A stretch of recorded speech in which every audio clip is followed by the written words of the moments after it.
Tell me about last night and what it was like when the police officers were moving toward your crew and you had to seek shelter on Saturday night.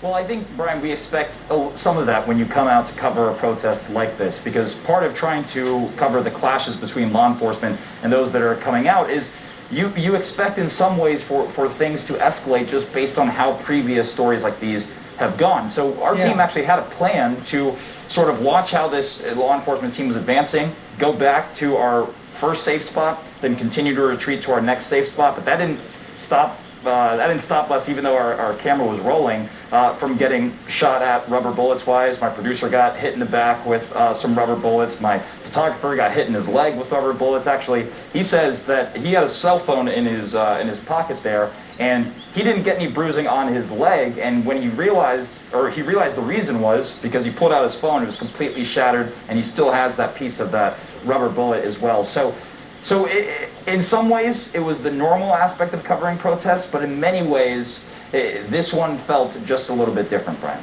It sort of looks different. Same question to you, Molly. What happened to you last night? Is it right that your colleague, a photographer, had to go to the hospital?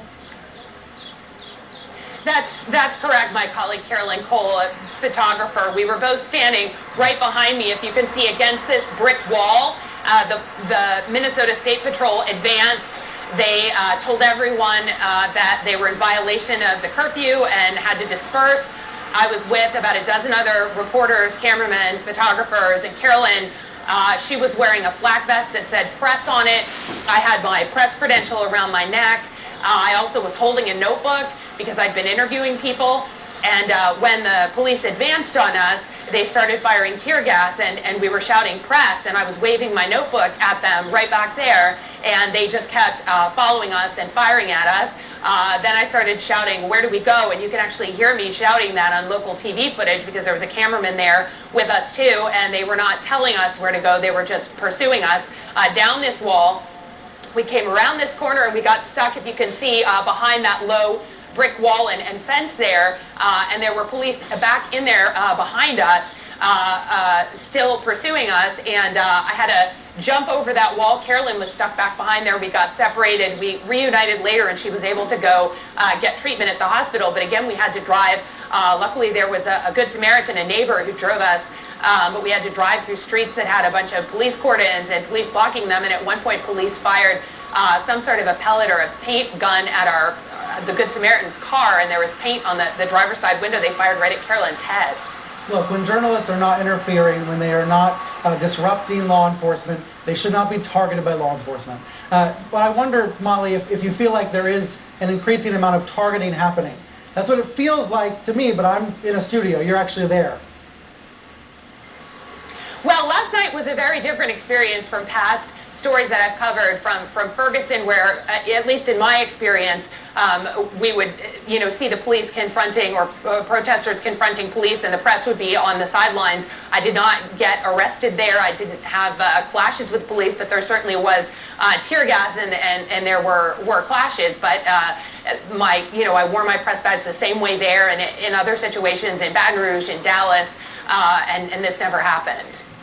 Look, these are issues that date back a long time. It's pre-President Trump. But I've got to think that rhetoric against the media, from Trump and other politicians and television stars, has got to be a problem that's just making a bad situation worse. That's just my personal view. Omar, what about your experience being arrested in the aftermath? Has it changed how you are operating there in the field? It's changed a little bit because I think I slowly have realized how far that video actually went, despite it being on live television as it was unfolding. It was really over the course of yesterday, where we were back out doing our job at some of the peaceful protests that were going on during the daytime, where, as you know, Brian, we're always trying to interview different people on the street just to get a pulse of what's going on. And sometimes it can be difficult to try and find people who actually want to speak. And this was, I would say, maybe one of the first times where people actually came up to us and wanted to say stuff. They had recognized us from what had happened. They thanked us for doing our jobs. And these are people, again, within the peaceful protests, people that are from here in Minneapolis and just wanted the chance to speak with us. And so I would say that was probably the most different experience I've had in regards to other ones, and it definitely switched over the course of Friday into Saturday. Omar and Molly, thank you both. Please stay safe there. We're going to be following this across the country. As I mentioned, several other cases of reporters being assaulted, being arrested, and we will be following up. There's also breaking news out of Chicago moments ago, the Chicago Central Business District now being shut down so that only business owners and residents can enter. That is significant. That is a result of looting and vandalism in downtown Chicago. After a break here on Reliable Sources, we're going to talk about how widespread this violence is and whether... If you do, is it something you're considering? Yeah, this question's been asked a lot. I think it needs to be talked about. This is complex. I have folks that let me know what the laws are, and they this week and still in this point trying to keep me from not using my authority of the governor to jeopardize the legal proceedings that are out there. But I hear this. I hear there is concerns. We have explored, and I do believe at this point in time, it's not clear cut, and I think we need to probably need to explain that or have an opportunity to talk to the public of where that's at. But that is a potential possibility. At this time, no decision has been made, and we'll continue to explore that because Mayor Carter said it, everyone here has said it. This issue of justice, there is no one in the communities, especially the black community, until they see results, is in any way going to feel comforted. They've seen this before. They've seen incremental change. They've seen times of crisis. They've seen governors stand up in front of them and tell them never again. And so when there are those leaders and when there is an outcry on numerous fronts about things that we maybe have not done before but need to be done, I hear them. So any other... Yes, Governor, if I can ask a follow-up to Peter's question. This is from Doug Glass at the Associated Press. He specifically asked that the same question about a special prosecutor, but says that the Floyd family has specifically requested Attorney General Keith Ellison to be the special prosecutor, as has half of the Minneapolis City Council. Your thoughts on that? That's correct. And the siblings of George Floyd asked me personally on this, so we have had that conversation, and I have received from the City Council and from legislators that request. I think it goes to the question that both of you are asking. There's a desire on this. I think it's incumbent upon me, in consultation with these leaders, certainly from the legal aspect, to make sure I don't do anything to jeopardize justice in this, but to recognize that the communities themselves are asking certain things, and I need to explore it. I can just tell you at this point in time, no decision has been made, but certainly, as we're saying, it is out there. It is being considered. It would be incredibly negligent in the environment that we're in for me not to make sure we're exploring every option. Anyone else? Sure. We've heard multiple times from officials, it's outside agitators from outside Minnesota, outside the area driving the violence. Do you guys still believe that's the case? And the arrests you made last night, are those folks from within the state, within the metro area, or beyond it? Yeah, I want to address this if this comes up. I certainly believe the sophistication of this, and I again don't want to get out ahead of what is proprietary. This is a fine line. My inclinations are to be as transparent and give things forward. Before our operation kicked off last night, a very sophisticated denial of service attack on all state computers was executed. That's not somebody sitting in their basement. That's pretty sophisticated. So, but I do want to address this, and I'm going to let the folks talk about the numbers. I think the confusion around this and the focusing on it, I did last night when I went home to shower late before coming back up here. I'll just candidly, there's the confusion of all this that's happening. We're getting data in. It's hard to get the data just directly on arrests. What we're hearing from human intelligence that's coming in. But I just think candidly, I certainly think I want to believe it's outside more, and that might go to the problem that we have of saying can't be Minnesotans who did this. I've said all along when this question got asked to be very clear about this, in saying that I think, and I know there are outside folks in there, that whether predominance, whether they're leading it or not, I've been very clear, and I'll say it again this morning. The catalyst that started all of this was the murder of George Floyd in Minnesota, and that was our problem. And so we'll get more data on this. I think wherever these folks are coming from to cause this harm, we have to address it. But I do want to be very clear. The idea of saying they're outside forces is not to deflect and pretend we don't have that. So I do think it's an important question. At this time, I don't know if there's anything to add. I don't have any specifics on this other than to be able to say that it does not look like the majority. Maybe I can't speak about the arrests. I'll make sure. John Harrington again. The data we had from yesterday, there was about 20% of the folks arrested came from outside of the state of Minnesota. We were tracking folks from Arkansas, from Kansas City, from Iowa and Illinois, and I believe Michigan in the pool of folks that were arrested yesterday. I still don't have the booking sheets yet from last night, so I can't give you any additional information on that in terms of the most current set of arrests. But 20% yesterday of yesterday's arrests had out-of-state addresses that we were tracking. Thank you, John. Thank you for the question. I think this is one we still need to explore more. And again, just in that moment of candidness, it's easier sometimes for us to believe, but that also, I think, people understand in this broader issue, that leads to some of the systemic issues in the front. Yes, sir. Governor, can you talk about tonight and the next couple of days what people, particularly in the worst hit areas, should think about, continuing to take precautions, those sorts of questions? Yeah, and I think today will be, again, the mayor's talked about this. You'll see the best that Minnesota has to offer. There's folks already out there cleaning, building, doing things. I think it would be naive of us and irresponsible, and this will be a question maybe going back to Esme. We are going to keep in place that curfew. We're going to keep in place, and we'll communicate with the public clearly today. There will be critiques of me that this is excessive. Why are you keeping the force on the ground after this happened? I just think it's irresponsible. We don't think these people quit. I think in light of what we're seeing around the country, that these have expanded. And so what we're asking people to do is to today continue on what they're doing. We're going to encourage you throughout the day. And again, I want to add to that cooperation. I do know that there will be people that were on the streets last night after the curfew that are there because they are outraged about what happened to George Floyd.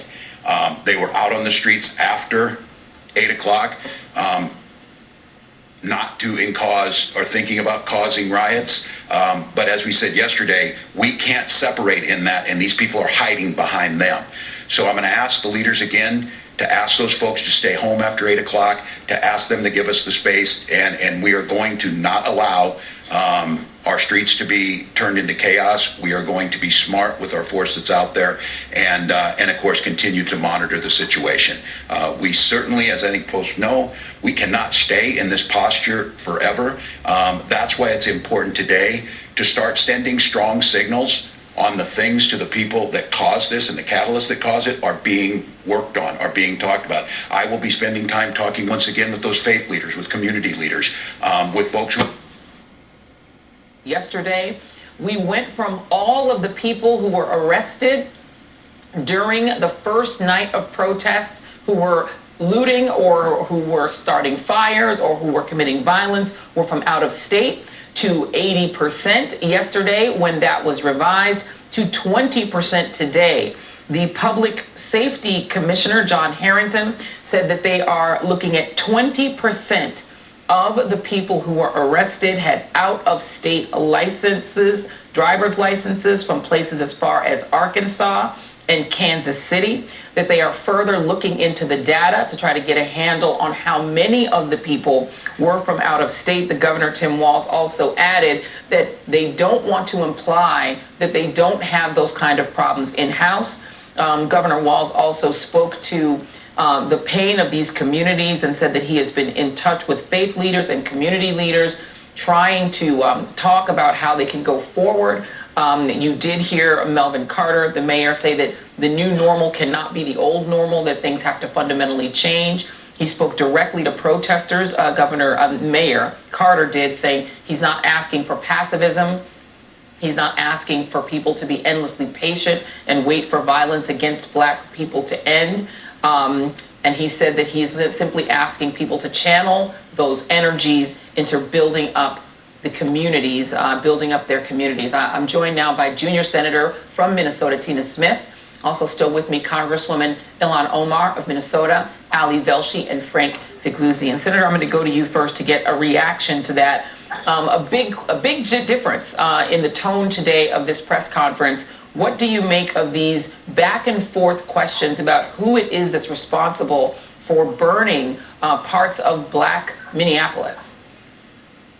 Well, thank you, Joy. And I want to also just thank you so much for your honest and straightforward reporting of this incredibly complicated situation. What I took out of this is that the fundamental message I think that I took out of yesterday as well, which is that people in these communities do not burn down their own grocery stores. They do not desecrate the community benefit organizations that are there in their own communities because they are there for them. And what happened last night, I think, was, I hope, a turning point in terms of ending this violence against our community perpetrated by what appears to have been an organized effort. But, you know, I'm thinking, first thing this morning, I went down to 38th in Chicago, which is just a few miles from where I live, and had a chance to be with some of the members of the community in that really sacred space where George Floyd was murdered. And the sense that I got there in that community was, it was all focused on this man who lost his life. And I hope that as we move forward, we can regain our focus on Floyd and how we can get justice for him, do the kind of systemic reform that we need in the Minneapolis Police Department, and address the fundamental inequity in that community on 38th and Chicago and communities like it all over this country.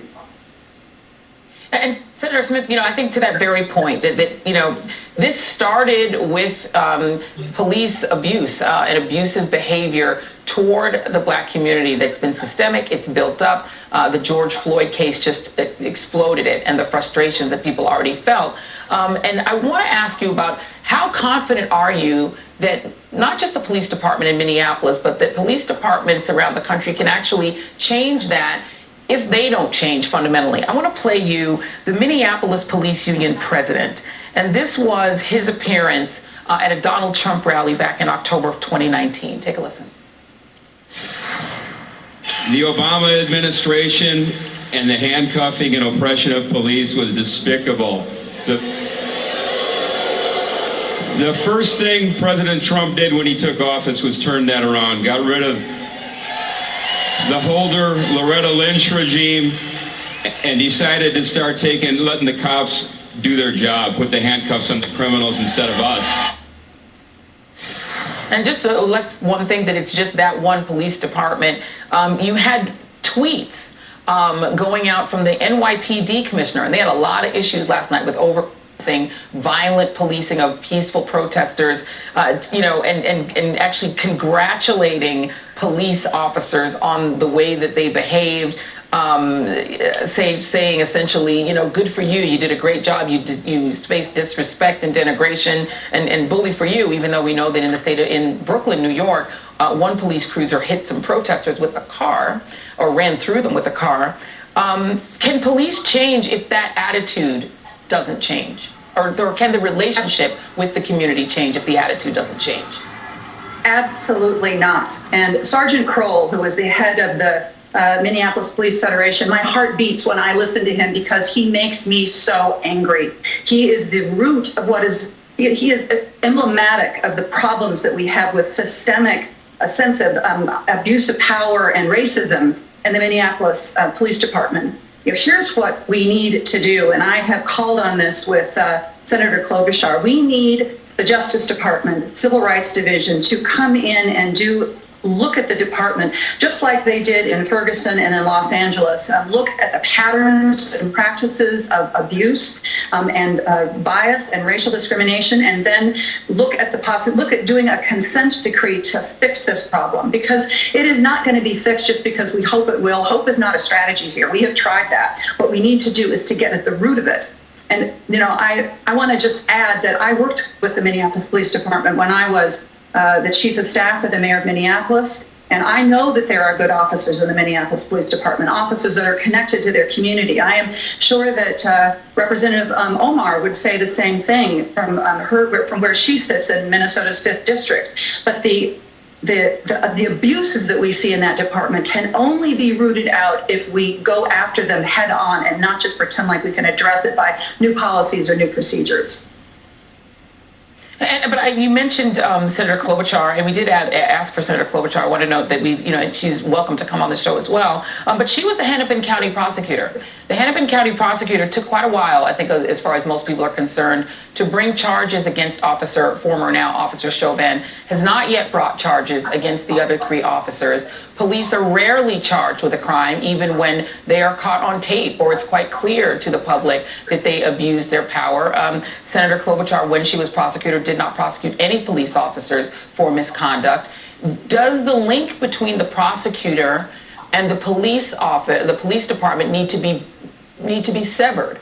Does an outside entity, as Senator Harris has said, need to be the one responsible for bringing charges if they are warranted and not the local prosecutor? Do you think that needs to be a federal statute? Well, I think that we should look at all options here. I completely understand the potential conflict between prosecutors and police departments when the 2 of them are relying on one another in some cases to accomplish the charges and the prosecutions that they make. But I go to the fundamental issue that Americans and Minnesotans, the people in my community, have got to be able to trust that there is going to be equal protection under the law, that they are going to see consequences and accountability when we see this terrible abuse of authority and oppression that is put forth by the police department. So I think we have to get to that fundamental issue of trust. And I understand why people don't trust that the prosecutors are going to follow through, because they've seen it over and over and over again that justice isn't served. Well, Senator Tina Smith, thank you. Really appreciate your time this morning. Thank you very much. And stay safe out there. Thank you so much. And I want to bring in, thank you. And Congresswoman Omar, I do want to bring you back and allow you to respond as well to that press conference. Did you hear anything there that made you feel hopeful that things are fundamentally on the road to change? Yes, I think it was really important to hear the governor remind folks how this all began. This was law enforcement taking the life of George Floyd. And centering that gives people the opportunity to know that their governor is not going to lose sight of the fact that we are fighting to get justice for George Floyd and justice for every single person who has been impacted by our unjust system. And the other piece that I heard was an understanding, really, that the kind of forceful response that people were hoping for prior to last night and calling for didn't take place because the governor and many of our leaders understood that when emotions are raw and the community is dealing with the fact that law enforcement just took the life of one of their community members, it might not be the best thing to show up with aggression. And that really was sort of the escalation that began us on this road to destruction. And that understanding from the governor, from our leaders, is really important in setting the course for what happens after that. For too long, people are given perfect statements. People know that as they fight for their humanity recognized, it will ultimately be denied, that justice is not only going to be delayed, but it will be denied. And what we are now seeing is at least an acknowledgement that that's not going to happen, and that it has happened before, because when you speak of the problem, when you speak it openly, it allows for us to actually address it. And police brutality is real in this country and in our community, and we cannot work on reform without realizing that there is something rotten within our policing systems, and we have to really clean it up and restart over. Yeah, and I want to please. I hope that I can hold you just for a few more minutes, but I want to go to Ali Velshi just for a moment because he is still on the streets of Minneapolis. I want to find out what is going on there, Ali. What are you seeing now? Have the protests begun to build back up again? What I see behind you is a lot of construction or reconstruction. Yeah, and there's a cleanup crew out here.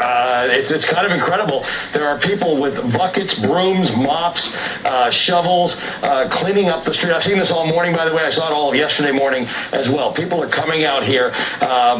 Civil society has failed Minneapolis this week, but its protesters have not, and its cleanup crews, citizens trying to make this place a better place, have not failed the city. I will say, I think the senator had a lot of this wrong, and I think the governor has a lot of it wrong. The idea of focusing on whether they're agitators from outside and whether that this should be about George Floyd misses the point in American cities, and it misses the point in this city in particular.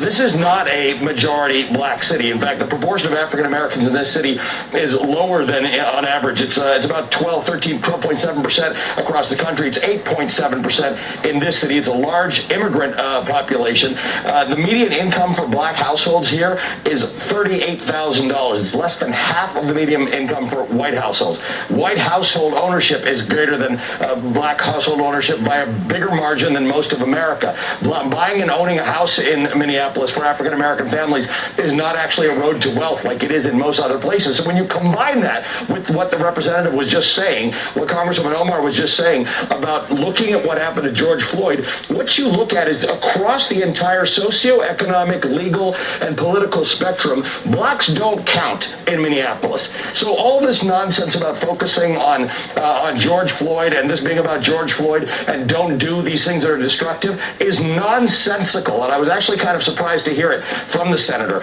This is institutional socioeconomic and injustice and racism. That's what's behind this. That's why people are prepared to come out and do damage to private property. And to suggest it is out-of-staters and all that, it misses the fundamental point of what is wrong in Minneapolis and what is wrong in so many American cities. People in Phoenix were not protesting because of George Floyd. They were protesting because George Floyd is this week's symbol of the inequality that African Americans continue to face in this country, in this city, and that is, we need to remember both. You need to say his name. You need to say everybody else's name who died, and you need to remember that that list is so long because the underlying problem, as the Congresswoman said, is not getting fixed. Well, you know what? It's Sunday, and so that was a word, Ali Velshi. You just gave us a word because, yes, amen to what you just said. Thank you, Ali Velshi. I just want to thank you, first of all, for how amazing and how personal your reporting has been, and you're out there taking those risks for us, so I really appreciate it. Please be safe out there, Ali Velshi. Thank you, and I know you're safe among the protesters, but obviously they're there for the right reasons. Thank you so much. Always appreciate you, man. Yeah. All right, I want to bring in Bakari Sellers, who's the author of the new memoir, My Vanishing Country. He was the youngest state legislature, by the way. You were the youngest state legislature in South Carolina at one point. And then you became a political commentator. A lot of people have seen you on the other network that's got a Sunday show, while I do. And now you've written this really incredible book. And I hope that we still have Ilhan Omar, the Senator, Congresswoman Omar, still, because I want to talk to both of you. You've both written books about what America is from two very different perspectives. And your perspective is unique.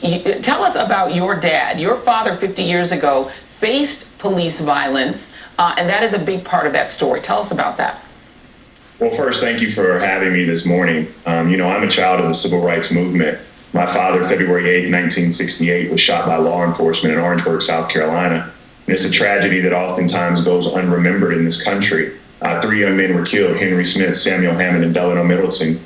All the officers were tried. They were all found not guilty. They charged, tried, and convicted my father of rioting. He was the first and only one-man riot in the history of this country. And I say on that night, injustice, it left mothers without their sons. It left the pages of my state's history stained red with blood. And it left my sister born without her father. But in my book, In My Vanishing Country, what I talk about is something that Ali was talking about, what we're seeing. Because I was so disappointed in the United States Senator from Minnesota, just listening to her today, because this is not just about George Floyd. This is about systemic racism and systemic injustice and systemic oppression. I'm 35, my father's 75, and we're still sharing many of the same experiences. whether or not it's Medgar Evers, Emmett Till, Jimmy Lee Jackson, Andrew Goodman, Mickey Schwerner, James Chaney, or whether or not for me it's Clemente Pinckney, George Floyd, Ahmaud Arbery, or Breonna Taylor. And so we've made a lot of progress in this country, but we still have yet a ways to go. And these people are protesting not just George Floyd, but the fact that they have to go back to schools that are falling apart, dirty water, unclean air. They can't get access to quality resources. So America's at a tipping point. Don't just go tell us to go out and vote. Give us solutions to help improve our plight. Yeah, it is fascinating to me that at the same time that the two of you have books out that are about fundamentally what America is for Black people, whether it is for Black immigrants like yourself, Congresswoman Omar, or whether it is for African Americans who go all the way back, and have enslavement in as part of their legacy. And I just want to bring in the Congresswoman for a moment on that, because your book is called This Is What America Looks Like, and Bakari's book is called My Vanishing Country. It is like two pieces of a whole. You almost need to read them together. Tell us from your perspective, the community in Minnesota is largely immigrant. The Black community, as Ali just pointed out, is largely immigrant. And so it is a different experience. I would say I don't know if the Black community in Minnesota is largely immigrant. I would say the African American community is probably larger than the Black immigrant community here. But when you look at and you think about the kind of America I arrived in for Black Americans, for African Americans, it's one of enslavement, is one of lynching, it's one of Jim Crow, it's one of mass incarceration, police brutality, it's one where social and economic neglect has taken place. And oftentimes, people would criticize me and say, you found the American dream. You came to the United States, you came from a country that was engulfed in civil war, you lived through life in a refugee camp, you came to America. Why aren't you happy? And the reality is because there is an America that we export to the rest of the world. That isn't really true for anybody who shares my identity inside of this United States of America. That real justice and equality and path to prosperity doesn't exist for the majority of the people that look like me and look like my son. The reality here in Minnesota is that even though we are number one for everything that is great, we are on the bottom for everything when it comes to Black people in the United States. We have one of the worst racial disparity gaps. Our home ownership rates are ridiculous. We have mass incarceration. We have issues with policing. We have many deaths that have taken place in our community in the hands of the police. And so when we talk about Minnesota being the great state it is, or the United States being the great country it is, you have to ask yourself, who is it great for? And for many of us, it's not. And so when you are seeing people coming out to the streets, they're not only coming out because they want justice for George Floyd.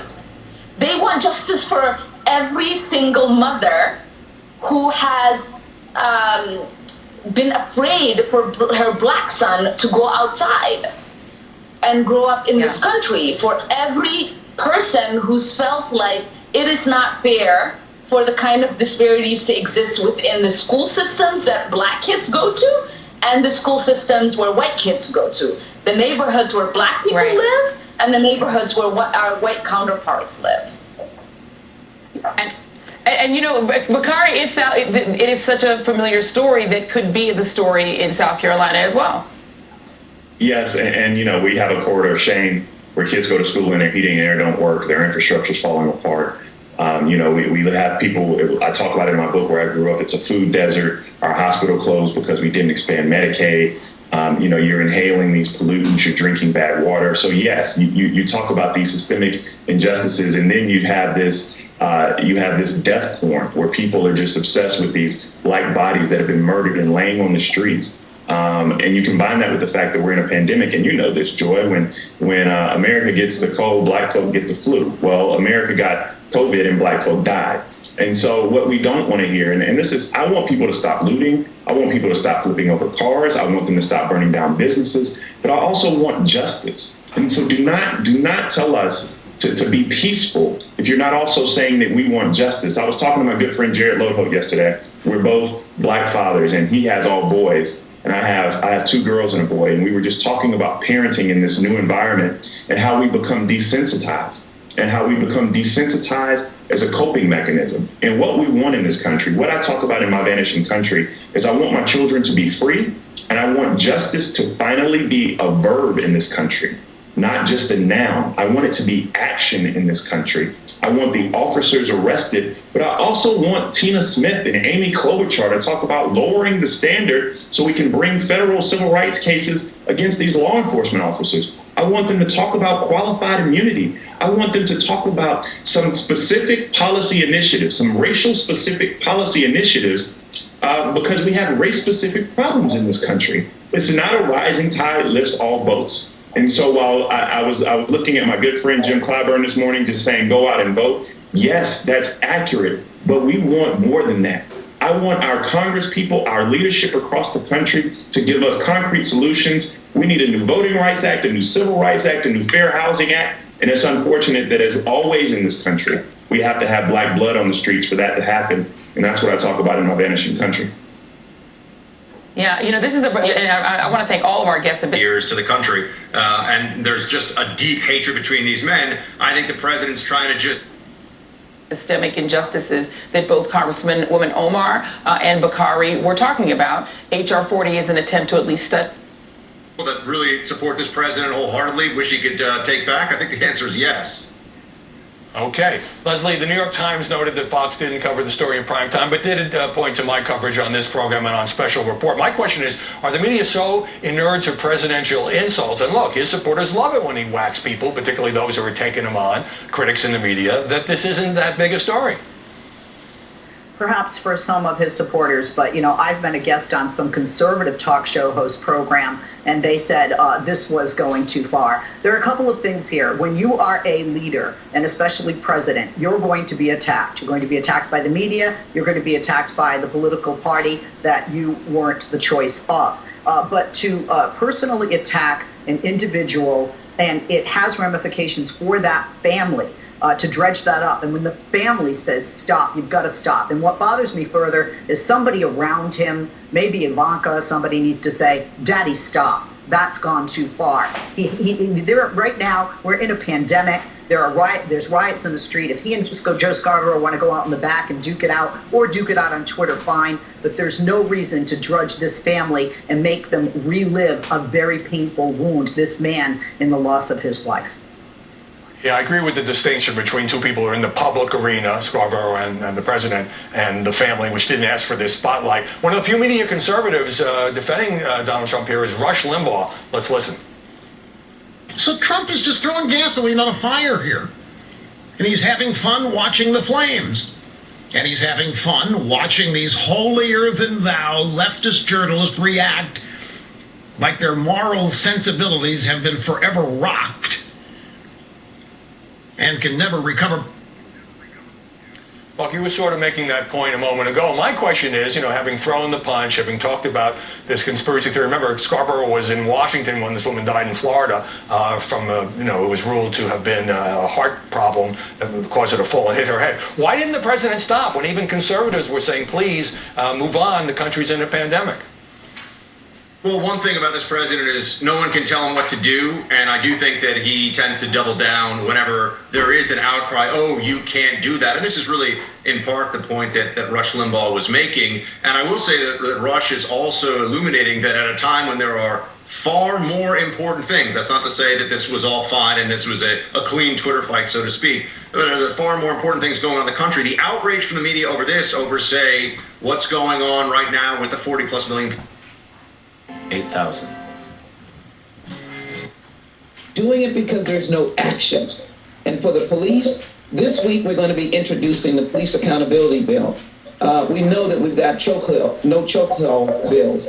We've got bills of cooling off period. If the Congress acts now, we have bills that Ilhan has submitted. She's working with me on the police accountability bill. We get those bills done. We get them passed. The president needs to sign them. People need to see that we're not just talking, that we're acting on the question of justice. Hospitalizations are down again. The net change in hospitalizations down again. Intubations down again. Number of new deaths still dropping. All good news. Number of lives lost down to 56, which is, in this absurd reality we live in, actually very, very good news. There'll be a point at which the number of deaths can't get any lower because people will die of something, and COVID virus is very good at affecting those people who have other illnesses. But this reduction in the number of deaths is tremendous progress from where we were. And what is the sense that the president should do now besides his speaking about this yesterday and tweeting? Sure. Well, there's no question that people at times like this, at a period of national crisis, do look for guidance and look for leadership from the top, from whomever is in office. And President Trump is the one right now that certainly many people around the country are looking to for some solace or calming words. His words yesterday in Florida were more along those lines in terms of talking about peace and respecting the rights of peaceful protest. And also, honestly, we're in line with what some of his other state and local officials have said in terms of where the protests have gone right now. It's certainly moved beyond a protest over the death of Mr. Floyd. That said, his rhetoric hasn't been like that online. His rhetoric on Twitter has been much more inflammatory, and some of the other things that he said have been much more inflammatory. So to get to your question about an Oval Office address, it appears to be something that they're considering at the White House, but no final decision on that yet. And it's just hard to say what effect that would have. But it is something that in other times of crises, his predecessors have used to try to bring calm and solace to the nation. Speaking of local officials, let's listen to Governor Cuomo talking about the situation live right now. Hang on, Jeff. I'm going to be your doctor.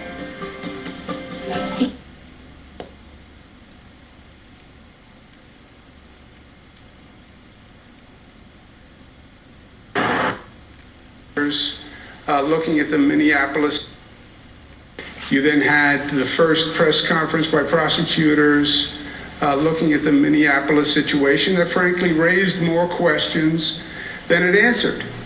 And the real issue is the continuing racism in this country.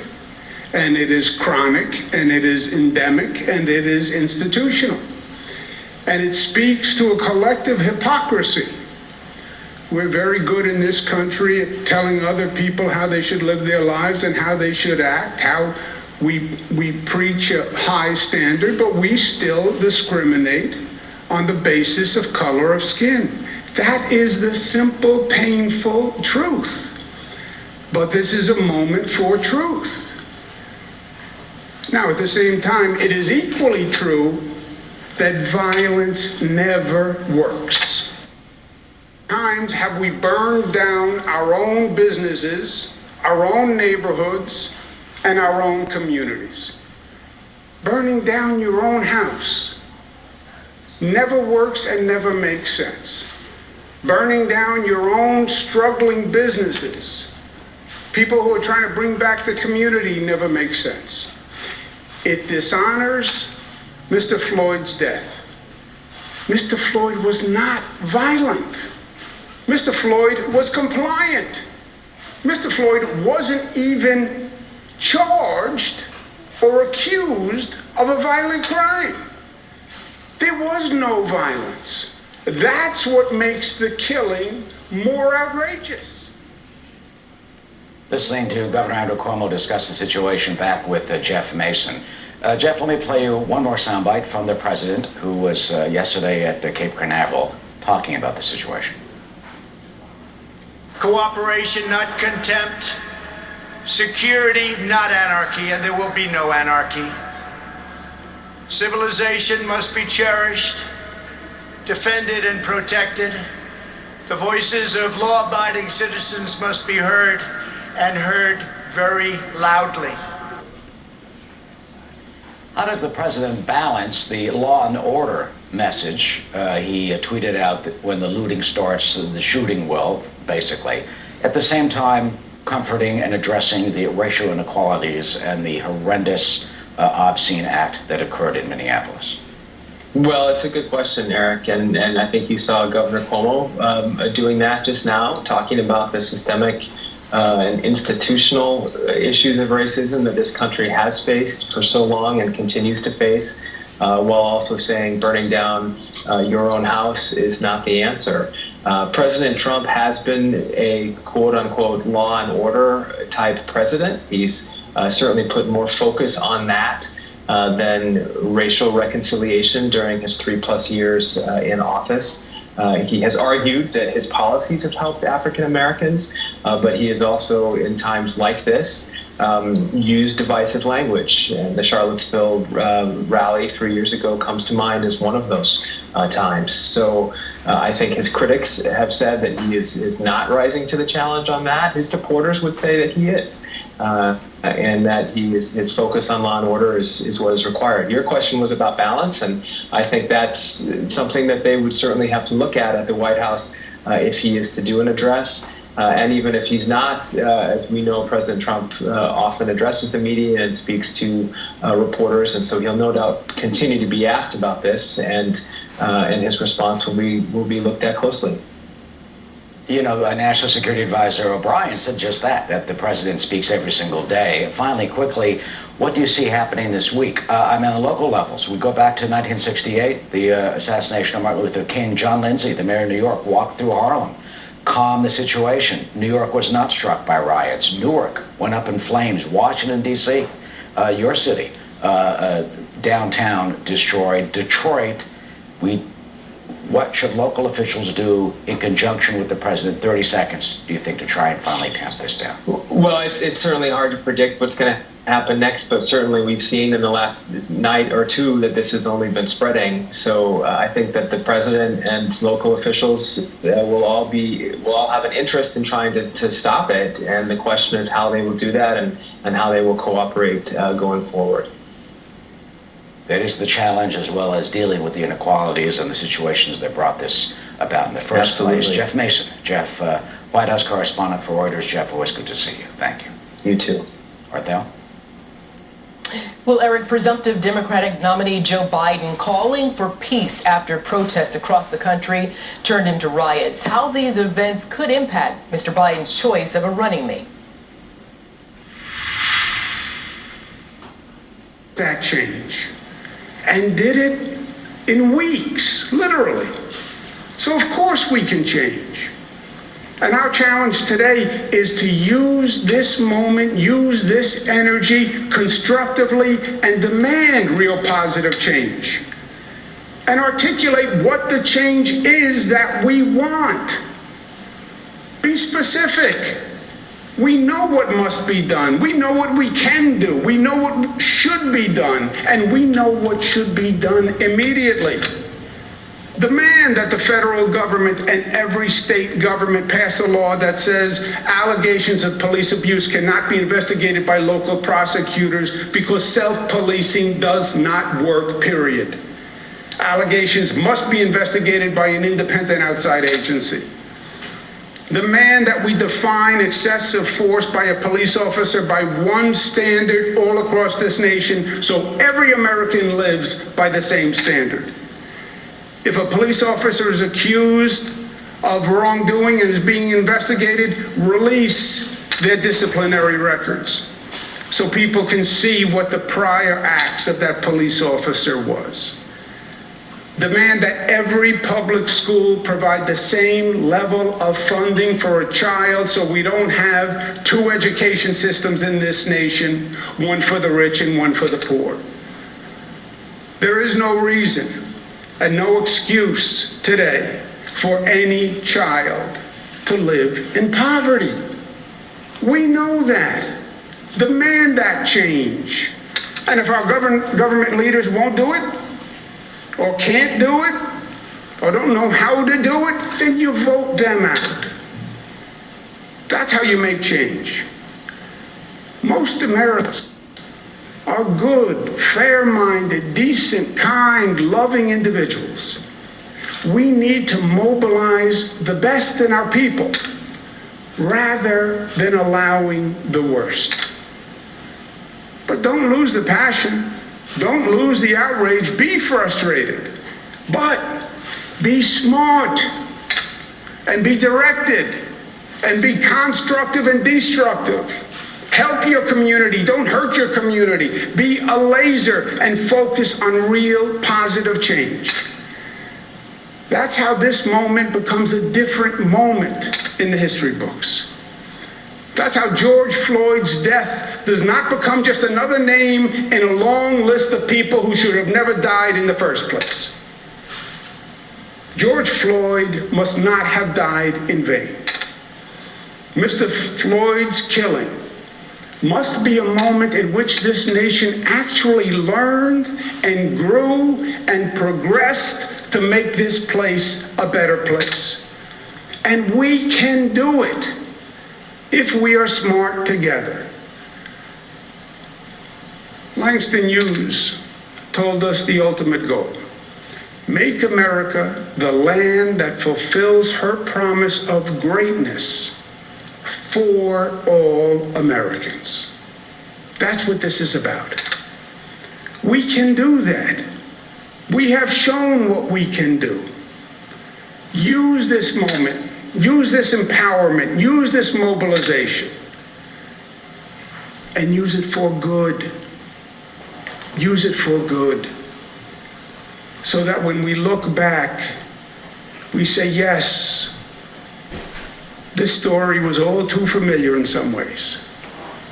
What happened to Mr. Floyd was all too familiar. But the outcome was different, and the outcome was historic. And it was actually a moment of positive change. That has to be our goal.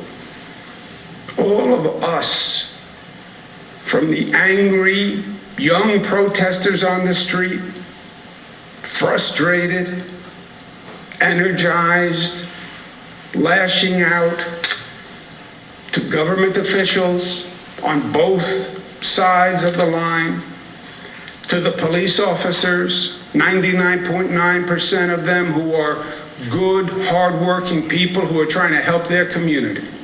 It's a common goal. We just have to be smart enough to get there. Questions?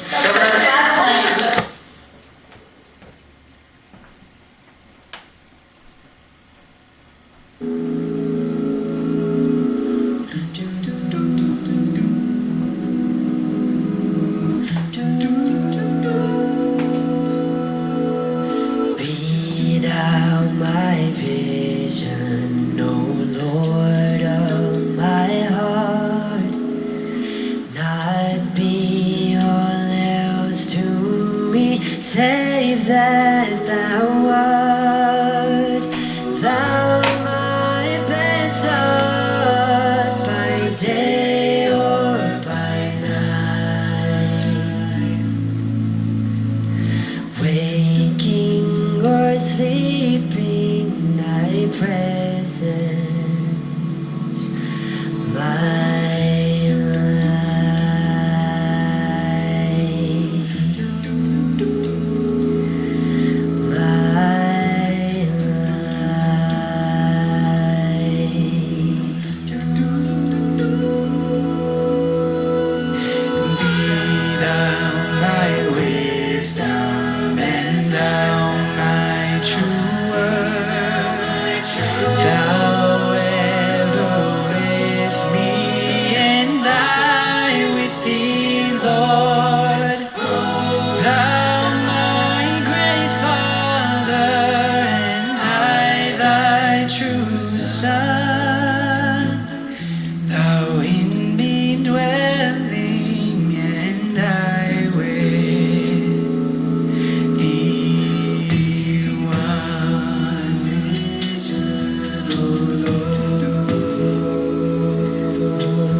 on the economy. They want it to be on a record of low unemployment and job growth and business expansion. And instead, the argument he's going to have to make is, well, we're in a bad place now, but I can fix it. Trust me, I did it before, I can do it again. That may work, but right now it's a referendum on him, and he needs to make a choice about him versus Biden, and then tell people why Biden isn't worth their vote.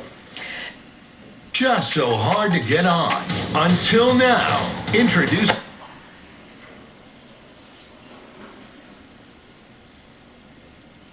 As our entire society doesn't keep some people at the 50-yard line and others at the 5-yard line. We can do this work. It's painful work, but it never happens with violence and in the face of violence. All right, Mayor Eric Garcetti, we appreciate your time this evening. Best of luck as you head into the evening, and we are sending our best to you, to your whole community, and wishing everybody there peace. Thank you so much. Thank you. Peace and love to you too. And here we are again in Santa Monica as we continue to watch the protests there, and police officers trying to disperse this crowd. There was a curfew that went into effect almost an hour ago now there in Santa Monica, California, and we have been seeing police standing by, firing different types of rubber bullets, gas of different types into crowds of protesters who have at times dispersed and then returned to this face-off. And now you can see there are additional things happening in different parts of the city there. Again, watching the protesters, our Kyung Law is there on scene and has been reporting that protesters have at times thrown projectiles toward police, including concrete as well. To my phone that I'm using for my earpiece as we speak, so if you have to cut me off, go ahead and do it. This is a change of posture from Mayor Bowser, who said at a news conference this afternoon she would not be imposing a curfew tonight. She's the kind of people who are going to be out late causing trouble, smashing windows and the like.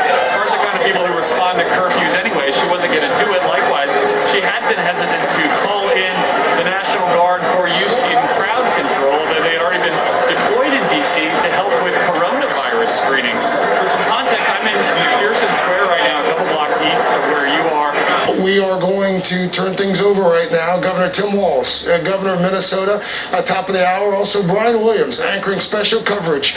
A country on the brink. After a quick break.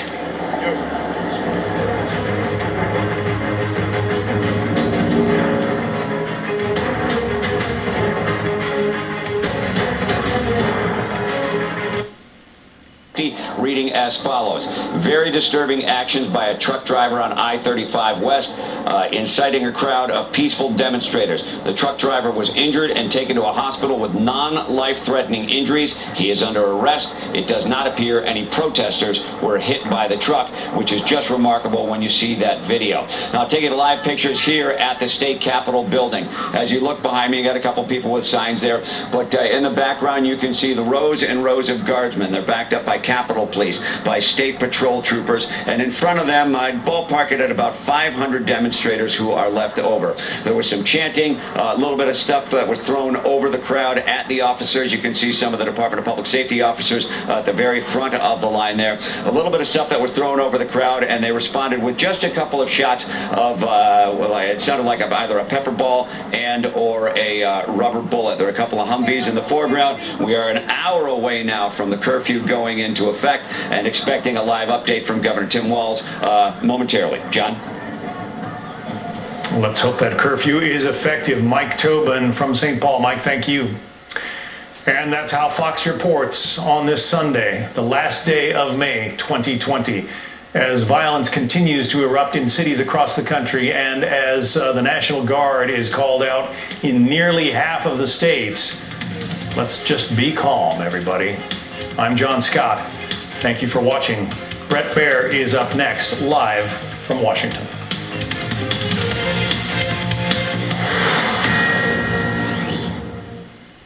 This is a Fox News alert. Good evening. I'm Brett Baer. America is bracing for another night at war with itself. Protests, rioting, looting, sparked by the death of George Floyd, a Minneapolis African-American man in police custody. All of that caught on camera. So far, one officer has been charged with murder. But for several nights, it's been much larger than Minneapolis unrest. The protests, looting, confrontations continue to spread this evening in cities across the U.S. And as the sun sets, authorities in several cities fear the worst may be yet to come. A short time ago, a semi-truck drove through a closed-off section of Interstate 35 in Minneapolis, where a large group of people were protesting. The driver was pulled from the cab by the crowd. We'll have more on that momentarily. The riots obviously also being fueled by decades and generations of resentment over how the black community is treated by law enforcement in general. Dozens of locations have ordered curfews and bolstered police presence. Some have even brought in National Guard troops. We're going to go first to the Minneapolis. The Minnesota governor, Tim Walz, is just starting a press briefing. Let's listen in. The situation as we speak is still happening. I think the incident just underscores still the volatile situation we have out there. I don't know the motives of the driver at this time, but at this point in time, to not have a tragedy and many deaths is simply an amazing thing. We'll get followed up further on the current situation by Commissioner Harrington and Major General John Zenson. But I'd like to tell you what I heard out there today, and I want to address the issue of that. Folks across Minnesota and across this country, as they gather to express their frustration and their pain, one of the things they've been making very, very clear, they don't trust the process. They don't believe justice can be served. And their frustrations are, they believe that time and time again, the system works perfectly well as it was designed to deny those rights and deny justice to communities of color. We have to make that process work for people. We have to start making sure trust is restored.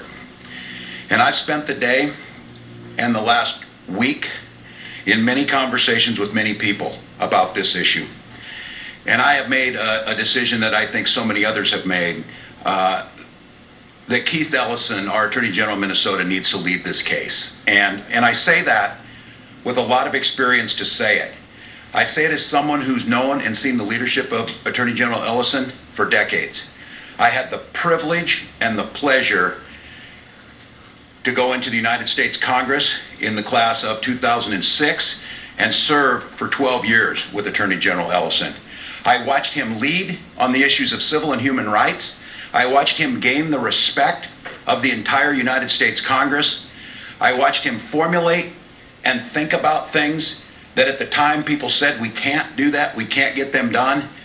Keith Ellison was a person there to get that. He understood the systemic issues that were holding us back.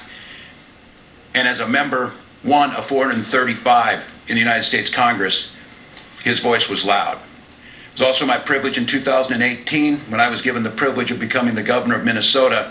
I entered that with Keith Ellison becoming the Attorney General of Minnesota. He's my lawyer, if you will, for the state of Minnesota. And I've watched his vision and passion. And when I say my lawyer and the state of Minnesota, that's the people's lawyer. He's done that with a command of the law, but with a command of what the law means to people. What it means to stand in front of justice and expect to get that. So this decision is one that I feel takes us in that direction and the step to start getting the justice for George Floyd. When I spoke to the Floyd family, they were very clear. They wanted the system to work for them. They wanted to believe that there was trust, and they wanted to believe that the facts would be heard and justice would be served. And I can tell you in Minnesota, having Keith Ellison as a lead on this case, that will happen. With that, Attorney General Keith Ellison. Thank you, Governor. My name is Keith Ellison. I'm the Attorney General for the state of Minnesota. And it is with a large degree of humility and a great seriousness that I accept for my office the responsibility for leadership on this critical case involving the killing of George Floyd. I want to thank my good friend of many years, Mike Freeman, for the hard work he's done. We expect to work together. There is a lot of resources and talent and ability in his office on cases like this. And I just want to let everyone know that we are going to bring to bear all the resources necessary to achieve justice in this case. And that means that we won't leave any resources on the sideline as we pursue justice. I've had an excellent conversation with Mr. Freeman, and we will be working together. This case is unusual because of the way that Mr. Floyd was killed and who did it. At the hands of the defendant, who was a Minneapolis police officer. But it is not unusual in the sense that the Attorney General's office handles criminal cases and works with counties all the time. This is not something that we're not used to. We have a criminal division of highly competent prosecutors that I have tremendous confidence in. And we have talked, we believe we have the capability, and we'll work with our counterparts in Hennepin County to make sure that justice is achieved. Now, if I may, I'd like to just anticipate a few questions. Tonight, we're not prepared to talk about what the charges are going to be, who's going to be charged. It's just too early to discuss that matter. Tonight, we are announcing our role in this case, and we'll begin the very earnest process immediately, and have already begun to do so. Let me also note a dose of reality. Prosecuting police officers for misconduct, including homicide and murder, is very difficult. And if you look at the cases that have been in front of the public over the last many years, it's easy to see that that is true. Every single link in the prosecutorial chain will come under attack as we present this case to a jury or a fact finder, and we need to make sure that we are absolutely prepared. We intend to be absolutely prepared. And so I just want to let the public know that we are pursuing justice, we are pursuing truth, we're doing it vigorously, and we are pursuing accountability. But I will be asking for your trust, because certainly some people will want to know every single detail that we're working on. We will not be able to share that with you. But I want to let you know, and I want to ask you for your trust, that we are pursuing justice, we are pursuing it relentlessly, and we are pursuing it on behalf of the people of the state of Minnesota. So thank you very much. We are pursuing it on behalf of the people of the state of Minnesota. So thank you very much. Commissioner Harry, can go right ahead. Thank you, sir. From President Trump the next morning. He sent off a flurry of tweets on Saturday morning talking about the protesters outside, saying that praising Secret Service, and saying that they were ready to unleash what he called vicious dogs and ominous weapons.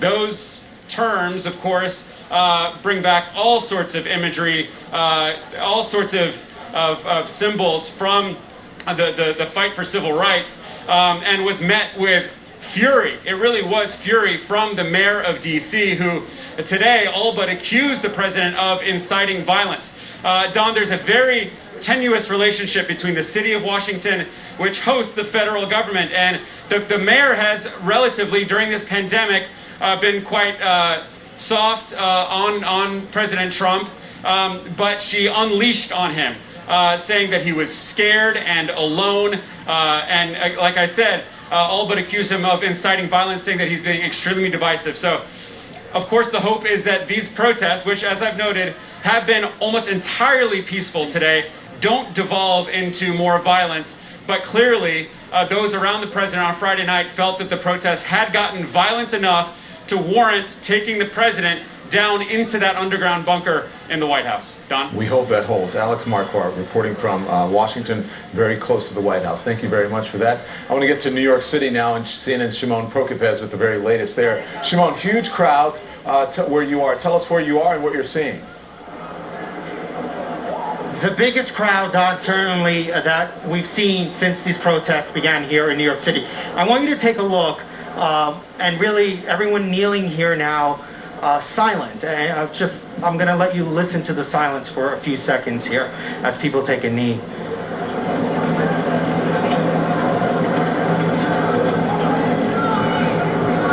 And this is how it's been at several stops across New York City today. And we were gathered earlier, we walked from Times Square to here. They took a knee there in Times Square. It's been a very peaceful day here so far for New York City. You see the thousands of people who have been marching here. They've been going from Union Square to Times Square, and now here. The police have been on the outside, not really interacting with the protesters. They've been letting them march in the street, march on the sidewalks, and there really has not been any confrontation. There was a remarkable moment you can see here as police are standing around. What happened was, as we were marching along 7th Avenue, someone threw a bottle. This is the same area we were at yesterday where there were fires, trash was lit on fire. Someone threw a water bottle at the police who were standing on the side, and the protesters actually rushed in to protect the police and to keep the protesters from getting closer, and also to diffuse the situation. And that is a lot of what we've been seeing here today. The protesters here wanting to diffuse the situation, not antagonize police. And the police have been standing back and allowing them to march through the streets. And you see now, this is the Manhattan Supreme Court. This is the courthouse in Lower Manhattan. Some people may be familiar with it from Law and Order. But this is where they are now gathered on, and it's been a remarkable day here so far for New York City.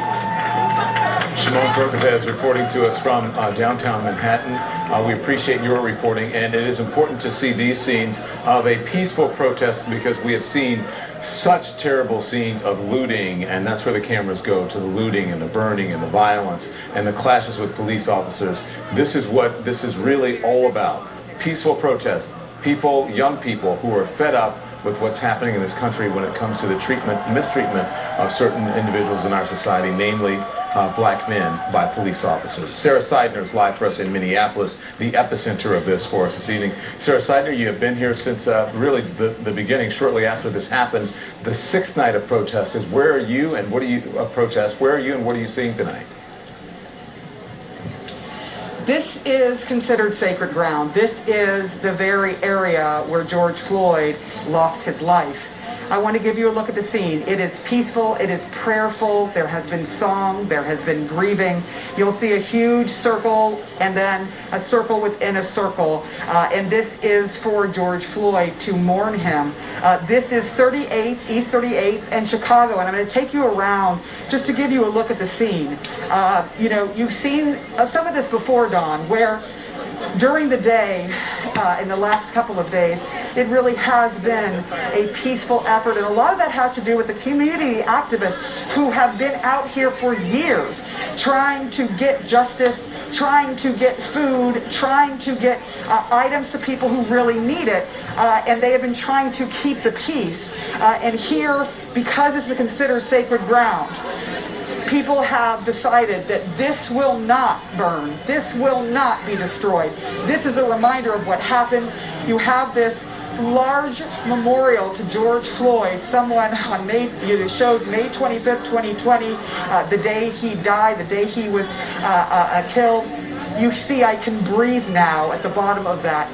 This is really a place of mourning. It's a place of recognizing that a life has been lost, but it is also a place of peaceful protest. There are notes all over here saying, "I can't breathe," which we have all heard far too many times from Eric Garner, his family mourning this again, this bringing all of their emotions back to the foreground, back into their hearts. Prosecute the police, stop dehumanizing black people, Black Lives Matter.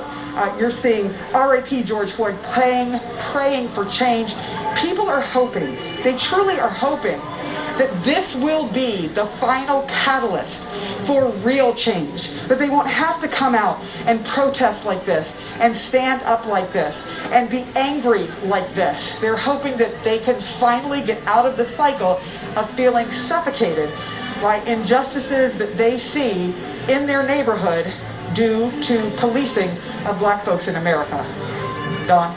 Sarah Seidner in Minneapolis, and she's been covering these protests for us from the very beginning. Our cameras are trained tonight in cities all across America, from Minneapolis to Los Angeles to Atlanta to Santa Monica to Chicago, Miami, Washington, D.C. and beyond. But What are these protests? What are they really all about? They're about the death of George Floyd. And when we get back, that's what we'll be talking about.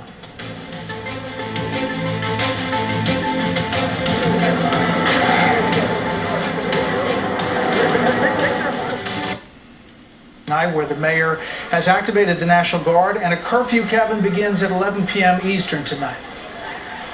That is correct, Brett. That is 11 p.m. until 6 a.m. tomorrow. We're actually right here on H Street. Lafayette Park, you may have heard this, was actually shut down by the Secret Service a little more than an hour ago, and so the crowd has migrated to the east. D.C. Metro Police have actually shut down most of the streets in and out of this area. So you see a crowd surrounding me here. We're just beyond the Treasury Department. But for the most part, they're holding here peacefully. The real concern, as you can well imagine, is, of course, what will come when the sun goes down. And that is why Mayor Bowser has not only issued that curfew, as you mentioned, from 11 p.m. until 6 a.m., but the National Guard, we expect, will be on the scene here perhaps within the hour, if not shortly thereafter, because we're looking at thousands of people here, Brett. You just don't know if this is a powder keg that will explode once the sun goes down, or if, as it has been for the most part, if it'll remain peaceful. We'll see together. Brett, back to you. Hey, Kevin, I know this is just breaking. We're waiting for news from the White House. The New York Times reported that the president was rushed to the bunker underneath the White House, the executive mansion, Friday night by the Secret Service. Any news about that?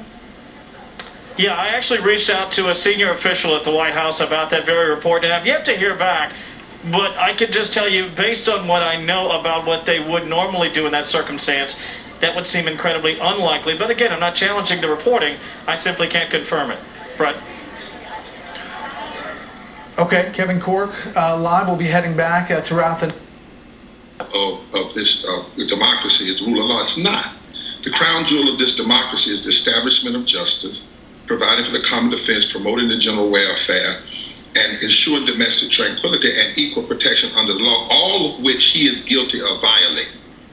Number two, I would say that when we report on this, and I'm looking at your screen now, and I'm seeing thousands of people, black and white, and gay and straight and young and old, and they are engaging in First Amendment rights. And we need to say that. It's amazing how something can happen, violence, we go to that. We need to look at what, and then say why. We need to listen. Why? I mean, many of these people are sick, they're hurting, they're out of work, some of them have been through COVID or may have COVID.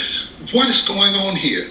Is it George Floyd, or is it deeper than that? Is that George Floyd maybe have been the tipping point, Brian? It may have been, that moment. But remember, before you talk about violence, before COVID, 700 people were dying a day in this country from poverty and low wealth. 80 million people uninsured, which means thousands of people are dying from not having insurance in the richest nation in the world. Then we find out 100,000 people died from COVID, and thousands of them didn't have to, according to a study from Columbia. And then people are dying from not having PPEs and being forced to work in lethal situations. And then people see a lynching on TV. They actually watch it. 9 minutes of they watch it.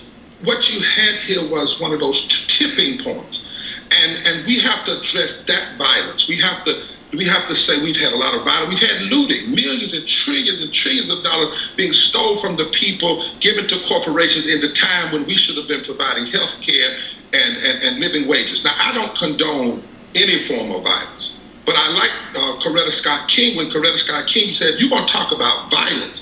You have to talk about denying health care is violence, and denying union rights is violence, and denying children is violence, and also an apathetic attitude that doesn't say anything when these other forms of violence is happening. Then lastly, Brian, I would say we need to pay attention to the public mourning. We don't need to just get, I'm not talking about the persons who are out there, because we don't know who's doing this stuff. We don't know who's doing this now. We can't just put it on the people that are protesting about George. We don't know all of that, but we need to listen to these screams. Listen to this pain. We don't need to put this pain up too quick. We need to listen to it and hear it. What is this mourning saying to America? What are these screams saying? In fact, I think what's hope? The hope is in the screams. I would be sad to be in a country and people are dying because of public policy. People are being lynched by by police on TV, and folk just stay home and be quiet, and they not say anything. We need to interpret these screams. We don't need to let Trump interpret them. We don't need to let somebody that could call out the National Guard in 24 hours, but could not call out PPEs for meatpacking workers in 24 hours, could not guarantee people health care. He doesn't have the moral authority to do that. And we know what game he's running, and we don't need to play that game. And we need to hear this protest. Today, Brian, could I say one more thing? Today is the 99th. Sure, go ahead. Today is the 99th anniversary of a real riot, the Tulsa riots. You know, today, when the National Guard and white supremacists killed and murdered black and progressive white people in 1921. So America needs to deal with this history. I'm not trying to condone anything. I'm trying to explain it. I'm trying to explain what's going on. People are dealing with trauma. This is public mourning and deep hurt. Let's talk about poor people. I have a question for you to end our interview, and let's talk about poor children. Setback from birth, poor children who have been held back now from school, who suffer horrifically compared to the children of wealthy families in terms of the lack of learning over an average summer. Say nothing of when a spring of education has been robbed from them. Many poor children in our urban areas are now going to grow up in neighborhoods that have been damaged, that will bear the scars of this. I don't know where the infrastructure spending or work is going to come from. I don't know who their advocate is going to be in Washington, who is going to stand up and remind us of the toll that has already been taken. And you mentioned COVID-19, which has cut like a knife through certain communities in this country. Well, Brian, the Poor People's Campaign, a national call for moral revival 3 years ago, started organizing and saying we must deal with 5 interlocking injustices: systemic racism, systemic poverty, ecological devastation, the war economy, and the false moral narrative of white nationalism. And on June 20th, 2020, we're having a mass Poor People's Assembly moral march on Washington digitally. It was going to be on Pennsylvania Avenue. We didn't know when we were planning this that this was going to happen. But on that day, you're going to hear about public education. You're going to hear from black and white poor people. There are 66 million poor white people in this country, 26 million poor black people. That's 61% of all black people that are poor and low income. Over 50% of our children are poor and low income. And we have an agenda. We have a budget. Where's the money going to come from? The money is already available. If we readjusted our defense budget, if the wealthy paid their fair share, if we repealed these unholy tax cuts that we've given, many of these communities weren't getting infrastructure anyway. They were being denied even before COVID. That's what we have to say. It didn't begin with COVID. It began before. We have the money. We better have the money. We better decide that we're going to establish justice in this country, because we cannot continue with 43% of our people in this country poor and low wealth and over 50% of our children. We're going to build a movement of all of those people. We've already built it, thousands upon thousands of people. And congresspersons need to understand that we're in a new day. Democrats and Republicans passed 3 relief bills, 3 of them. And 85% went to the corporate high. That's untenable. That's wrong. It didn't go to the poorest and those that are hurting. Now we have a 4th bill out there. Congress people need to decide they're going to deal with the effects on the poorest and the least of these. That's the only way this society is going to go forward. And that's why we need to hear the screams of these communities and then turn their screams into public policy so that we go from screams to hallelujah. All I know is we've got upwards of 105,000 people dead. We've got upwards 50 million people out of work. And many of our cities have been in flames for several nights on end. If this isn't a national disaster, as they say, it'll do till the disaster gets here. Reverend Barber, thank you. We value having a piece of your time and be On fire, 3rd precinct here. Protesters celebrated.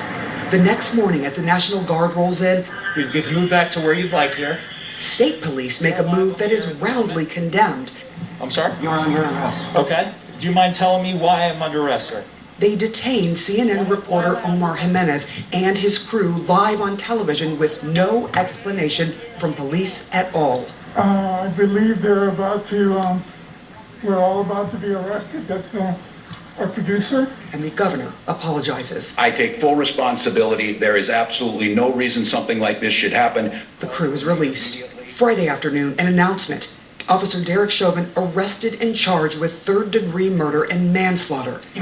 This was always beautiful. And for that, let us learn to never forget. Undermining the message that the peaceful protesters are attempting to deliver. Mr. McHale, can you talk a little bit? Let's go back to the beginning here, the George Floyd incident. How does this happen? Like, looking at that video, what is your reaction to that video, and how does it happen? Well, my personal response is, I'm a member of law enforcement for 30 years. The actions that were depicted in the videos that I observed were not what I have been trained to do in my 30 plus years in law enforcement. The process has taken place. It's not an excuse, it's an explanation. The legal process has taken place. The investigation has taken place. An arrest has been made. It's an ongoing investigation. But on the initial viewing of the videotape, it was deeply disturbing. Again, the actions that were taken were not actions that is traditionally taught throughout our nation in law enforcement academies and police agencies. I asked this to Senator Scott, but what do you say to some of these communities who are vocalizing in these protests, again, put the rioting aside, but the protests, saying that they think that there is a systemic problem in black communities with law enforcement overall? How do you address that from your perspective? Well, I believe in all accuracy, there are many agencies throughout the nation who have engaged in community-based policing to try and bridge those gaps that do exist. It's not practiced everywhere, and I would not represent that we have come far enough. What I say to you is that the peaceful demonstrators, the voices that should be heard, are being drowned out by the agitators and special interest groups that have nothing on their mind other than to commit chaos, to commit crimes and violent acts against police officers, against the government. And it's a shame because the true leaders of the movement are being drowned out by the action of these agitators. I'm hoping in states and cities that have adopted curfews that we could weed out those agitators and start the process of healing, but more importantly, the process of dialogue to truly identify where it is that we can improve our relationships. I observed on the internet today, and I'm cautious in what I read and observe, but I did observe in communities where sheriff's agencies removed their protective equipment, spoke with the individuals that were protesting in their respected area, and began to walk side by side with those protesters. And those are the type of stories that need to be promoted nationwide. And I think clearly there are areas that need concentration of change, but there are many, many successful areas throughout the United States where there is a trust and a community works side by side with law enforcement. I commend those videos to everyone as well. I know the video you're talking about is from the sheriff in Flint, Michigan, put the helmet and the baton down and marched and said he wants a march and a parade, not a protest and rioting. And that is the good side that we should always focus on. We appreciate your time, Mr. McHale, and Godspeed to all the police officers out there. I appreciate, and may God look over each and every one of our members of law enforcement who are in harm's way today and every day. Thank you for the opportunity, sir. All right, have a good night. Let's bring in our panel, first panel of the night. Juan Williams, co-host of The Five, of course. Julie Pace is the Washington Bureau Chief for the Associated Press, and Fox News analyst Lawrence Jones. Juan, first to you. Listen, these communities, some of them are really hurting. I said there's more curfews tonight than there have been since 1968 after MLK Jr. Died. Your thoughts, big picture? Well, I think that clearly there is a great deal of frustration, but I would say that there are three levels to it. I think that you can't ignore what the country has been going through with the virus and that so many people have been pent up, told to shelter in place. Secondly, the economic consequences, especially for poor working class people in this country and lots of young people, again, frustrated with what's been going on just in terms of the fear and the economic consequence. And then finally, the incredible wave of abuse by the police and claims. You think about what happened with Breonna Taylor, you think about what happened here with George Floyd in Minneapolis, and then of course the shooting death of Ahmaud Arbery in Georgia. And I think lots of people say, you know, it just seems like this is a system that has yet to deal with the idea of black people as citizens, not just those to be feared or the others. And so, you know, there's lots of anger and frustration over the fact that this has been going on for generations, that someone earlier mentioned, you know, what happened in the Rodney King case. And again, it's the thin blue line that there are people who see the police as justified in doing whatever they want because they protect law-abiding citizens from the chaos and from those people over there. I think that leads to a lot of injustice and a reason for people to be out there protesting, not only nationwide, but as we saw, even internationally. Sure. But Lawrence, I guess there are the people who are protests that we have talked to on the streets, our reporters, correspondents, who say they are put off and offended by the rioting and the looting because it muddles their message, this peaceful message. Yeah, Brett, and thank you so much for your reporting. You know, there's a lot of people on the ground that are offended by the people that are anarchists, the Antifa members. I was watching a video earlier today where an Antifa member literally told a black woman, you know, as she asked and pleaded with them, please stop throwing stuff at the police. You can cost me my life. And the Antifa member looks at her and tells her, you're going to die anyway. These are professional paid protesters that have their own agenda. And if there is one thing that I can just echo, Brett, is that they aren't the majority of the people that are out there, but they are the ones that are making the loudest noise. You know, the audience knows me. They know Juan Williams, and they see me when I'm filling in on the Five. Me and Juan go at it on the politics of America. We come from different ideologies, but if there is one thing that me and him share is being black men. And the experiences that we have had with law enforcement, the bad apples, is similar. And so although we may disagree on the politics of today, what we experienced, you had Tim Scott, who was on the program minutes ago, one of 100 senators that has been stopped 7 times in the Capitol and treated like a criminal. That is real. This is not some far left-wing conspiracy. And although we may disagree with them on the different methods, our experience is real. And it is the same thing that people during this pandemic are saying, that when the state abuses their power, there needs to be justice, due process, but justice must stand.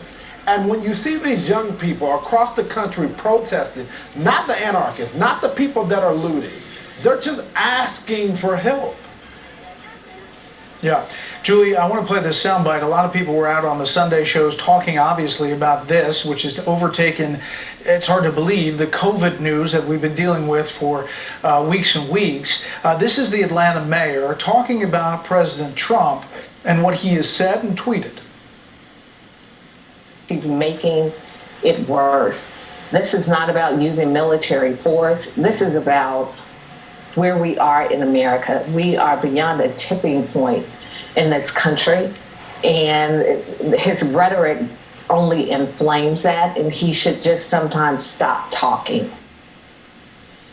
Obviously, there's always criticism from one party towards another, and Democrats towards this president in particular. But is there, do you think, a plan for the president to address this with some sort of speech, some sort of national unity call? How do you think, the perception is at the White House at this moment? I think there's a bit of uncertainty, frankly, about the way forward here. I mean, this is a president who has not spent his tenure in office trying to unite the country. And so that act of uniting, that act of being able to stand before the country as a healer, as a soother, is not something that comes naturally to him, and frankly not something that there is really an interest from a lot of people in having him do. Democrats don't see this president as someone who speaks for them, and they don't believe that a lot of these protesters who are out there peacefully protesting and expressing grievances really are looking to him for much guidance at this point.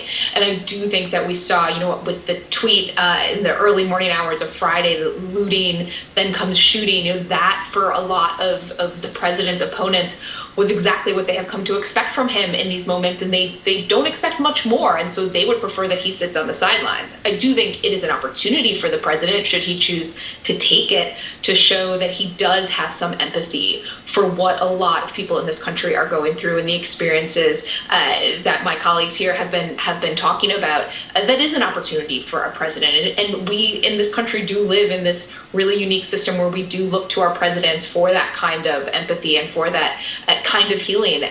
Whether he decides to take that, I think, is unclear. There's a lot of debating inside the White House that's happening over that right now. And he's mostly stuck to Twitter throughout a lot of this weekend. But the opportunity is there if he chooses to take it. Brett, right. He also may take. I'm gonna hold on one second. I got to hit a commercial break here, Lawrence. We'll come back. We'll continue to talk. He also may take the opportunity to go with another president who campaigned on law and order. That was Richard Nixon back in '68 and the midterms in '70. We'll get into the politics of that. You're looking live at Santa Monica, California. There are a ton of cities that have a police presence like this on the streets tonight. It's probably where you live. We're going to continue our live team coverage on Fox News Channel after a quick break. And we saw a few pretty minor interactions with police standing on the side, being very quiet, wearing their masks, that when they came up to them, they just stood, not in any way affected by it, and they would put their signs up and yell at them, but they were very minimal interactions with the police. We also, as I was talking to people, asking them why they were here, there are a few people who clearly are not fans of the media either, but this has been largely peaceful. I would say, by my visual estimate, 95% of the people that I have seen marching over this last hour, Brian, are wearing masks. And the people who aren't wearing masks usually have them down around their neck and have taken them off for a little while. When I talked to a couple of the officers over by the Barclays Center, I asked them if they'd had any trouble with anybody, and they weren't allowed to talk, but one of them just said to me in a kind of an offhand manner, yeah, the only problem really is the coronavirus. Obviously, this is not social distancing. We're doing our best to stay in between the two groups that have been marching here. But again, even with all these folks who are wearing masks, it's just been people on top of each other, thousands and thousands of people. A couple of other quick observations as we were walking, Brian. We saw one person with a spray can who was doing a little graffiti, and we had some... I truly understand where they're coming from, because Black lives are being lost, and they're being lost for no reason. You understand the anger? Yes, sir. Yes, sir. Are you surprised, as I am, that there are people who are surprised that these sorts of things actually happen in our country? Because this seems to be an awakening for a lot of people in this country. Very much surprised. But when I said surprised, we have to deal with reality. I mean, things like these are happening, and they're happening more than they should. Philonis, this is a country, I said earlier, this is the country that we all built together collectively. This is a country that we all live in. This is the outrage of people who have been mistreated, unheard. Their voices haven't been heard. They've tried to be peaceful in many ways. They don't know when they try to protest peacefully, people call them out, shout them out. No, I know you don't condone, no one condones the violence and the destruction of property, but how are people of color supposed to protest or supposed to react to injustice in this country? They're going to protest just like everybody else. Normal. Everything that's happening right now is not happening because of what they're doing. People are jumping on them. People are killing them. African Americans, you have women and men, both are dying right now. Like, you can watch the video, and it was 9 minutes. The guy stayed on my brother's neck, executed him, murdered him. He couldn't breathe.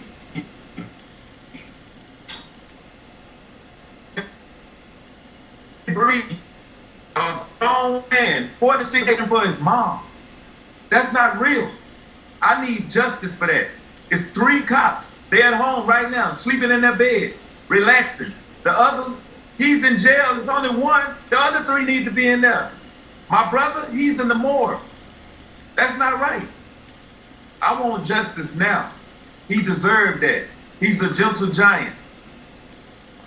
You spoke to the president on the phone this week. Talk to me about what he said to you, and were you able to share your pain with the president? President Biden, the vice president, I love this conversation. He talked to me for like 10, 15 minutes, and I was trying to talk his ear off because he was talking to me constantly. Great conversation. But Trump, it lasted probably 2 minutes. He was trying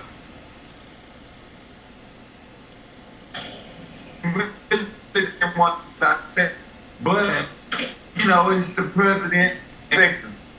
So that's it. We lost your signal as you were talking about your conversation with President Trump. Can you repeat what you said, please?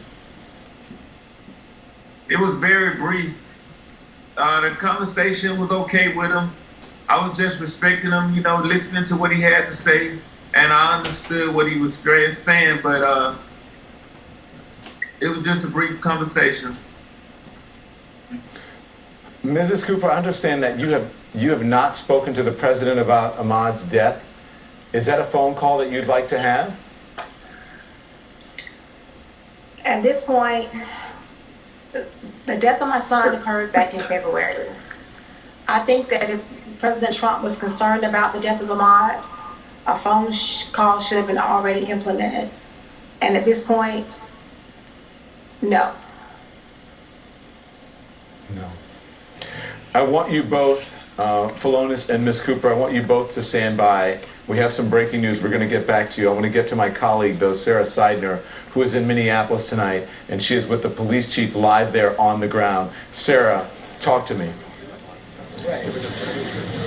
We're at 38th in Chicago, right where George Floyd lost his life. The police chief showed up here. Chief, you came here to do what? We watched you walk up to this memorial. What did you come here to do today? I came to pay my respects to Mr. Floyd, and I came to just offer prayer for his loved ones, his family, and our community that's hurting. I grew up about a block from here, and this has been so impactful for me, for this department, but for our city. But I also wanted to be in a space where people who love Mr. Floyd, I wanted to be in a space where people are talking about how do we heal and how do we move from this. And so it's going to take time, and I think that everyone here is trying to everyone here is trying to do the best that they can to offer what their feelings, and those are all valid. But I just needed to be here in this space today, and offer my respects. Let me ask you about what happened with Officer Derek Chauvin. First off, he had 18 complaints filed against him. 16 of those complaints were declined. They did not do anything to him. 2 of those complaints he did get censured. Should he have been on the force in the first place? Well, we need to absolutely look at the record of those types of complaints that officers or employees get throughout. There's all types of other things that come into play in terms of whether it's grievances and arbitrations and those things. But at the end of the day, our community members need to know that the men and women that put this badge on, that they are doing so in service to them, and they should not have to doubt. They should not have to doubt the integrity and if they're going to be treated in a compassionate and professional way. And so those are things that as we move forward, we need to get better in terms of this profession. Absolutely. Can I ask you why you decided? I have not seen this happen this quickly before. In past cases, I have covered many protests around the world, including what happened in 2014 in the Michael Brown case in Ferguson, Missouri. Why did you decide that firing the officers would happen as quickly as it did? Many departments do not fire officers that fast. There are absolute truths in life. We need air to breathe. The killing of Mr. Floyd was an absolute truth that it was wrong. And so it did not I did not need days or weeks or months or processes or bureaucracies to tell me that what occurred out here last Monday, it was wrong. I want to ask you what you thought when you saw the video that we all saw of Mr. Floyd on the ground, his face smashed into the ground, gulping almost like a fish out of water, with Chauvin's knee on his neck for more than 7 minutes. What did you see? What did that do to you as the chief, seeing your officer on top of this man? There was a visceral reaction. I will just say that I was emotional. Shortly after I saw that, I put a call out to our local black ministers, activists, and leaders. We met that morning, and I will tell you that it was, and I asked them to start with prayer, because that's what we needed, and that's what I needed. And so it was an emotional reaction that I've never experienced in my career. Never experienced in my career. So many times officers are fired and they get their jobs back with the help of the union.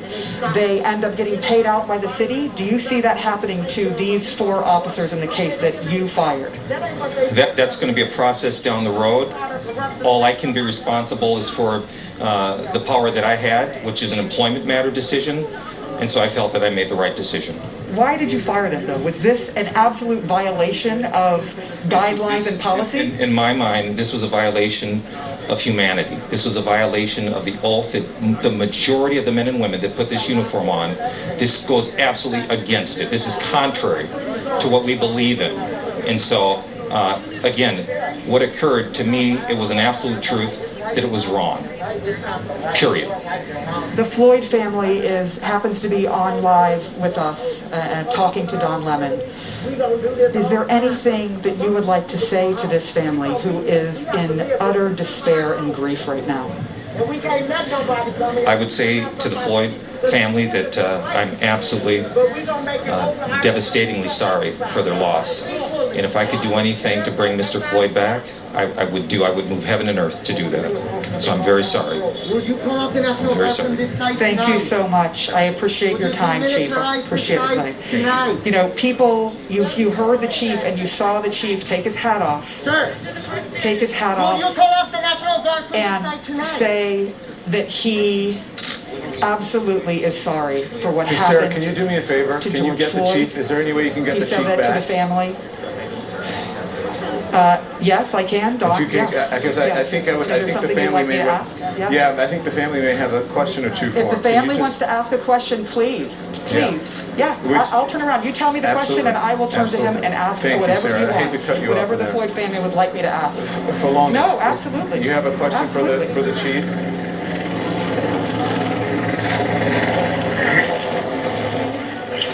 Couldn't hear you. Falonis, do you have a question for the chief? The question that I have, I want to know if he's going to get justice for my brother and arrest all the officers and convict them. Can you hear him, Sarah? Okay, I just want to make sure I've got this right. He wants to know if he justice is for going his to get brother, justice arrest and convict arrest all the officers. the other officers. All the officers. I will ask him that question. Just give me 1 second. Yes, ma'am. Chief, may I ask you, I'm so sorry, and I apologize, I'm so sorry. I know, I'm so sorry, but the Floyd family actually has a question for you. They just talked to me in my ear. I'm sorry, the Floyd family is asking me a question. I apologize, I'm sorry. The Floyd family has asked if you are going to get justice for George Floyd by making sure that the other officers are arrested and that eventually convicted. They want to, and I know that there are things that you cannot control, but they want to know if the other officers should be arrested in your mind, and if you see that they should all four be convicted in this case. And this is the Floyd family right now? This is the Floyd family. To the Floyd family, being silent or not intervening, to me, you're complicit. So I don't see a level of distinction any different. Obviously, the charging and those decisions will have to come through our county attorney's office. Certainly the FBI is investigating that. But to the Floyd family, I want you to know that my decision to fire all four officers was not based on some sort of hierarchy. Mr. Floyd died in our hands, and so I see that as being complicit. So that is about as much as and I apologize to the Floyd family if I am not more clear, but I don't see a difference in terms of the ultimate outcome is he is not here with us. And you don't see a difference between what Officer Chauvin did and the three other officers some of who kneeled down as well, but some of whom just watched. You see that all as the same act. Silence and inaction, you're complicit. You're complicit. If there were one solitary voice that would have intervened and act, that's what I would have hoped for. Unfortunately, that's what you would have expected from your officers, yes? Absolutely, that did not occur. So to the Floyd family, I hope that's my response. Yeah. All right. Thank you so much. Do you have another question? What's your response? What's your response to Falonis? They arrest guys every day. They had enough evidence to fire them, so they have enough evidence to arrest them. I don't know who he's talking to, but I need him to do it because we all are listening. Black Lives Matter. Sarah, that was an incredible interview that you did, and it was the first time. Hang on, Sarah, but you haven't spoken to anyone at the police department. I'm not sure. Falonis, correct me if I'm wrong. Have you spoken to them directly? So that was really the first interaction that you've had with the police department since your brother's death. So Sarah, in the course of this broadcast, we have been able to connect the family with the police department through your interview. Right, for the first time. I can't tell you, Don, what that's doing to me to hear them have this conversation through me to the chief. Sorry. To hear the pain in the Floyd family's voice and to have to convey that. I hope that I did the right thing for them because I know that they are hurting so badly. But I do want to recognize that when the police chief, every time I said that the Floyd family has a question for you, he took his hat off. So he wanted to make sure to be respectful. And I know that they are angry. I know you are angry, and I know you are hurting, and I know it's not enough. You cannot bring George Floyd back. But you heard what he said, that each and every officer who did not speak up against what was happening is complicit. This is the police chief saying that. This is the police chief. Don, have you ever heard that before in your life? I have not. In all of the 12 years I have covered so many protests across the world, and I have never seen a police chief say this. But I know it doesn't cure the ills that the Floyd family is dealing with, and that all the people in this neighborhood are dealing with right now. So I hope and pray that I was able to convey what they wanted to the chief in this first time, being able to hear from the chief directly their questions, their concerns. Sarah, I think you're right. I think that Chief Arredondo deserves a lot of credit for doing that. And as we know, it's not the chief's role to convict them, but he did speak out about what he thinks. He said that silence is complicit. Philanese, I know you're very emotional right now.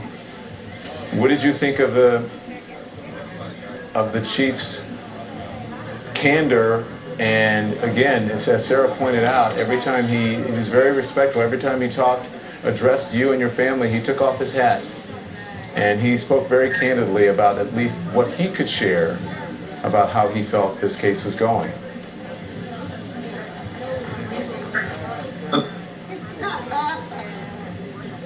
Hello, Don, just a second. Ben, I'm going to talk to you, Ben. What did you think of what the chief said? Well, he was very respectful to the family, and we thank him for that. This family is in great pain, Don. Yesterday was the anniversary of George's mother's death 2 years ago, and so they're now having to grieve publicly as they get ready for a few.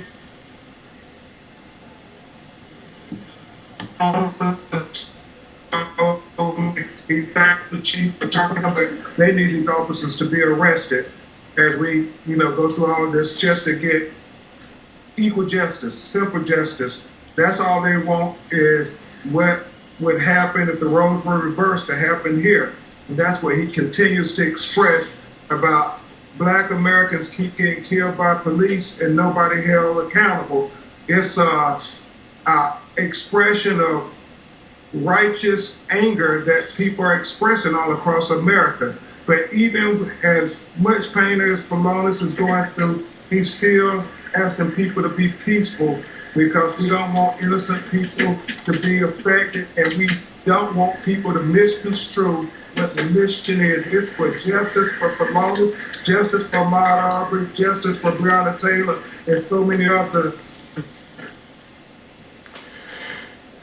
Well, Philonis and Benjamin Crump, we're having trouble with your signal, and we can see it's very emotional. And Sarah, stand by. Don't go anywhere, Sarah. I haven't forgotten that you're there. I want to get to Lee Merritt, though, and back to Mrs. Cooper. Lee, they've had a chance to speak with really the people, so to speak, who are at least involved with their loved one's death. Ahmaud Arbery's family, Ms. Cooper, really hasn't had that opportunity. What's going through your mind right now? Listening to the police chief and listening to Floyd's brother, I can appreciate that he was respectful, that he was directing it, and even from an attorney's perspective, the most difficult part about holding police officers accountable is the silence of other police officers. So it's not just the other police officers who were there who should be charged in that case, but when it comes time for trial, will the chief be able to stand up and say what the other officers did in not intervening was criminal, and that they should be held accountable for it? I've never seen a chief of police take the stand and make that kind of statement, but he has now, because there's a record. He just went on CNN Live and made those statements, and if he does not say that at the trial, he'll be impeached on his previous statement. And he sounds like Chief Arredondo, and from the community, I'm here in Minnesota now, the community has put their trust in him, and he sounds like a man who will keep his word. But I wonder if he's frustrated from a community law enforcement perspective that there are criminals in his jurisdiction that used to wear the same uniform that he wears that are still on the loose. In Ahmaud's case, the chief of police, he actually left office shortly after Ahmaud's murder and handcuffs himself because of the criminal activity. And so, and he failed to make any arrest in that case. And so when you compare the two, I take my hat off to Chief Arredondo, but we still want to see these additional arrests on behalf of the families.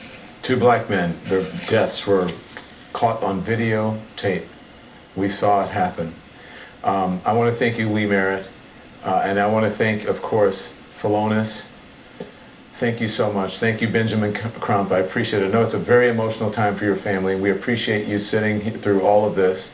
And I hope that this has provided an opportunity, at least in the moment, for a momentary release and relief of something. And I don't know what it has provided you, but I hope it helps in some way through what Sarah has done and what CNN has provided here.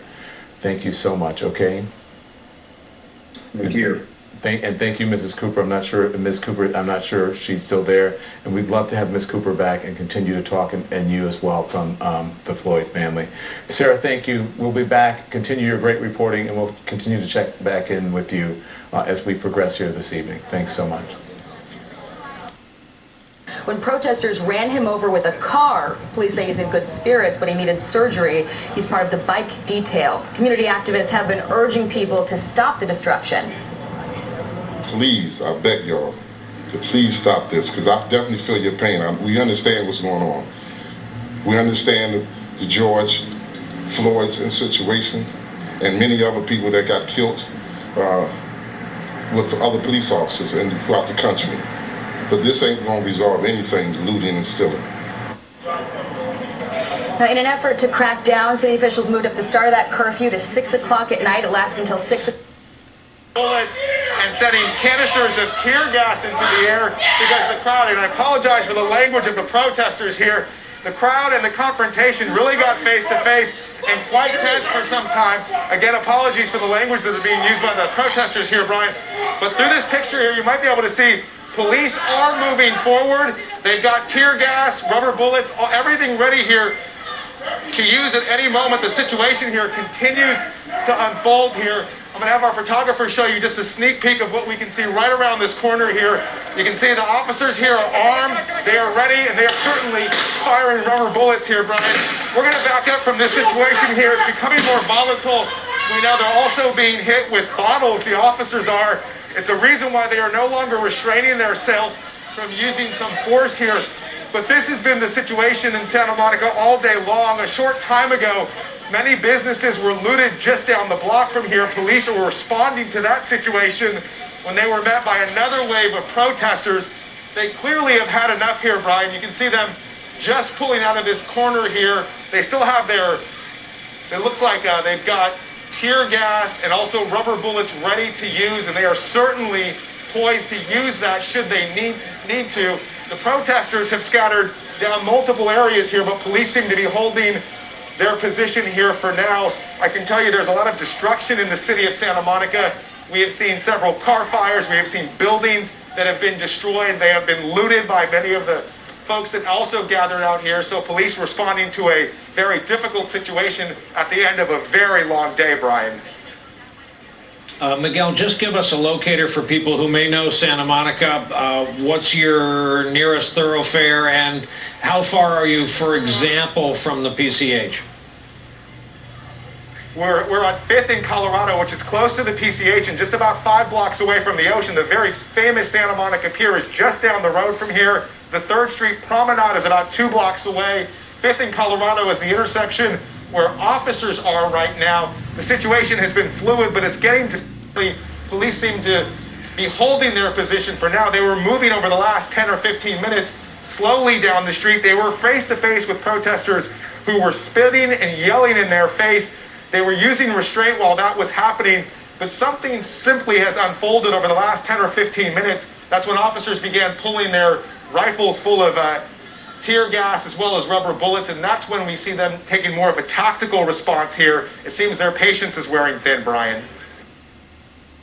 in many cases to rioting and looting, and that's when it's not a peaceful protest, obviously, and we've seen those images over the past few nights. From the northwest to the southeast, Francis Suarez is the Republican mayor of Miami. Mr. Mayor, thanks for joining us.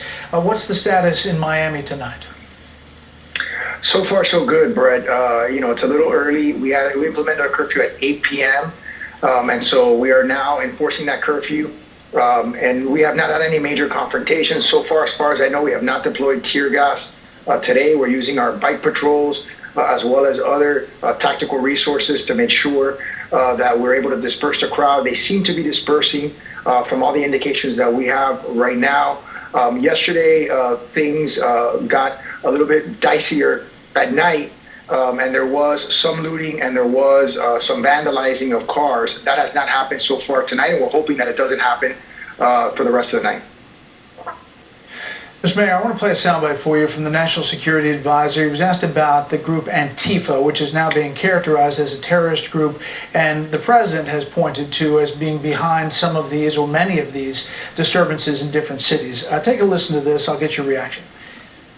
I want to make a big distinction between peaceful protesters, these great Americans, and that's the difference between our country and many of the authoritarian countries out there. When something like this happens, we investigate it. Our people protest. They petition their government for redress, and we stand with the protesters. It's the violent Antifa, radical militants that are coming out under cover of night, traveling across state lines, using military-style tactics to burn down our cities. The White House, the National Security Advisor pointed to Antifa, some on the left pointing to white supremacists. What are you seeing on the ground, Mr. Mayor?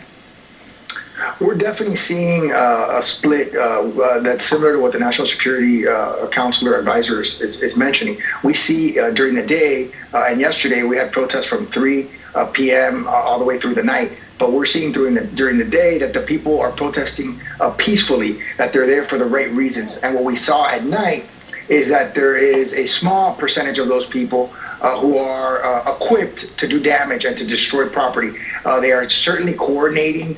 We have evidence of that. What we do know is we arrested yesterday 57 people. Only 13 of those lived in the city of Miami. So a vast majority of them lived outside the city from different parts of the country. And so without a doubt, we're seeing throughout the country, and I've talked to other mayors in the country that are noticing that there's two kinds of protesters. The daytime protests, for which, as the National Security Advisor said, we are united in that protest and the frustration that people are feeling. And then there's the nighttime protests, which really have been transitioning to looting and to vandalism, and that's something that we're trying to avoid today, and so far we've been successful doing. The Mayor of Miami, Mr. Mayor, we thank you very much. Right, thank you very much for that. I appreciate that. Alex Marquardt in Washington, very near the White House. Protests now in their 6th night as the country reels over the police killing of George Floyd. Los Angeles now extending its curfew to the entire country, affecting 10 million people. The mayor of Washington also issuing a citywide curfew starting at 11 p.m. Here to discuss now is Houston Police Chief Art Acevedo, the president of the Major Cities Chiefs Association. Chief Acevedo, thank you so much. We appreciate you joining us here on CNN for this special report that we have this evening. I have to ask you about something that you said today. You said the Houston Police Department wants to give George Floyd a police escort when his body returns to his hometown to be buried. How'd you come to that decision? Well, you know, it's going to be a big deal for our city to bring him back home. He's well known. He's known by a lot of our officers. We want to make sure that that the family's safe, that the movement's safe, and most importantly, we want to make sure that the family knows that we're here for them and to support them at this time. Chief, you know, we have been looking at all of these volatile situations that can quickly escalate during these protests, like this NYPD vehicle driving into protesters, an official saying that protesters hurled a brick, water bottles, and a flaming bag at the car. We'll put it up in moments if we can get it. How do we stop things like this from getting out of control? Well, you know, I'm hopeful that what will happen is what, unfortunately, most people that are protesting, especially in our city in Houston, are trying to affect change in a peaceful manner. But what happens is that it's not everyone in the crowd that is doing that. And sadly, when they do that, they end up hijacking a movement. So the most important thing is that give folks some space, as long as nobody's getting hurt and we're not burning down a building, so on and so forth. That's probably the most important piece. Chief, you know, the Chase Bank looks like. We don't know what's been taken, but we know that they were looting the Chase Bank here, as well as pretty much this entire block, for about 2 hours. We were here 2 hours before police finally started coming in, and we saw police actively engage during a moment in which some sort of projectile, I believe it was a can or some bottle, hit the backside of that police car and broke the window, and that's when they called in the reinforcements. With their hands up, many in cars. They've converged at this gas station, at the mobile station. We now have got police who've moved up that ramp. You can't see them, but their police have come up that ramp from I-35. And on the left, we've got police and National Guard coming up this ramp. The crowd is now seated. Many of the people have been seated in preparation for whatever comes next. But when you and I last spoke, those police were 500 feet down the ramp. They have now stopped right here. So they have moved all the way up on both sides. The crowd has now moved closer in, and this is now where the standoff is. It has suddenly, once again, become very calm, but I just wanted to bring you up to speed with what is happening. We still got that helicopter flying above us, National Guard helicopter. You can see there's a combination of state police. I believe they're the ones on the left, and local police and National Guard. They've got batons, if you notice. Mostly they've got batons. Their masks are all on. There have been some canisters that have been fired in the last 10 minutes or so while you were talking to the mayor, but they have stopped that for the moment. So for the moment, this is a complete stalemate. Nothing else is happening. I just wanted to bring you up to speed with that. They're chanting, "No justice, no peace," say his name, and there are two groups of police on either side of the highway with the protesters here on the high ground. Brian? All right, and in a city where the highways have been shut down, remember, protesters with cars, have a kind of portable currency in addition to a way of getting across town, but they stand out more with highways shut down. Ali, we'll check back in with you. Stay safe. A break in our coverage. More when we come back. Is cleaning the outside of your... Just to give you a bit of perspective, the White House is abutted to Pennsylvania Avenue, as you well know. So we're quite a distance away from where we were yesterday, and certainly the day before. They're trying to move the crowd back, but they're still here. They're still loud, and so far, mostly without major incidents. But we'll keep an eye on it for you. Right back to you. Okay, Kevin Cork live in Washington there. You see the crowds growing. We'll monitor that. Stay safe, Kevin. Thank you. Up next, whatever happened to social distancing in the midst of the protests and the riots? Remember that? We'll take a look. Yeah, The ADT yard sign stands watch over your home. Get out of the street, and during a confrontation, the teen tried taking his gun. The officer says he feared for his life when he shot and killed Brown. This time, the cry is the chant, "Hands up, don't shoot." As thousands pour into the streets to demand justice, the officer is not charged. We have had enough of all of this, and this change must come. In October 2014, Laquan McDonald, a black teenager, is killed by police in Chicago, shot 16 times by an officer who'd arrived at the scene seconds before. Though the officer claimed self-defense since McDonald had a knife, an autopsy shows some of the shots entered McDonald's back while he was turned away. The incident sparks protests in Chicago when police dashcam video is released more than a year later. The officer, Jason Van Dyke, is found guilty of murder. 16 shots and a cover-up. There was a guy in there with a pistol, saw his face. He's like pointing it at everybody. November 2014, 12-year-old Tamir Rice is playing with a toy gun at a park in Cleveland, Ohio, when officers are called. An officer shoots Rice seconds after arriving. The grand jury declines to indict the officer. The prosecutors saying the evidence did not indicate criminal misconduct by police. In April of 2015, in North Charleston, South Carolina, Walter Scott was pulled over for a broken brake light. An eyewitness captured the tragic outcome. Walter Scott was shot and killed by Officer Michael Slager, who was later convicted and sentenced to 20 years for murder.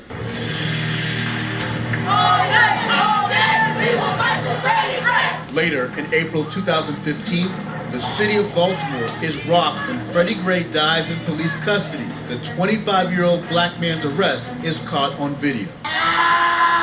The Baltimore Police Department charges Gray for possessing a knife. After being transported in a police van, Gray falls into a coma and is taken to the hospital, where he dies later of a spinal injury.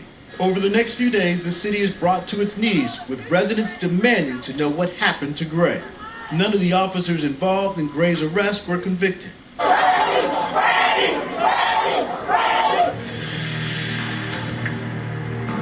In 2015, Sandra Bland is pulled over for a minor traffic violation by State Trooper Brian Encina.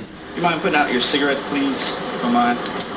I'm in my car. Why do I have to put out my cigarette? Well, you can step on out now. Their exchange escalates, resulting in Bland's arrest. The video shows how quickly the interaction turns. Get out of the car! And then I will light you up. Bland is found dead in her cell days later. Her death ruled a suicide. I told him not to reach for it. I told him to get his hand off. In July of 2016, Philando Castile gets pulled over. His girlfriend, Diamond Reynolds, and her 4-year-old daughter are in the car when she starts using her phone to live stream the interaction. Officer Geronimo Yanez opens fire, killing Philando. Oh my God, please don't tell me he's dead. The community rallies behind the Castile family, a beloved school cafeteria supervisor. The officer is charged but later found not guilty. He wasn't no criminal. My baby was a good man, a good, hard-working man. Then another tragedy in September 2018 unfolds in Dallas. No justice, no peace. No justice, no peace. 26-year-old Botham John is shot and killed by Dallas police officer Amber Geiger while sitting in his own home. So I'm calling on the Dallas officials. Please, come clean.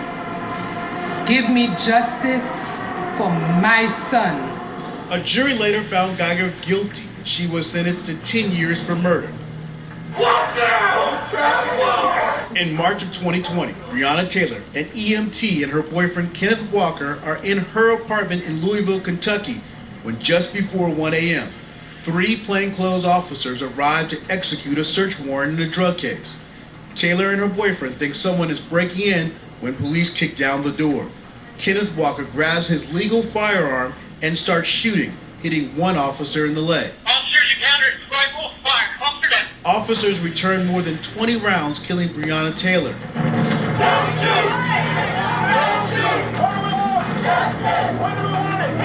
Incident after incident, year after year. Hands up! Don't shoot! Tearing at the hearts of black people. I can't breathe! I can't breathe! As they look for a balance from the justice system. No justice, no peace! The stories, the names, well known, the pain runs deep. Brian Young, CNN Chicago. Heavy. I want to bring in now filmmaker Spike Lee. Good evening, Spike. Thank you for joining us. How you doing? Good, but that was a great piece by Brian. So you guys, your producer, whoever did that, that's to see all those things together, because it's here and here and here, but you see it put together, it has a great impact. And for me, how can people not understand why people reacting the way they are? We're seeing this is history again and again and again. This is not new. We saw with the riots in the 60s with the assassination of Dr. King. I mean, every time something jumps off and we don't get our justice, people are reacting the way they feel they have to be heard. This is not, what we're seeing today is not new. This is not new. We've seen this again and again and again, and people are asked the same questions like, why are people rioting? Why are people doing this, doing that? Because people are fed up and people are tired of the debasing, the killing of black bodies. That's what this country is built upon. That's why I'm wearing this shirt. 1619, we were brought here to this country from Mother Africa to Virginia. And it's been the same thing, and now we have cameras. But the attack on black bodies has been here from the get. I also like to say the foundation of the United States of America is built upon the stealing of the land from the native people and genocide coupled with slavery. That is the foundation of the United States of America. George Washington, the first president, owned 123 slaves. So this stuff is not new. And people are fed up. Look, I'm not condoning all this other stuff, but I understand why people are doing what they're doing. And I would like to say this. I would just like to say this. This stuff is diverse. I'm seeing a whole lot of white, young people out there who are joining with us, you know, in the show of displeasure with this country. Yeah. I know exactly what you're saying, and the criticism comes when you say, I understand why these people are doing it, and you say, but I don't condone it, but I understand it. The criticism is that, oh, Spike and Don, they are encouraging people to go out and be violent. No, not at all. I understand, but it's the same. Don, you and I had nothing to do. The reason why people are out is because black people have been killed left and right. Yeah. Has nothing to do with you and I. Don, people said that my film Do the Right Thing was to cause riots. That's what I want to get to. But that's what I want to get to. But it's the same. But this is my argument. When people were protesting on state houses with carrying their assault rifles, and people say, well, I don't understand why. I don't understand why they're carrying assault rifles, but I respect it's their right under the Constitution. This is the same thing. I understand their anger. I stick with flags too. Right, but I understand their anger, but I don't condone what they're doing. It's the same thing. No one should be destructing property and that sort of thing, but I understand the anger. And you mentioned Do the Right Thing, and you mentioned that this is not new. And you put this together, this short film for us, and I appreciate it. It's premiering tonight on this program, and it's titled Three Brothers, Radio Raheem, Eric Garner, and George Floyd. For those who need just a reminder, Radio Raheem is this fictional character in Spike Lee's iconic, this is 1989, 31 years ago, his iconic film, Do the Right Thing. And I have to warn the audience, this video is disturbing, and you have to watch it. It contains some raw language, all right? But I think it's important not to sanitize this. Here it is. I'm minding my business, officer. I'm minding my business. Please just leave me alone. I told you the last time. Please just leave me alone. Please, don't touch me. Don't touch me, please. Don't touch me.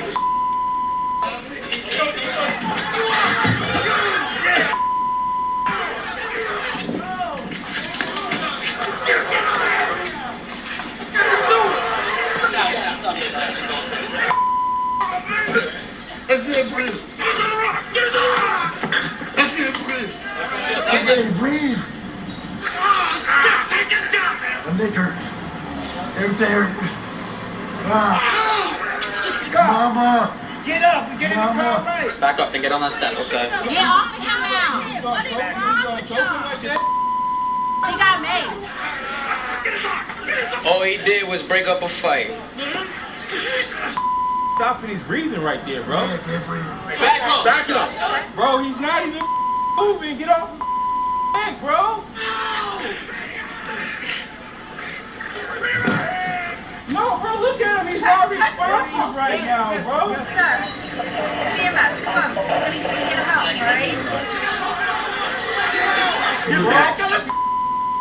Don't touch him. Don't. You could at least lifted him up off the ground, bro. We wouldn't even trip, bro. Yeah, 987, you just killed that nigga, bro. You just Y'all just really just killed that man. You just really killed that man, bro. Spike, you do the right thing 30 years ago, still relevant today, man. Don, Well, Don, here's the thing. Ray Rahim, a fictional character, is based upon Michael Stewart. In 1983, he was doing graffiti in a New York City subway station, and he was killed by the New York City transit cops. That's where I got the deal for Ray Rahim. That was back in 1983. Do the Right Thing came in 1989. And so when I see the tape with Eric Gardner, I'm like, oh my God, that's the same thing. And then with George, so it's a devaluation and dehumanization of black lives. And this guy we got in the White House, he ain't helping. Basketball Hall of Famer Michael Jordan, I want to get your response to this, released a statement tonight. Spike, it says in part, I see and feel everyone's pain, outrage, and frustration. I stand with those who are calling out the ingrained racism and violence toward people of color in our country. We have had enough. He is speaking out, and that's extremely rare and something that he has taken a lot of criticism over. Are you glad to hear that? Yes. I mean, I'm glad my brother, MJ, I love you. Thank you for coming out. And I appreciate, we all appreciate it. And I think that these horrible images of black bodies is getting everybody. And I hope after this, we get with this pandemic, we cannot go back to the same old stuff. We got to move forward. And this pandemic has really demonstrated, a lot of people didn't know, the gaps between the have-nots. We cannot go back to the same old stuff. We can't do it, we can't do it, we can't do it. Spike, thank you. Thank you for having the courage and the voice to step up and to put yourself out there. And can I just read something from someone who I highly respect, and watching our conversation about condoning violence, and they said the answer to aren't you condoning violence is no, but I don't know what is a proportional response to mass murder. Spike Lee. 400 years, we've been killed, 400 years. Thank you, sir. Be well. Thank you. Thanks. Thank you. Jane Fonda has a long history of speaking out for her beliefs. Officers at that moment that they were cornered and that they did the best that they could. So again, an independent commission is looking into how the NYPD has handled the last 3 days in New York City. And there is a situation here where the mayor is trying to back the police officers while at the same time backing most of these demonstrators who have... We want to make things a little simpler. ...in Flatbush and Union Square. But again, it is barely 10 o'clock, almost going to be 10 o'clock. And at this point last night, completely different situation than what we're seeing now. But it is still early. Brett. All right, Brian Yennis, great job on all this coverage live in New York. Let's take Washington, D.C. full for a second. Lafayette Park, I'm being told, had about 5,000 protesters at about 5 p.m. They think those numbers are going up. There are about 500 D.C. National Guardsmen supporting operations right now, supporting the Secret Service, supporting the police as well. So far, fairly peaceful, some spray painting, eggs, spitting. But last night it was like that too. It was exactly like this. Started off slow and then really flared at around 11 p.m. to midnight, where it got more physical. And there were some injuries. Soldiers were injured and some Secret Service injured as well, as you're looking there live in Washington, D.C. Let's get an update now from the West Coast. Correspondent Jeff Paul is in Santa Monica, California. Good evening, Jeff.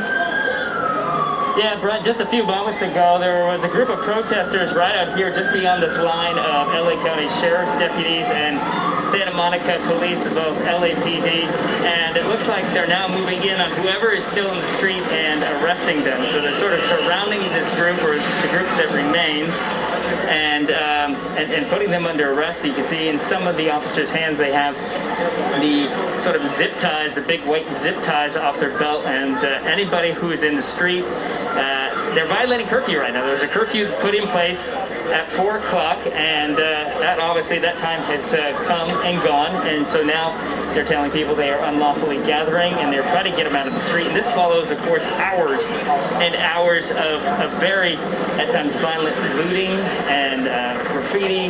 We've had some fires over here in Santa Monica, and that started a few hours ago, and it appears law enforcement is starting to get that under control, but it is still a very fluid situation. As you can see, many law enforcement officers here at this intersection, and they'll continue to be out here. We also know that the National Guard is floating around here somewhere, and they're trying to get people to push back. They've been, almost look over here, you can see there's an officer with one of these kind of green-looking rifles. We believe those are either beanbag or rubber rounds that they are using to keep people back, to get them to essentially go home.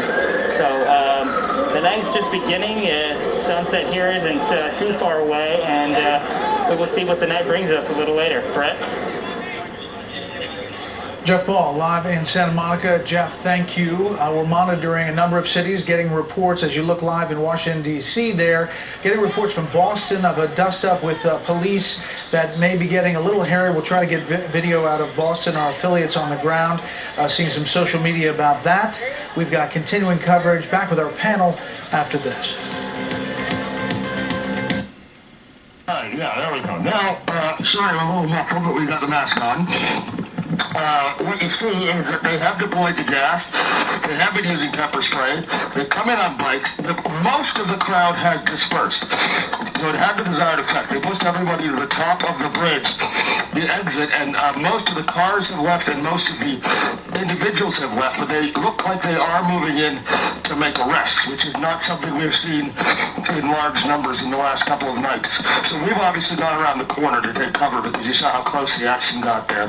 The police were moving in on foot and individually with backup in cars, and the police who are on foot by the ramp. So that's the picture we've got right now. You saw they were using pepper spray, which yeah, we did get a little bit of, and there has been a little bit of deployment of gas, but that's the situation. You've got as good a view as we've got now. I would say that most of the crowd has dispersed, but as you can see, they go over there. There are still patches of people around, so not everybody is off the street, but that's what's happened in the last couple of minutes. Ali, let me ask you a very basic question, because viewers who have been in our coverage for days now saw the epicenter of the violence in Minneapolis and saw 2 straight nights where it's not an editorial to say that the state and city had zero control over the streets of that city. And now they seem much more methodical about mapping out the areas. It's no different from a military campaign. Capture and hold, capture and hold. What changed? Is it sheer numbers? Is it that second and third wave call up of the State National Guard? Yeah, well, we're not seeing any National Guard here. We saw them on the highway, but I think that's the point. We went from 500 National Guard to 700 on Friday night to 1,700 on Saturday morning to 13,100 by Saturday afternoon. So yesterday's activity at night, what you saw is that every time the police had some sort of interaction with protesters, it was with National Guard support. Fire trucks were getting in with National Guard support, ambulances.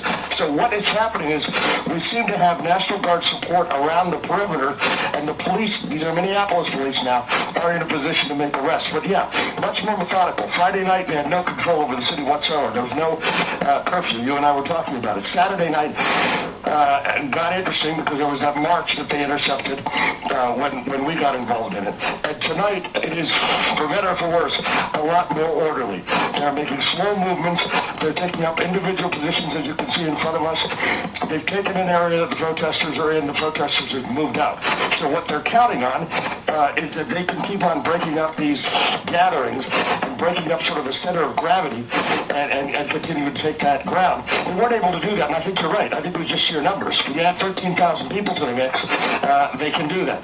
The kinds of books to help me understand, and I know that there's been, I mean, you've laid out very clearly what the problem is, what people are seeing, the history of racism and violence against black people. Spike did a beautiful job talking about it.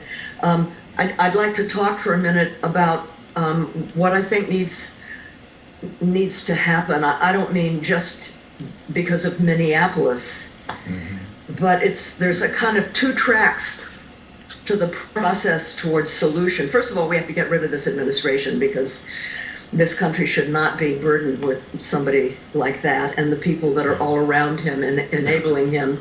And so we're at a very important moment. We have an election coming. We have a pandemic crisis. We have a climate crisis. We have a race crisis. And we have a choice to make.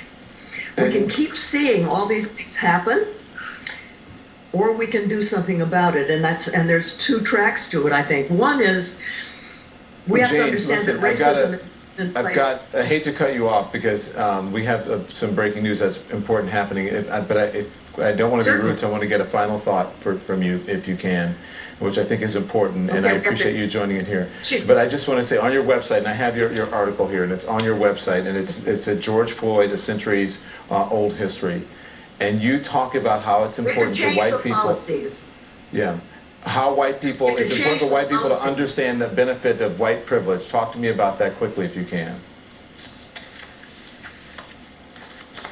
Well, because we're white, we have had privilege. Even the poorest of us have had privilege, and we need to recognize that, and we have to understand what it is that keeps racism in place, the policies, redlining, banking policies, mortgage policies, all of the things that are really making it very, very difficult for black people to lift themselves up. The policies have to be changed, and then white people have to understand the history that has led to this, and we have to try to change within ourselves, and we have to get to know black people, and they have to become our friends, and we have to understand the reality that they live in, and we have to do it now.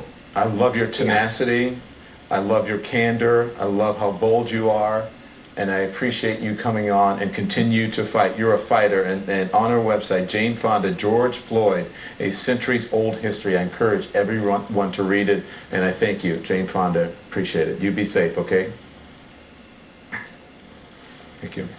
Thousands of protesters marching through New York City right now. Shimon Prokupecz live on the scene. Let's get to the breaking news. Shimon, what do you have? Let's get to the breaking news. Shimon, what do you have? Yeah, Don. So, it's been mostly a peaceful day. I just want to show you behind me here. For the first time, we're actually seeing police officers with shields, these plastic shields and helmets. And what's happening here, Don, is there is a crowd. My understanding is thousands of people heading this way. You see this officer running here. And here we go. This is similar to what we were seeing last night, where police start to move in and the protesters start to run. This crowd came from Brooklyn, Don, and police were trying to stop them around Soho, and they are now making their way to Union Square, and police are just standing here behind them, and as you can see, there are people running. And police here are setting up a line to try and prevent them, and now they're walking towards them here, Don. So you said thousands of people that they are that you're seeing here, and this is in Times Square. Where are you exactly? This is in Union Square. Union Square, It's been sorry, relatively pardon me. quiet here. The police, yeah, Union Square, and the police are starting to back up here behind me. Just started to show the police here. They're now back here, lined up. But this crowd is. I mean, we were with the peaceful protesters earlier. That when I was on with you earlier, that you saw. This is a much different crowd from what we saw earlier, just probably at the start of your show. This is a much different crowd. They've been throwing things. Police have been trying to corner them off. They made a couple of arrests in the Soho area, and now they're continuing to march. The police are standing back about a block away. There's a police helicopter over them. And now it just seems like they're trying to figure out which way to go, and they're just staying in the street. But this is a much different crowd from what we saw earlier. Here we go, and they start to run. As the police approach, they start to run. You know what's interesting, And as you Simone? can I see, mean, this they're- is they're pretty trying to- fascinating considering we both live in New York City. And New York City has just been virtually empty, a ghost town for months because of the coronavirus. And then all of a sudden, all of these people showing up on the street. And we haven't seen crowds like this in New York City since March. That's right. And you know what? If there wasn't the pandemic, we would see cars everywhere. I mean, this is Union Square. People would be out.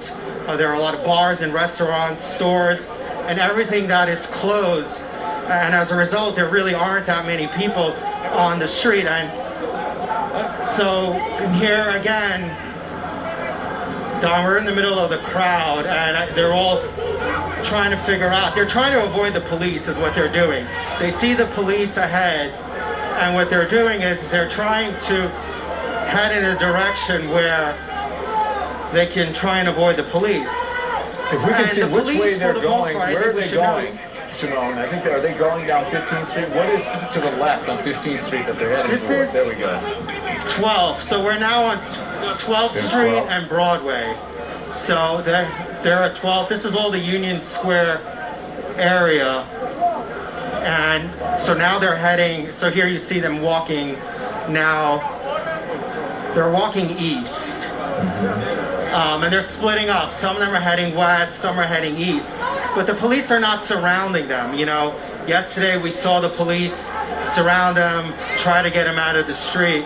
Oh, here are the police now, Don. They're moving in. And what you'll see here, Well, we I have mean, not seen this this looks all largely day. peaceful, and what appears to me, Shimon, is that the protesters are walking through the streets in what appears to be a peaceful manner, walking back and forth, trying to go down streets and avenues where police aren't. So they'll walk down a street, correct me if I'm wrong, that is police-free, and then when the police show up, they go back the other way. Am I wrong? That's right, yeah. So now you see the crowd. Let me move Davide over here. And their hands up, and they're saying, don't shoot. So, and the police are lining up here. And you see some officers pushing some of the protesters now. And like you said, Don, you're right. I mean, for the most part of the day, they have been allowed to march in the streets, protest, and it's been peaceful. And it is when the police approach, the confrontation starts. But this is a very different posture from police that even we saw yesterday. We didn't see these shields out like the way they are here tonight. The police clearly concerned for their safety after what happened last night to their vehicles being burned, attacked, surrounded. I think what's changed with this crowd, they were getting reports, the police, that they were throwing things. I saw them carrying street cones. So that could be what the police are concerned about. Usually when the police are wearing these helmets, it is because they are concerned that they're going to get hit, obviously, with debris. And we have seen protesters throw bottles at police. And so now something is on fire behind me. There is now a fire here, Don. Something is burning.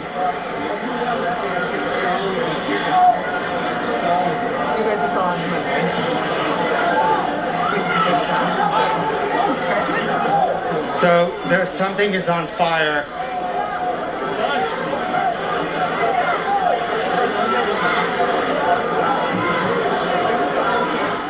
So, Shimon, do we know what this is? Is this a car? Is it a trash can? Is it debris? Do we know what's on fire? We don't know what's on fire here, Don, but now the crowd here is trying to leave. So we're moving back as well. I'm good. So this is, I don't know what they're running from. It could be the police. Do you know what's on fire? It's a car. I'm doing something the NYPD can suck my dick. So it's a car fire. Do we? So yeah, so clearly things here, much different, Don, from what we've seen all day here. Is there anyone there who seems to be a reasonable person who you can talk to find out what is burning and what they may be running from? Do you know what's burning there? No, she doesn't know. Okay. Yeah, so now we hear fire department. Is there any way to get closer, back closer to 12th Street, Shimon? No, so now it's all blocked off by protesters. The protesters have blocked, the police are blocking the area, and now the police, so the fire engine here is on, and there are more police officers coming in now.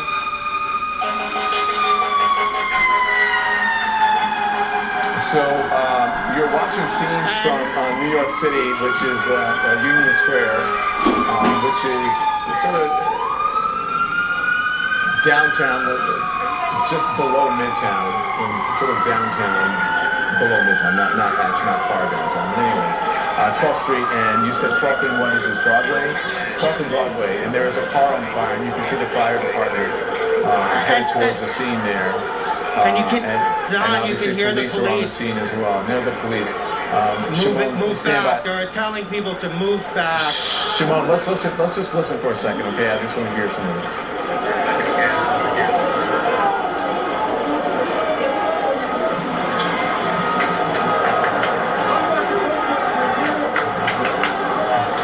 So, Shimon, I want you to stand by. I want to bring in now the daughter of Dr. Martin Luther King Jr., Bernice King, and she joins us as we go through these scenes that are playing out in America, and there is Bernice King. Bernice, thank you so much for joining us. I really appreciate this. When you look at what's happening here and all of this happening, I know your father was about peaceful nonviolence. What do you think of this? You know, I really hear his words tonight in his book, Where Do We Go From Here? America, Chaos or Community. We have some hard choices to make and some quick choices. Time is not our ally right now. And I am with the family that there needs to be arrest made, and the charges really need to be first degree. Until we have justice in that sense, we're going to have this unrest, unfortunately. And so America's choice is that we can keep focusing on these reactions, or we can change the conditions that have led to these kind of actions.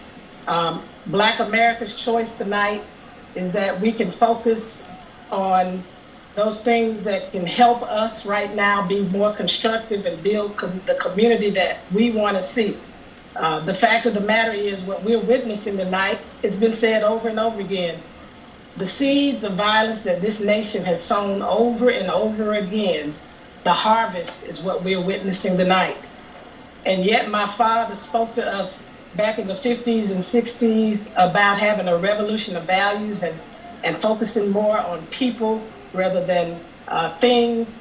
He talked about that we had to change our alliances to be more ecumenical. He talked about wiping out poverty, systemic racism, and militarism. And we ignored the prophet. And unfortunately, his words are coming to pass on tonight. My hope and prayer is that somebody will pick up a phone who has influence in this situation, who can turn it another way. White people, I say to you, it's time for you to speak up.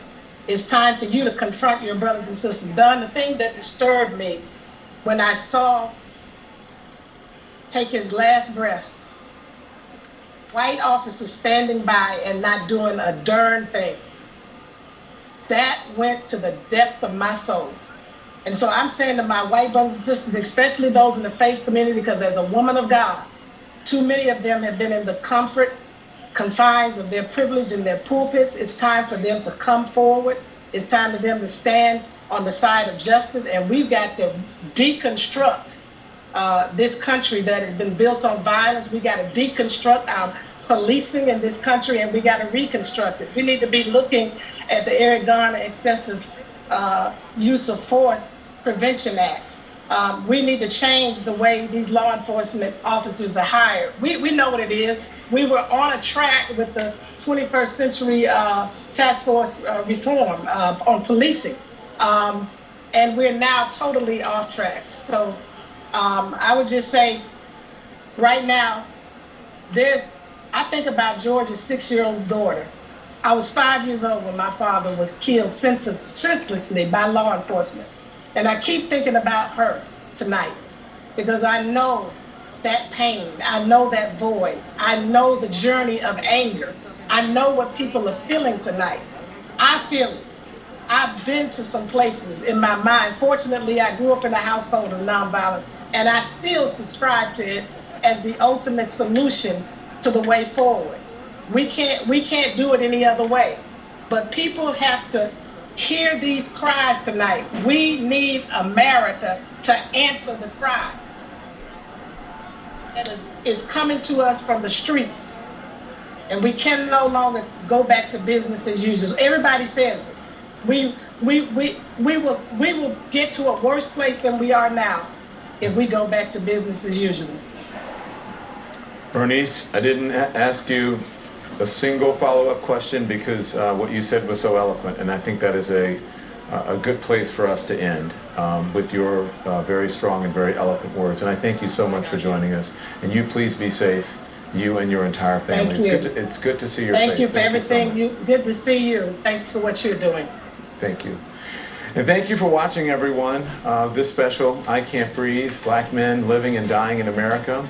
Our live coverage continues now with my colleague, Chris Cuomo.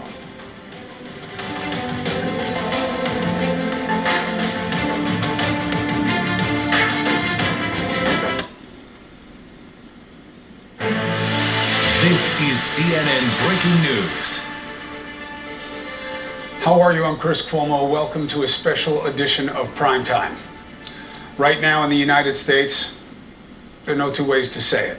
There is no peace in the country right now. Nearly every American city of any size, you have bad situations. Your streets, public spaces, most of the situations we're seeing, if they're about message, have the same message. People are sick and tired of what they see as a lopsided police, justice, economic, and cultural system that favors a majority at the expense of a minority. Now, that's general, right? There are specific pockets, for better and for worse. One of the most neglected part of the coverage of this event in this country right now is that while we see the faces of the victims, and we are hoping as a country that we start to listen to the pain that these events have caused and look at the underlying motivations and the machinery of these situations. What you're seeing boil over in the country right now is not what it seems very often. We have it covered all over in the hot spots. We'll take you through all of them tonight. But you have to watch with awareness. Not all situations are the same. Not all groups of people are here for the right reasons. Many are not here to ask for justice. Many are here to spread injustice. There are insurgent groups. There are agitators. I don't say this from hearsay. I don't hear this from government sources. I'm telling you, I know it from the realities of having been on the streets, and I know what is happening on the streets tonight. So we have to watch with awareness so that nobody starts selling any toxic narratives about who is doing what. We have to be smart. Let's start in New York. The situation, once again, as often happens at night, is turning violent. During the day, you had peaceful protests. In fact, you had them all across the country. And you had them all across the city. People were chanting things like George Floyd, just simply the name of the most recent victim of what is seen as abusive policing. And if you see looting, stop it. Now, I want you to hear that message also. Okay? It is easy to lump everybody into the same basket. That's how we got in this situation to begin with. The generalities that can be dangerous. But not everybody is out on those streets for the right reason, and certainly many are not there for good reason. CNN's Shimon Prokupez is in New York City right now. You were trying to figure out, Shimon, when I was watching you with Don, something was on fire around Union Square in New York City. What is the situation now? What have you learned? So the situation is the same, Chris. There is that fire. We believe it's a car fire around the corner here. We're on East 12th and Broadway. And what's happened now is more police officers have moved in. And they are now, you see someone throwing something. This is how this has been unfolding. Here's more objects being thrown at police. The protesters have now surrounded the police. You can see the police in the middle here. The protesters have surrounded them. And as the police start to move, as the police will start moving in, the crowd starts to run. And there is someone else just throwing something. And the police, as you see, are essentially in riot gear. They're wearing their helmets. We've seen officers with those large plastic shields. And so now you see again. So police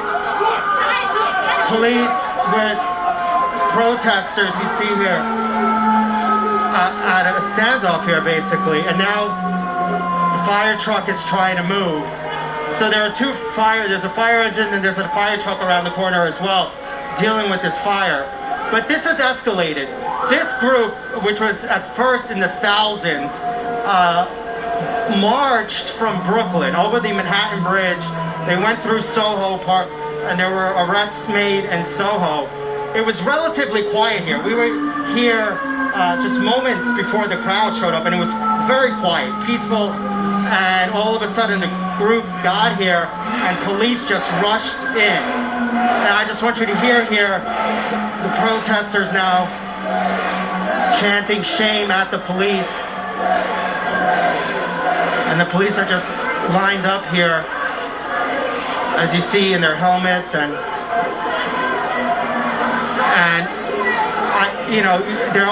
it seems that police are trying to push the crowd back. But so far, with the chanting, and here we see police pushing more people back.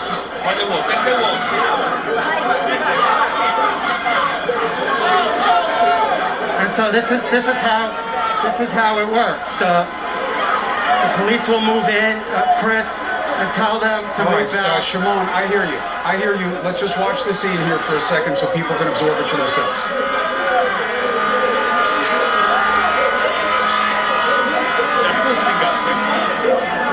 The police are pushing us back. So Shimon, you and the team move out of the way. Find yourself a safe opportunity place to start your coverage. Do not stay directly in the line of the police who are pushing you backwards. Find a safe space for you and the team. I have the coverage until you get there. Now, I want you to look, as you're watching this, look at the faces of people who are in direct confrontation with police. Can you be white and be in one of these situations for the right reasons? Absolutely. A term that is now becoming very common, the word ally. That word saddens me, and we'll talk about that later tonight. But in this moment, you absolutely can be an ally. You can absolutely be there. But I want you to pay attention to the colors of people who are here to tell you two fundamental truths. One, this is not an all-black issue. The victims may overwhelmingly be black. But you have a lot of people in this country who want to see things change. But I have to keep reminding you of this. You will see in every one of the cities I'll take you to tonight, you'll see pockets of agitators, anarchists, fringe political groups from left and right who are here to provoke. They are organized, they plan for violence and disruption, and they seed it, S-E-E-D. You have to be aware of that. You see it here in this crowd. Look at the people who are right in front of the police.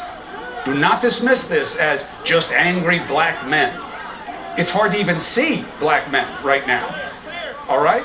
Keep your eyes on the situations. Each one will be individual. Now, where do we want to go next? Are we going to go to Boston, where we see the cruiser on fire? We're going to Philadelphia and Brian Todd. Philadelphia, Brian, what are you seeing? Shimon Prokupez is in New York. I told him and the team to move. You have to get out of the direct line of where people are running. Otherwise, you get trapped when you're covering these situations. You can't make your way through the crowd, especially the photojournalists, the cameramen, who are walking backwards when they're doing this. Very difficult job. So they'll get to safety. Brian Todd's in Philadelphia. Keep New York on the screen. Let's split it with Philadelphia. And Brian, what are you seeing there? Chris, chaotic scene here. American neighborhoods is occasioned by the excessive amount of violent crime that victimizes African Americans. The police officers are there in excessive numbers, and I put them there in excessive numbers to save the lives of African Americans. And the policing I did in New York saved more African American lives than any mayor in history. So, Mayor, let me ask you tonight. You say there's a failure of leadership there in New York. What advice? Not that he's going to be listening or that he would take your advice, but what is your advice for Mayor De Blasio about how to better handle this situation? De Blasio is too stupid to be mayor. Look, you cannot put jobs of ultimate responsibility in the hands of incompetence. The mayor of Minnesota should resign. When he gave up that precinct, he caused this whole thing all throughout America. You don't give up a police precinct and let the hoodlums burn it down. What do you think is going to happen? It's going to empower all these small-time thugs to burn New York, burn Philadelphia. And do you notice, Shannon, they're all progressive, democratic cities that are burning with mayors whose heads are in the clouds and who recently released a lot of criminals from prison. You have to be able, if you want to be a mayor, to protect, you have to be able to protect the lives of your citizens and protect your city. If you can't do it, find another job. And the guy in Minnesota should find another job. He's a danger to his citizens. Mayor, I want to point here. We've got some video that looks like it's live from New York City now of police officers. One who appeared to be down, whether he was injured or knocked down in some way, or was down there trying to show a sign of conciliation or peace. There's a large crowd there, and it appears to be peaceful. It's a large protest. The African American white. Yeah, and they're standing outside. That's not a police officer, Shannon. That's an inspector. That's like a general in the army. I noted this last night for you. New York City, when you see those men in white as opposed to in blue, those are high-ranking New York City police officers. So what would he be doing? They're the equivalent of captains, colonels, and generals in the army. We don't allow our young police officers just to be out there to make mistakes like they did in Minnesota. We put supervisors out there, and that man is probably well over 50 years old, but he's not afraid to go out in the crowd, and he just showed all his young men that he can take what they take. And that's why it's the greatest police department in the world. That man is an inspector. That's about as high as you get in the New York City Police Department. And he's not sitting behind a desk tonight. He's right out there where the burning is going on. And that's why we control it better than anybody else. Mayor, let me read something from the Attorney General, Bill Barr, talking about cracking down on this. He says the voices of peaceful and legitimate protests have been hijacked by violent radical elements. He says groups of outside radicals and agitators are exploiting the situation to pursue their own separate, violent, and extremist agenda. I mean, how worried are you that there are people, and we're hearing in a number of cities, reporting that the people that they're arresting are not from there? How worried are you about outside groups coming and capitalizing on this? Well, I've seen some of the communiques of Antifa. This is organized, absolutely.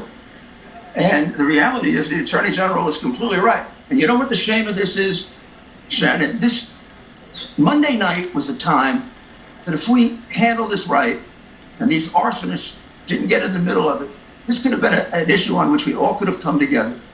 There is nobody that disagrees. Republican that started things off on a bad track here, and that may be the case here again today. But you can see this is again Eric, pulling people away from the barricades. As you stand there, which way is the White House? Brian, if you're looking at the flames, the White House will be on your right-hand side. That's the corner of 15th and H.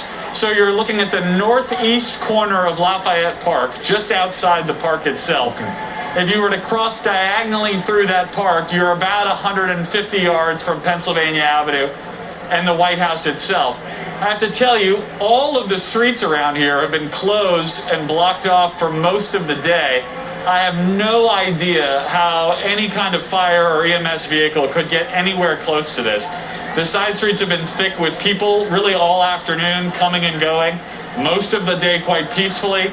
But now, again, a lot of the crowd that had been up against the barricades in Lafayette Park has come over to do the same thing I'm doing, which is to try to figure out what's going on with this fire and what's going on with this protest. And it's obviously changing the character of the events here today. Now, we're sort of backed up against a tree here, so we're going to just kind of stay put and watch this happen here, but this is the challenge now for law enforcement. As you were pointing out earlier, the patchwork of folks in Lafayette Park, including Park Police, Secret Service, and the National Guard, they don't have jurisdiction here, and I don't believe any of them have operational fire departments. That's going to fall to DC Fire and EMS and the Metro Police Department, MPD. And there is not an MPD officer that I can see, and I would imagine not any for a couple of blocks. They have really stayed clear of this area over the last day or two. I think we're going to watch this burn for a while as we continue to tick towards that 11 o'clock curfew tonight. That, you know, is the thing that makes me quite nervous, quite honestly, here in DC. Curfews aren't typically done here. Clearing the streets and clearing this park, if they choose to do so forcefully at 11, is going to be a challenge, Brad. By the way, people have expressed the question people have asked. There is no way the president and first family can't hear or see what's going on inside that building. The White House is, at the end of the day, while retrofitted over the years, the last thorough going through it was during the Truman administration. It is an old sandstone structure. On an average day, depending on what window you're near, you can hear protests going on in Lafayette Park if they're using a loudspeaker, banging a drum. These fireworks, flashbang grenades, especially because they're concussive, you better believe that can be felt and heard inside the White House, in the working area in the West Wing, where, by the way, White House staff were told not to come in today, and we presume that same kind of limited staffing order is going to go out for tomorrow. And up in the residence portion of the White House, which we don't talk about much for security reasons, members of the CAT team, the counter-assault team, are up on the absolute roof of the White House, where they have a working bunker, and they use long lens optics. They are completely aware if it moves within a couple miles of the White House, they see it. And so everyone's attuned to this. Garrett referenced earlier a report that the president was taken down to the secure bunker, which was last in the news generally during 9/11, when senior staff were taken down there in many cases, including but not limited to Vice President Cheney, and when he arrived, President Bush, against their will. but the Secret Service get to be the boss of you in some occasions like that when national security is at risk. So let's hope this is a localized, a dumpster, perhaps even a car fire, and let's hope this does nothing to change the status, the uneasy status, peaceful status as of right now between protesters and police officers. A break for our coverage. We'll be back with more of all of this right after this.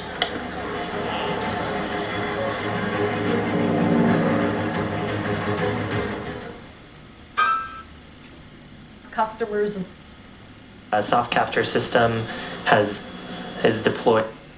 Tubi bring you thousands of movies and shows 100% free. Protests in New York City. I covered it during the Eric Garner. I covered Occupy Wall Street. You never saw the element that we're seeing here. People setting fires, turning over trash cans. We saw windows being broken. A bank just around the corner from here, the windows there were broken. We're now seeing stores boarded up along Fifth Avenue and other locations around Manhattan because of what happened here yesterday. That has never happened before or in recent time.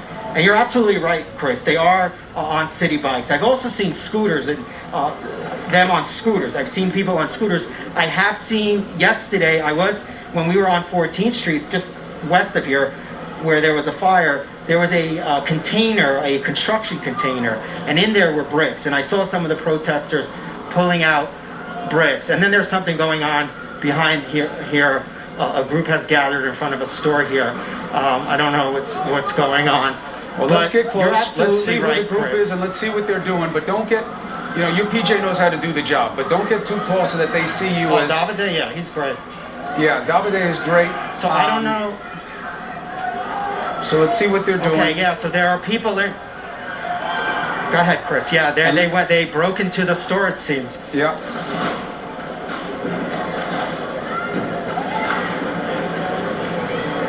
And now they're running away and... So yeah, Chris, I'm from New York, and you're from here, and this doesn't normally happen during these kinds of demonstrations, and it didn't during the day.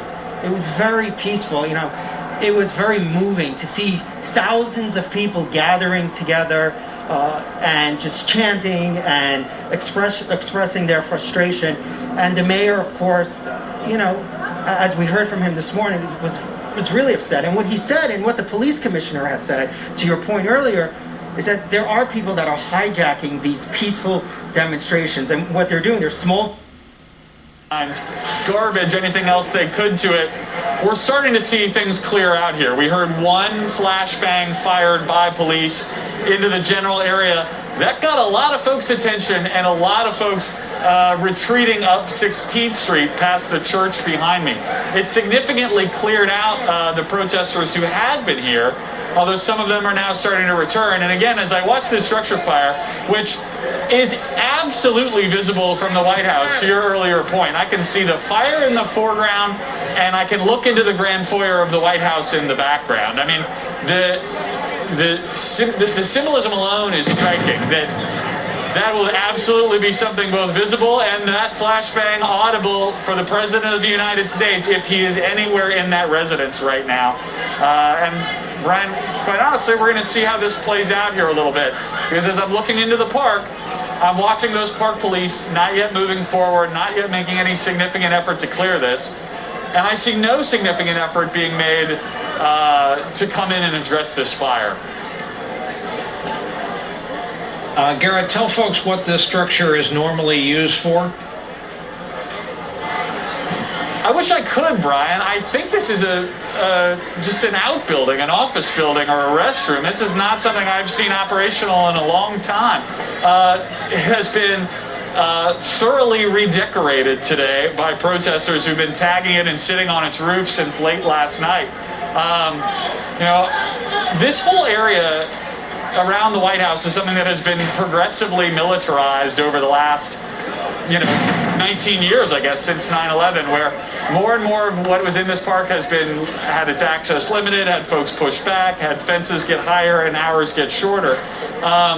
it allows the security apparatus that you're seeing in the far background here to better defend the White House and defend this area. And they're starting to do so now. I'm hearing those pepper balls being fired from those modified paintball guns that you hear Park Police using as they're again trying to thin this crowd and trying to figure out, I suppose, how they're going to approach this building. Yeah, this guy. Okay, pal. Well, because I know elements of your family, I'll say what they're all saying watching you on TV. Get your mask on. I will do a little bit of talking here to our viewers watching. Garrett raises a really important point, and that is that the DCFD has to get in there. No shortage of fire hydrants around the perimeter of Lafayette Park, but the smoke you're seeing on the eaves on the right, that's going to get thicker and thicker and more toxic, and this fire is going to flash over and take a run through the eaves, and it's going to become fully involved. And DC Fire is going to have to get in there, so that'll be the next drama that will require crowd control to clear a lane. And if it's anything like the Twin Cities, Los Angeles, New York, fire has not wanted to respond in all cases unless they have security. They don't want to know that their men and women could be at risk when they get in there with apparatus. Last night, a significant fire was lit behind the Hay Adams Hotel, also in view of the White House, also on the perimeter of the Lafayette Park. The Hay Adams itself, the building was spared. They lost a construction site under construction out back. We have several places we want to go and people we want to talk to, and one voice, even while we watch these photos, as surreal and macabre as all of our coverage has been, one voice I want to bring in here is that of Steve Schmidt. Steve, I've been following your thoughts all day on social media. I have been following your thoughts on this president. I've been following your thoughts on how law enforcement present themselves, enter into some of these battles in the streets, in some cases enter into what are peaceful protests, what they're wearing, their stance, how they present. And so I'll have you have at it. Well, good evening, Brian. It's nice to be with you. Looking at these pictures, what a low moment for the United States as we see chaos throughout the country, a country that is the epicenter of coronavirus death and infection, with a shattered economy. Those restaurateurs in Washington, D.C. were looking forward to inviting their first customers back. Organized, peaceful protests, executing their First Amendment right. It's encouraged. This is not that. This is far from that. They've extended the perimeter out to 8th Street, as you can tell, and south of the Ellipse and east and west to 15th and 17th Street, and that's where they've drawn the line this evening. You made the reference very clearly, and I thought very well earlier, Shannon. This is not the local CVS that the protests are looking at, you know, encroaching into. This is the White House with the first family. It will be protected. It's really, Charles, it's we an need to take unfortunate and dangerous situation.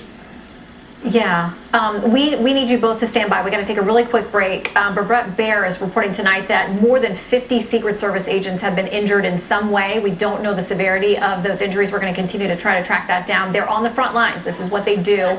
They're directly in contact there with the protesters, and as you said, they're not going to give up the White House. That is not going to happen. So if you both can stand by, we're going to take a quick break. We'll bring you back here to Washington and update you on what we're seeing, these fires within sight tonight of the White House. Stand by. We are the Thrive. Introducing new Voltaren arthritis pain Has come. Living longer is possible and proven in postmenopausal. Throughout the evening has one of discontent, of people fed up with what they continue to see as racial injustice in particular.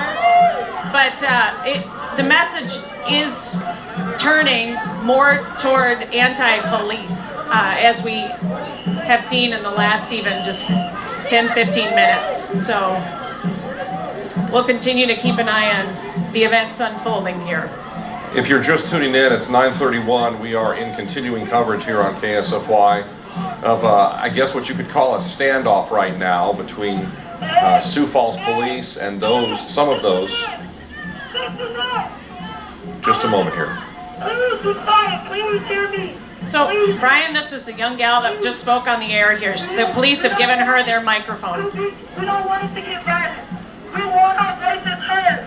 I have to tell you guys, not all police are bad police. That's the racist now. We don't want racists. We want police executives. I need y'all to hear me. We are wanted. We are about fucking duty. We don't need to fix the fucking problems. We don't need to get better. We need to start standing up. We're better than that. And folks, we obviously apologize for some of the language that made it through on the air, but when we're in a situation like this, it can be bound to happen from time to time. But Carleen Wild, our reporter on the scene, it sounds like that young lady is trying to maybe change the mood and sway the crowd. She certainly has gotten the attention of a lot of folks. They're starting to gather around and she's standing side by side with a number of officers there that were willing to give her their microphone there. I'm seeing some of the young folks here in tears.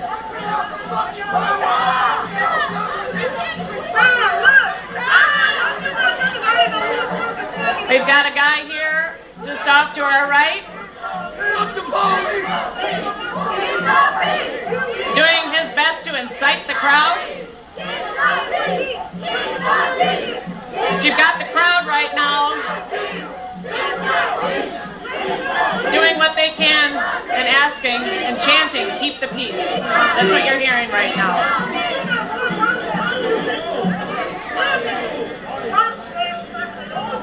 So it's a bit of a... I thought I heard something there, Carleen. Did you? Pardon, Brian? I'm sorry. I thought I heard something happen there for a second, but maybe I'm wrong. But what I was going to say to you is... what an unusual situation we have unfolding here right now. Not only do you have Sioux Falls police making a protective line, sort of a line in the sand, as far as going no further into the Empire Mall, with this large group of protesters, then it appears that within the protesters themselves, you're seeing two factions unfold. Those, like the young lady we heard from, who want their voices heard and their message understood clearly, and maybe some of those in the crowd that want to incite maybe the bad actors that might take action that would be more destructive than helpful.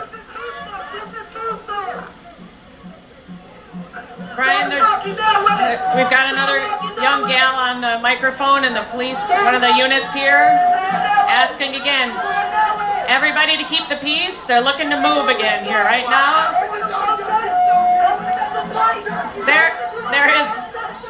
There is one gentleman in particular who continues to walk right by us that is asking.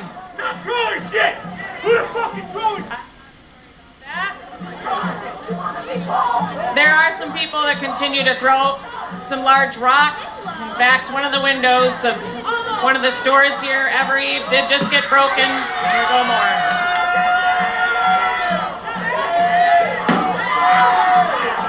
All right, Troy. If you guys need to get out of there, you do it right now. The tear gas. That's tear gas. Tear gas has been fired at the Empire Mall.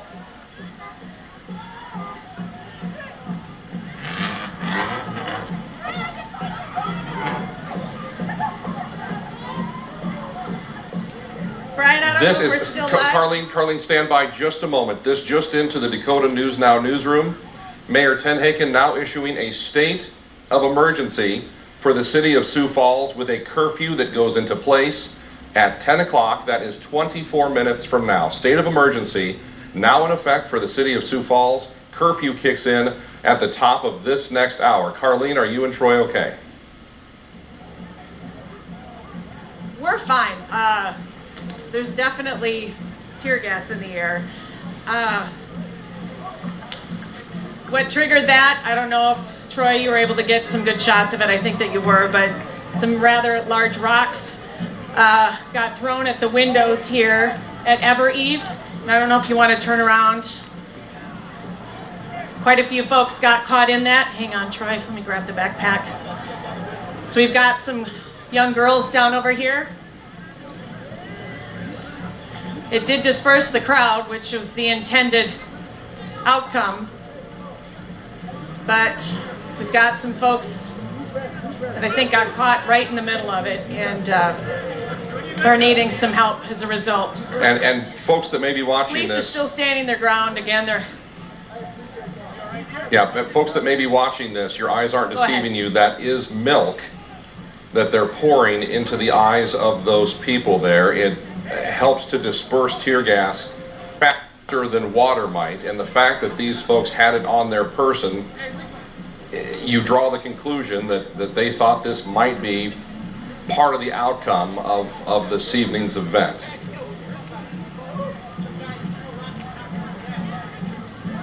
So we're going to walk back up toward the mall here. The crowd's getting back together.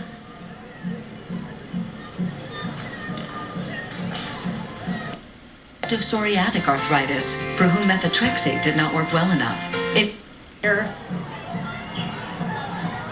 Carlene, more police coming out, putting on their riot gear. Carlene, as you show us those live pictures, I want to read to you a release that we've received from the office of Mayor Paul Tenhaken. I'm going to read it word for word. Mayor Paul Tenhaken has signed a declaration of emergency and a corresponding 10 p.m. curfew for the area bordered by 57th Street on the south, to 26th on the north, Kiwanis Avenue on the east, and Interstate 29 to the west. That curfew will last until 7 a.m. on Monday, June 1st. The only exception during this order is for people going to and from work and seeking emergency services. Again, real quick, the boundaries of that state of emergency: 57th Street on the south, 26th Street on the north, Kiwanis on the east, Interstate 29 on the west. And again, the city of Sioux Falls currently under a state of emergency because of what we're seeing unfold at the Empire Mall. Carlene? What was that? Stay away from the area. Be peaceful. Is that the message you're asking for the public? We took quite a few rocks today. Would you mind talking into the mic? Yeah. Tell us your name. Just real quick, Lieutenant John Toome with the police department. Can you put the mic a little closer? Yeah, here at the Empire Mall. The protest moved this direction, and what was peaceful up to that point, as soon as we got to the mall, we started taking some rocks, and there's another rock just hit the wall over there. So we're going to work to disperse. Want people to stay home, stay away from the area. You might want to go over to the side here in case things happen again. So please stay home, be peaceful. And like I said, we took quite a few rocks. Some protesters helped us out, but there's still quite a few rocks coming in at this point. Thank you.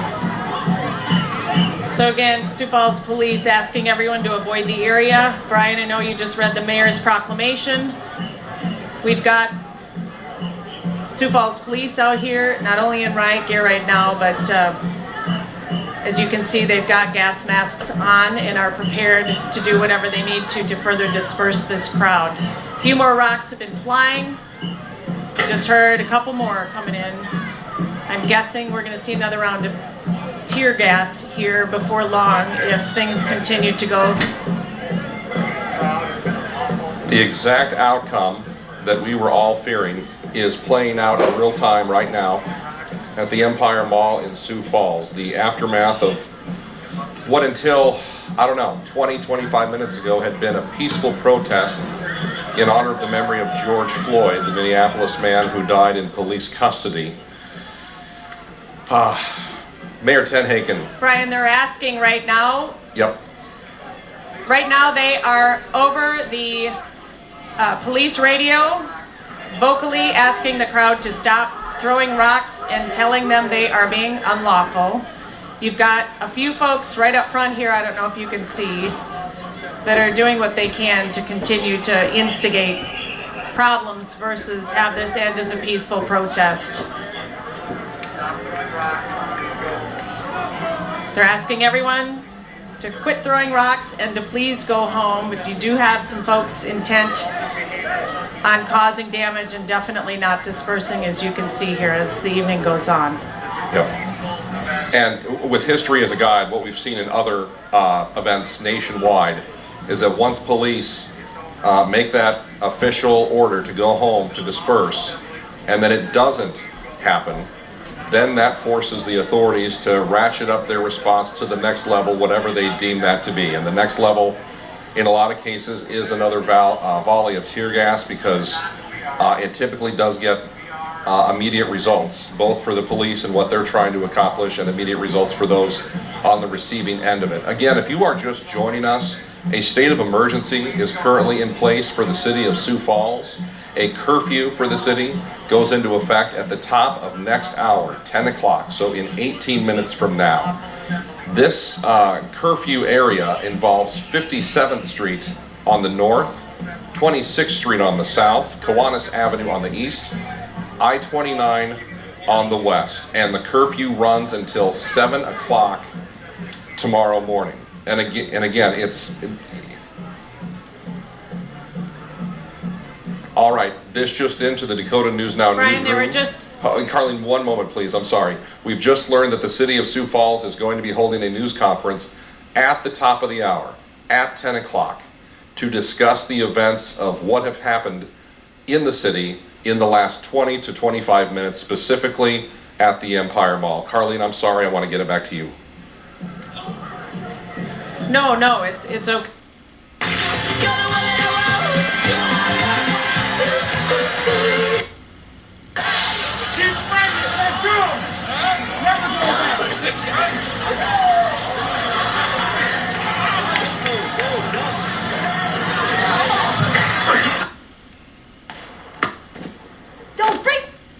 Brian, we are making the prudent decision to back up here a little bit. The one place you don't want to be in a situation like this is between the protesters and... Right now, everybody's just kind of standing around watching.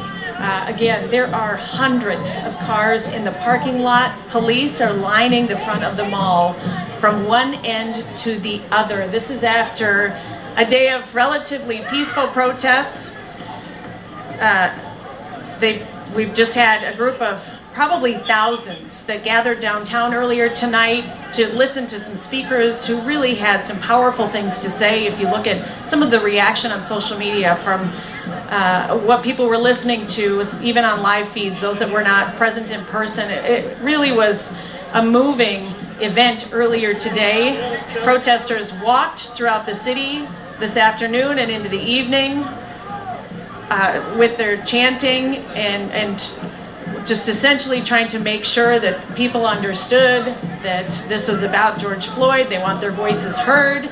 But this has quickly deteriorated as soon as the crowd turned into the mall here. There were a few people that almost immediately picked up rocks and started throwing them at the front of the mall with the intent, obviously, to do damage. And that's not what anybody wants to see. It's what the police all day were trying to avoid downtown. There were a lot of folks downtown, actually, locals, it looked like, and even some folks from out of town that were down there doing what they could to make sure that that did not happen. And this is where they ended up as a result. So certainly not the ending that anybody hoped for. Carlene, just to let you know, and for those of you who are watching us at this hour, your cell phone probably just went off with an emergency alert that says the following: Sioux Falls Police instruct all to avoid area near Empire Mall. Curfew in area begins at 10 p.m. So that has now gone off as an emergency alert across cell phone networks here in the Sioux Falls area. Again, if you are just joining us, it's 9:45 on a Sunday night. We have a bit of a problem at the Empire Mall in Sioux Falls, right along 41st Street. Hundreds of people who earlier in the evening had attended what had been a peaceful protest in the memory of George Floyd are now in the parking lot of the Empire Mall in Sioux Falls. And what we've seen unfold over the last 25 to 30 minutes, we've seen a couple things unfold. We've seen police line up in front of the mall, making sort of a barrier wall in that area between the Red Robin restaurant and the mall entrance that's also located in that area. Now, concerning the crowd that pulled into that parking lot, some of them are quite honestly trying to agitate an already tough situation and make it worse. We know that rocks have been thrown at police officers. We know rocks have been thrown at windows at the mall, that some of those mall windows have been broken. We know that water bottles have been thrown at officers. We can also tell you at least one volley of tear gas has been used, and that happened probably, I want to say, 10 to 15 minutes ago. Don't quote that as gospel, but it's happened in the last 15 to 20 minutes, let's say. And now what we have is a large group of protesters in the mall parking lot who are essentially standing, waiting to see what's going to happen.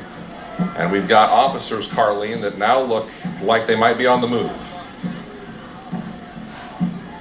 They're on the move, and Brian, I just want to say we've only got about 8 minutes left on our battery because we have been out all day. So actually we just are seeing another of our crew right here, but we're not exactly sure what's going on. It looked like there was some agitation happening here about 20 feet away from us. There are some trees in the way, so I can't really see what was going on, but some more rock coming in. Police are looking to do what they can to disperse the crowd right now. And again, the whole point of this today, from the organizers to city officials, doing everything that they can, along with the police department, to let these protesters move through the city as they have and hold the events that they did, was to give everyone their First Amendment right and for them to all work together as a team and do it peacefully. There are just a few here tonight. It really seems that are intent on having this end in a way no one wanted. Most of the crowd here really is trying to rally together and put an end to wherever the items that are getting thrown from. But I'm not exactly sure if police are just looking to, as we near the 10 o'clock hour, impose the order that the mayor has put in place, or if there is something else going on here. So, Carlene, do you know? You said that the police officers have been talking to them over car speakers. Have the officers specifically told this crowd that the mayor has issued a state of emergency and that a curfew is about to kick into effect? No. Okay. We have not heard that. What we did hear was that their activity is unlawful and they need to disperse. And if they do not, that they will be releasing more tear gas.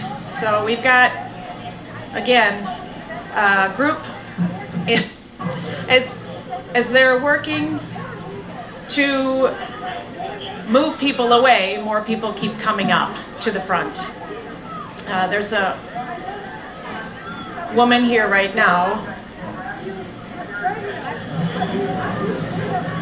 talking to the officers on the front line here, saying she works for a legal staff and can't quite understand what she was telling them, but all right, more objects were getting thrown, tear gas is released. Tear gas. American Indian movement used to get arrested by the feds in the 1970s. So at 10 minutes before 10 o'clock, it looks like we have another volley of tear gas that has been fired in the parking lot of the Empire Mall. I have to praise you. Seems like this activity has converged in the last hour. What you're not seeing off to the left of this shot is the numerous cars and hundreds of other people that they've taken that fallback position. There are probably thousands here right now. Do you honestly believe so? Well, I would say there are hundreds of cars here. Yeah. There are a lot of people on foot, and there are a lot of people in each of the vehicles. Now we're seeing some of them finally start to leave. Police are asking everyone to leave the area. But that is not happening, as you can see. So it might get interesting here as they work to disperse this crowd. And again, some of the danger in people knowing what's going on here is you get more people showing up who do want to cause problems. So it looks like as many people are leaving, we're getting more people coming in, either to just watch what's going on or to be a part of it in some capacity. And there are a lot of young people here yet tonight, Brian. We saw a lot of families together earlier today. I don't know that that is at all the case at the moment. It is a very young crowd. Moms and dads, if you're at home watching this and you're not sure... It doesn't look like they want to go anywhere. Yeah, moms and dads, if you're at home and you're not sure where your kids are, you might give them a ring and ask them if they're at the Empire Mall. And if the answer is yes, tell them to come on home. Somebody, I just saw it in your shot, somebody threw something. I don't know if it was a water bottle or what it was, but... So these are water bottles. Yeah. Clearly saw that being launched They're towards the water bottles officers. for the most part.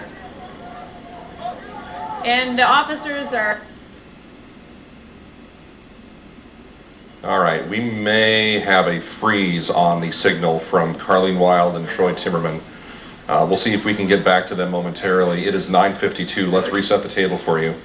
In the city of Sioux Falls at this hour, as we approach 10 o'clock, we have an existing state of emergency now issued by Mayor Paul Tenhaken for the civil unrest that we have seen at the Empire Mall in the last 25 to 30 minutes. Is this the live feed or is this video? All right. The civil disobedience that we have seen out at the Empire Mall.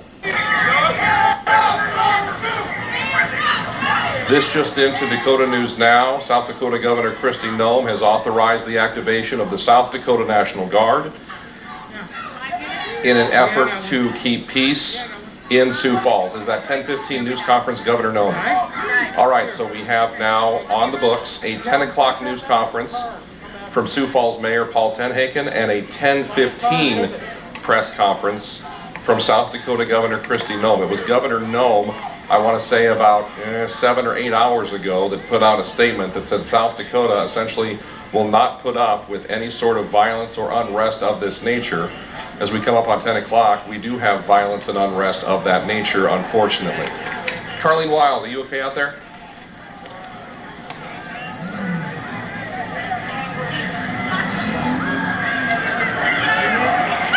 Okay, we may not have Carleen Wild. Get out, please. We may not have... You don't take this serious, I do. Okay, we may not... to our crews in the field, we're live on the air now here on KSFY.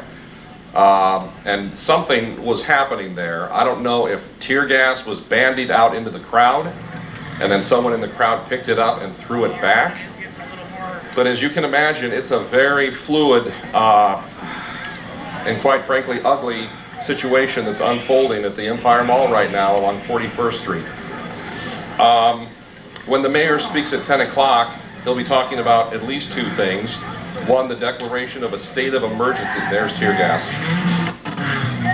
We've got tear gas again out at the Empire Mall. Get the hell out of here!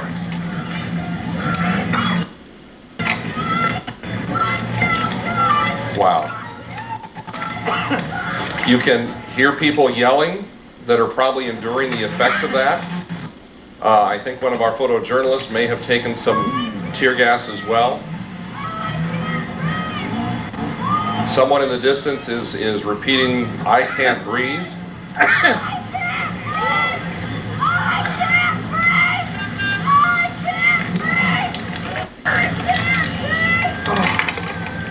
All right, we're going to let our crews in the field, we're going to give them a moment to dot. That people were throwing rocks at police cars, at stores, and then they also tweeted several people with the local protest tried to get in front of the situation and de-escalate that. I also want to point out, all day we've heard rumors on social media of outside groups that are not affiliated with the local protest. We've heard rumors of outside groups busing in to possibly try to agitate things and cause violence. I don't have any confirmation who's behind what's going on at the mall. I asked some people who have been here witnessing it, but they couldn't tell what was happening and what was going on. So we are trying to stay safe, trying not to make ourselves a target here by anything. So we apologize. Maybe seeking some sort of emergency service. State. The White House, just break down the area for people not from D.C. That's an excellent question. Basically, there is no more central part of Washington. This entire area is the business area. It's a tourism area. The White House is almost a stone's throw away. It is, let's say, 200 yards away across this part. Sorry, sir, we're speaking on the air. Go to the front and do that shit. Don't hide behind everybody else. So we are extremely close to the White House. Follow me, Jay. Jay, come on over here. Go to the front. And so what you've got here. Go to the front. Go to the front. Go to the front. All right. Let's cut away. Alex, I'm going to give you a break. I'm going to give you a break to reassess where you are. All right? Do not go to the front. I understand what they're saying. They're saying go to the front so that you can see exactly what's happening. Listen, I've been in a lot of these situations. Being right in the police's face is not a safe space for anybody. That's where they don't want you to be. If you want to cover this situation and show what other people are doing, the media is not the story. Not be in the front, they should be off to the side. Out of the world. You cut from there to a man who... Enough for 1,000 sprays, and right now it's yours for just $10. That's the case as we move forward. Tear gas is not easy to see or breathe through. There are a lot of folks that are down with problems with their eyes right now, but the police are simply holding their ground right now and trying to get this crowd to disperse. There are still a lot of folks here, for whatever reason. The message, and again, this is something we're seeing play out in city after city across the nation right now. The message that most of these protesters have been hoping to get across as they stage these rallies in George Floyd's memory and hopefully in his honor moving forward to create some sort of meaningful, lasting change. This is not the message that they want to be what people remember about him, for him, any of that. And so it really has been disheartening, I believe, and from what we've heard on behalf of a lot of the organizers, to keep front line. Earlier, you saw them, they were locking arms and asking those that were causing problems, throwing rock bottles. They've got some of the windows here at the mall broken out now. They've just really been doing, the police have, and as have the rally organizers, doing what they can to protect the integrity of the event and as well of the city. But it has deteriorated. This is where we're at, and the police right now are just continuing to ask everybody to leave. Right. But they have got, I don't know, Dave, if you want to pan. Brady, what can you tell us? Yeah, this is a stark contrast, Dan, to what we saw earlier today in downtown Sioux Falls. There was a large protest downtown that was peaceful, put on by local community members. That has since escalated at the Empire Mall here on Louise Avenue. Now, we have heard reports all day of possible outsider groups busing themselves in to agitate things and to escalate things into violence. When we got here, we have heard from witnesses and we've seen police tweet that people were throwing rocks at police cars and at windows at the mall. The SWAT team has come in, and we also have heard witness accounts of tear gas deployed. Now, I just want to say... Shoot, effective now, 10 p.m. to 7 a.m. for 57th Street to 26th Street, Kiwanis to I-29. If you are in that area and you are out, the only acceptable reason to be out right now is to be commuting to or from work or to be working. Any other reason, you will be expected to be home. and we will be enforcing that. There is damage currently being done at the Empire Mall. We have bad actors that are throwing stones, throwing rocks, damaging police cruisers, damaging windows at the Empire Mall. This unfortunate peaceful protest has taken a very nasty turn, and it's forcing these actions here tonight. So the National Guard has also been activated in Sioux Falls. We've had them on standby and ready to go all day long. So I want to thank Governor Noem for working with us on that. We've been in contact since yesterday preparing for what could happen tonight. The Guard has been activated. They are currently downtown. So just because we put a lot of our mobile field force efforts and law enforcement efforts at the mall, we're also doubling down in some of the other areas of town that we also want to protect, one of those being our downtown. And so, well, for your kids, I'm telling you, what I'm seeing right now is a lot of kids. If you are a parent and you don't know where your kid is right now, and your kid is between the ages of 14 and 18, I have a pretty good idea where a lot of them are. And you need to contact your child right now. We have video of your children doing things that are crimes. We have videos of your children committing criminal acts. Okay? Your kids need to get home. This is not a joke. This is serious. We're treating it seriously. We've had to deploy chemical agents, tear gas to disperse the crowds at the mall. And so there's been evidence of looting that we've seen already. We have video evidence of that, which we'll also be reviewing after this. So this is not a joke. The city's not treating it as a joke at all. This is elevated to be a very serious matter. So between the National Guard, the Sheriff's Office of Minnehaha County, Lincoln County, some of our mutual aid partners, the National Guard, we have a lot of resources we've deployed right now because we will not stand for this level of lawlessness in our city. I feel bad that this day has tarnished what was supposed to be a good day. We met with the event organizers at 1 o'clock today, and I can tell you the event organizers, this was not the event they envisioned.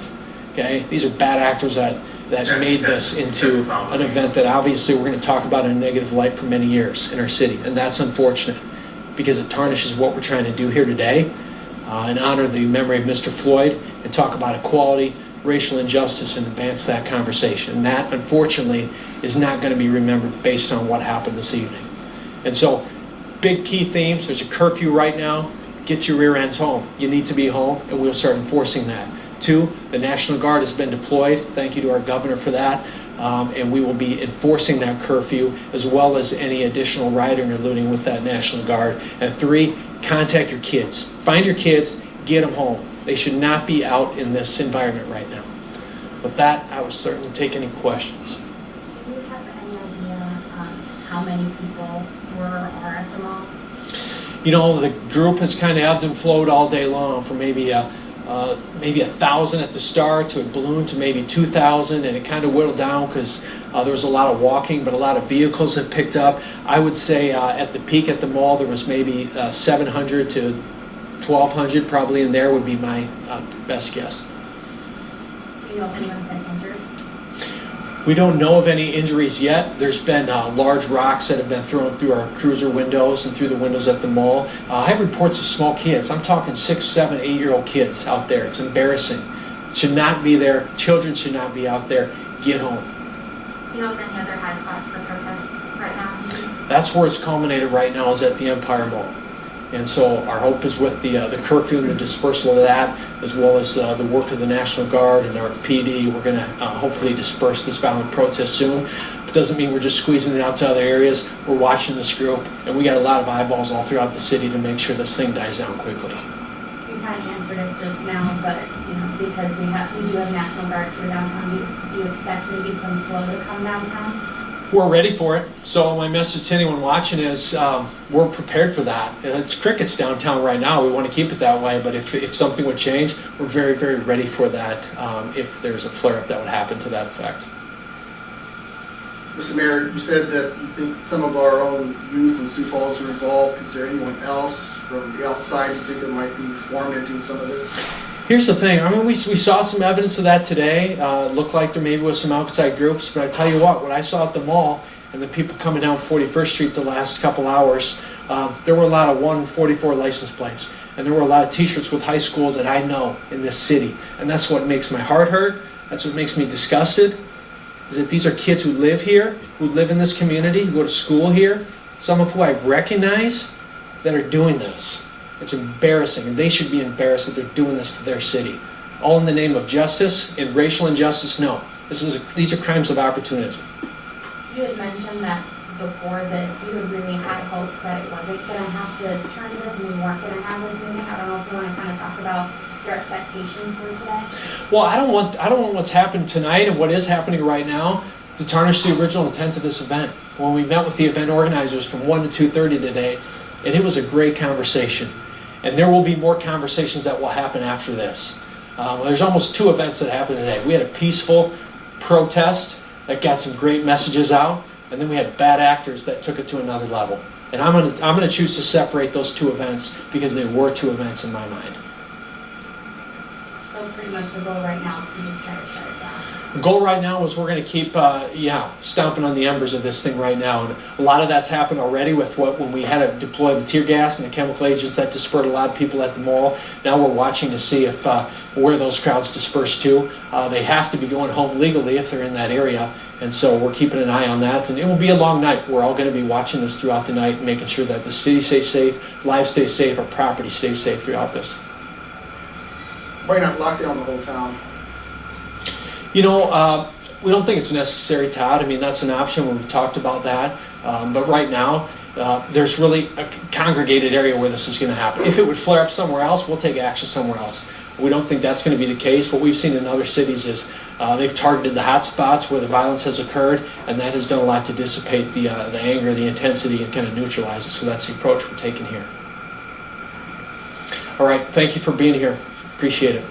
We'll likely talk tomorrow. Okay, thank you guys.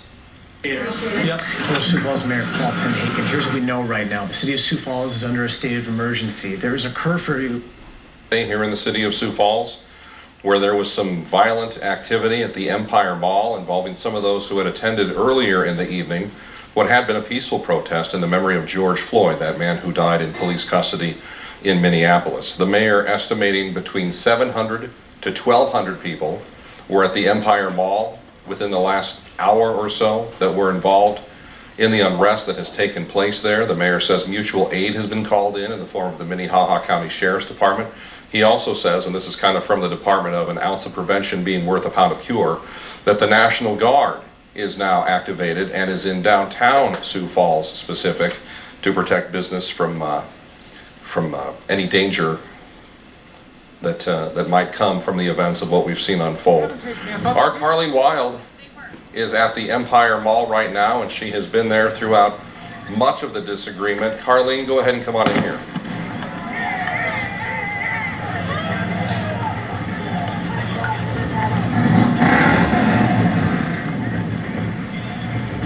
All right. So, Brian, I don't know if you can hear the tear gas being fired in the background here. It's been, yep. Can you hear me? Yep, we got you. Go ahead. You said tear gas has been deployed again? I can hear you. Can you hear me? Yep, tear gas has been deployed again, Carleen.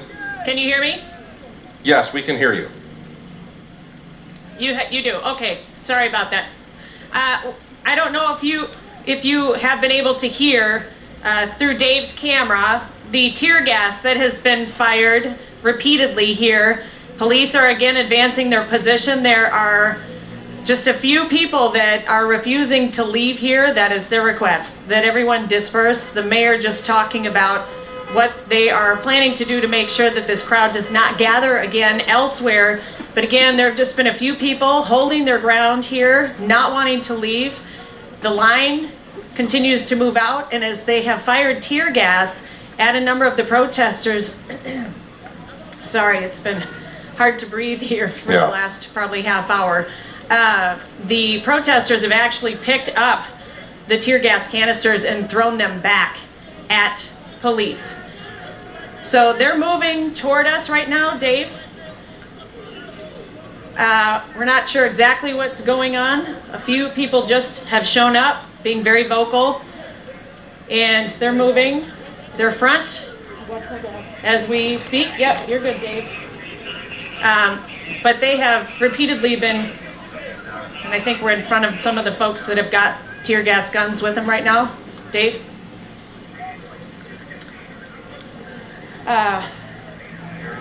They are just looking to hold their frontier with those that are still remaining in the parking lot. Again, at one point there were hundreds. It was hard to tell quite how many people were here between the vehicles and the marchers that were present throughout the day. At one point it had been thousands in terms of people that it looked like, but so many more people joined in their vehicles as the night went on and as the march made its way here toward the mall. Right now, there are still at least 100 cars here, at least, in addition to the police presence. There's tear gas being deployed down there. There goes another. They just really are working to get those that are here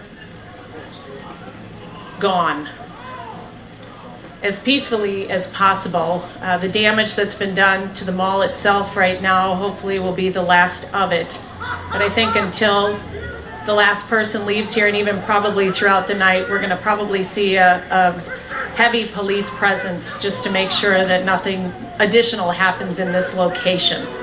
Brian? Carlene, at one point, going back to how many people might have been out there, I don't know if you were able to hear Mayor Tenhaken's news conference at the top of the hour, but the estimate is, and it was an ebb and flow type of thing, but between 700 and 1,200 people, that's how many they're saying were at the Empire Mall, sort of at the height of this. It's now 12 minutes after 10 o'clock on a Sunday night. We still have this continuing standoff with some protesters at the Empire Mall here in Sioux Falls, and our Carlene Wild has been there manning the scene for us, as have photojournalists Troy Timmerman and Dave Houck.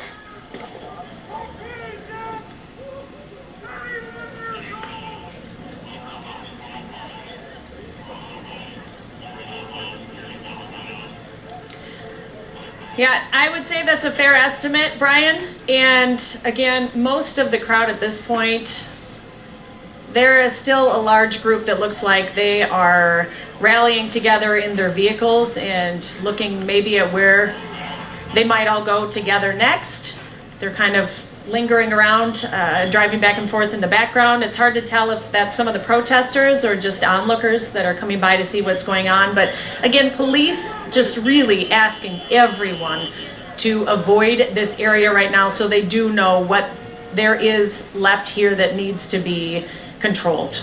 And right now, again, I don't know if, Dave, you can get a shot down the front of the mall here, but there is a line of officers about as far as the eye can stretch, doing what they can to disperse. Again, there's probably 3, 4, 5, 6, 8 people really working on remaining confrontational with this police line right now, and they do not appear intent on going anywhere. None of the tear gas that's been fired has meant anything to them. We're getting asked to back up right now. You bet. So we're moving too. And it appears they're going to do what they can to get this small group of people out of here. Dave? So as we continue to watch live pictures from the Empire Mall there, I want to reset the stage here a little bit. What we're seeing there, obviously we see... All right, we'll get back to Carlene there momentarily. The latest developments as of this 10 o'clock hour, a curfew now in effect for the city of Sioux Falls, in addition to a... For those that aren't as fortunate as we are here. Organizers wanted to peacefully support the Black Lives Matter movement and call for an end to police brutality. I'm born and raised here, he's not, but like to see all those people and to see all the support, it's amazing. It's overwhelming. It's like something that you can't describe. The city and police worked with organizers to help make this happen.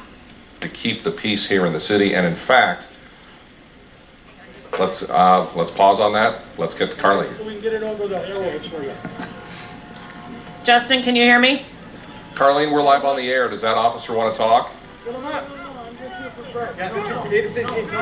If you have media, I work for the art leader. Where are you? Abigail Dawson. I've met you before. So we're doing an interview with him. I understand that. I can stand in this interview. It's human rights. Right there. Okay, hey.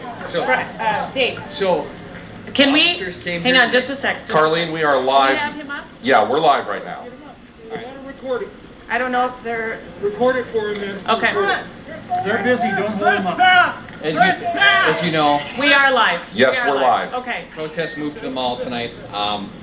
Things were fine up until that point. We started taking a lot of rocks, right? A lot of rocks. As you can see, Red Robin back there is where it kind of started. We had several officers pinned down. We were getting a ton of rocks. We were pinned down. And we had to call in for reinforcements. Many officers were hit by rocks. There was gunshots at one point over by TJ Maxx. There was a lot of things escalated very quickly out here today. And we need everybody to go home. Remember that Sioux Falls is a great city, right? Full of great people. And we just need to let this cool down, okay? We're good people in town, right? We know that this isn't the way to solve our problems. So let's go home. Let's calm down. Sioux Falls is great. Let's remember that. Let this de-escalate a little bit. There were gunshots though, officially. That's what officers reported and what it sounded like over there. Okay. Numerous guys were hit with rocks tonight. Officers were hit with rocks. I was hit with one. We were hit with all sorts of stuff, and things obviously escalated to the point where it was no longer a peaceful protest. We've got smashed out cars behind us. We've got broken windows, and we have an obligation at that point to step in. We tried to. Will you be out here throughout the night? I How will this have no play out? idea what the night holds for us, okay? But I know everybody else needs to go home and stay safe. We'll be out all night, I'm sure of it, and we'll do our best to protect the city, but we need everybody else to do their part too and just stay home. And I don't know if where people are from or if they are from out of town, it doesn't matter. People here are taking things to a level it doesn't need to be, and we just need to cool down, relax, and go back and be safe, okay? That's all we got for tonight. Honestly, go home. Respect the curfew. Respect with the emergency order that's been put out, okay? Because obviously this is unprecedented for our city, and we need everybody to stay home, okay? Thank you. Thank you. I'm gonna go and get a couple shots there, okay? Brian, he's allowing us to walk behind the police lines here to get some shots of the vehicles that have been damaged. We're heading up by the mall here. I'm with Dave Hauk. Carlene, I want to get this information Pretty in. messy back here. I want to get this information in in terms of just- real quick. And folks, obviously you have to understand there are some communication challenges between home base here and out there at the Empire Mall where just a crazy night is unfolding. But what we want to tell you is that the curfew has now been extended citywide in the city of Sioux Falls. You remember we've been talking the last couple minutes about how there were specific boundaries, 57th on the south, 26th on the north, Kiwanis on the east, 29 on the west. Well, the curfew is now in effect citywide from right now until 7 o'clock tomorrow morning. And if your cell phone hasn't gone off with a emergency order, it will pretty soon, so be waiting for that. The National Guard not only has been activated by Governor Kristi Noem, but according to Mayor Tenhaken, the National Guard is now on patrol. Just go online anytime at i29rv.com and get the live video from the Empire Mall. Those look like some pretty big rocks. I wonder if those maybe were hurled towards the officers during tonight's event. We have heard that there are, oh wow, a couple windows broken out there and maybe the side of the vehicle spray painted. Yeah, looks like it. So that has happened. Carlene also mentioned in her interview with the officer just a couple moments ago that some officers reported that they believed that they had heard gunshots tonight as a part of this event. And as you can see, another window blown out of a Sioux Falls police cruiser there parked in front of the Empire Mall. From the unprecedented events that we've seen unfold there tonight. It sounds like most of the protesters between your legs. are now out of the area. Carlene had told us that there were just kind of a ragged few that were sort of hanging around, refusing to give in. We're getting more tear gas right now. Carlene Wild reporting that there's more tear gas now being fired at the Empire Mall. Carlene, can you hear me?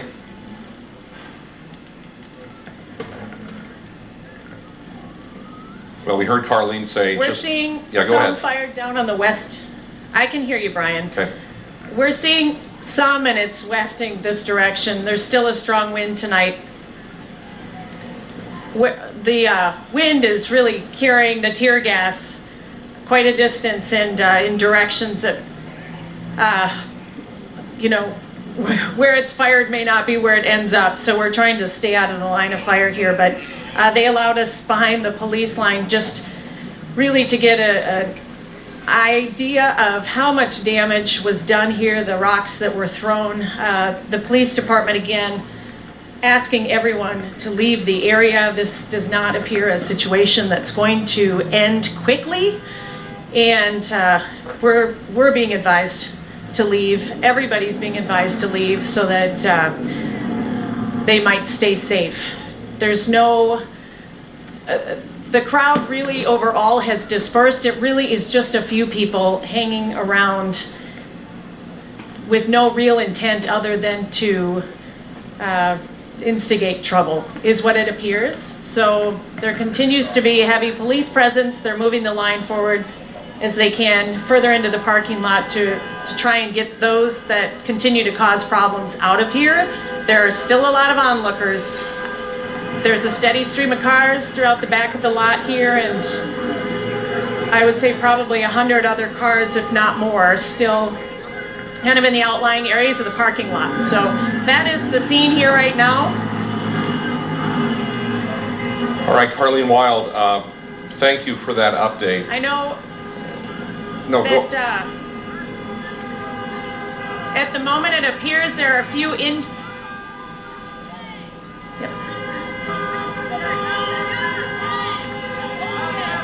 I was going to just say, Brian, if you can hear me, it appears that there really haven't been any injuries tonight other than just some people that have been affected because of the tear gas. The officer that we did speak with just a few moments ago mentioned that it appeared there were gunshots fired over in the northeast part of the lot here near TJ Maxx. That is unconfirmed, but that is what some of the officers were reporting. We're hearing more shots fired of tear gas again in the other end of the mall right now. It's hard to tell how many people are still over there. Where we're at, there are only a few people, but they really are doing what they can to confront the police line. all right, that's our car, as we see. Brian, that's the latest? Yeah, we saw the tear gas there wafting from another volley that has been fired out there. A lot of running back and forth in the parking lot and a lot of different cars coming in and out. So far, I have not witnessed any violence from where I'm standing. And by that I mean any physical violence. No one has threatened us or things haven't escalated here. But we are pretty far away from the parking lot. And again, we've seen tweets from the police about people throwing rocks at police officers and police cars and at stores in the mall. And they also tweeted that several people with the protest earlier today were trying to get ahead of that and trying to get that to stop. So that's the best account I can give you right now from where... Or they know that situation, they know that scenario of how police interact with them and what they see as a minimum as an insensitivity from the system. You know, I'll tell you what, again, I think you could find countless people tonight. We'd have time to do nothing else if you went around and found people who'd been arrested before prosecutors had all their ducks in a row and made sure they had a really solid case before they moved on them with any kind of arrest. There are too many who do not get that kind of deference. Now, fair point, police officers deserve space and respect in the system. Unlike you and me, they are given an assumption that they will use force in the furtherance of their duties. But even still, them not being arrested after that videotape is a gut punch for anybody in this country that values justice. Sarah, let me do this. Nefarious goals and motives. How in the world do leaders make these decisions to balance all these competing... Protesting peacefully, sometimes in anger, showing their trauma, their furor over what has happened over generations in America. It was a little bit more toward the front of the, it was toward the back end of the lot. And I'm right now positioned by the Red Lobster, which is a little farther back. But that's the only car I've seen with any damage to it right now, but it was pretty significant. And can you sort of narrate this for me? The shot that you have up, the shot that we've got from your camera right now, we're seeing a lot of cars apparently driving through the shot. Are those people who are trying to return to the area where all of this has happened? Or are these people that are trying to drive through and get out? I believe they're trying to drive through and get out. There has been there's been less people coming. You can see there's a reduction in cars. People are leaving. I don't really see any of them coming back in. I'm going to zoom in a little with my camera here. Sure. And we just had another tear gas canister go off. Excuse me a moment. Yeah, I can't tell what's going on there, Zach. There are a few that are going back in right now. I've got a car right here that you can see on your shot is going back in. The message that we've heard tonight... So there are a few that are going back. Oh, boy. So the message that we've heard tonight from that police officer that Carlene interviewed to Mayor Tenhaken about 25 minutes ago is it's the best idea in the world to not be right there, right now. Because it will make a... I would fully agree with that. Yeah, it will make a bad situation, an already bad situation, much worse. One of the things the mayor mentioned that I think bears repeating is this, that in the live video feeds that we've had right here on KSFY and KDLT, you've been able to tell that a lot of the people that have been involved in this tonight are on the younger side of life, and the mayor specifically making it a point to say, look, if you have a child between the age of 14 and 18 and you don't know where they are right now, get on the phone and give them a call and make sure they haven't been at the Empire Mall, make sure they're not at the Empire Mall, because this is a truly dangerous situation that we've seen unfold tonight, and it is not over. It may be diminished in a sense, but it's still a very much active situation as we come up on 10:30 on this Sunday night. If you are just joining us. We're getting a lot more honking right now. Yeah, go ahead, Zach. I think there are people, I don't know if they're going back in, but there's a lot of honking. I mean, it would seem like that's inciting this at this point. I'll just let the camera roll because you can hear the honking right now. Yeah. Now, ironically, it's stopped. Zach, I know you can't see it. On one end, you can see one. You go ahead. One end, you can clearly see there's they have cleared out on this end.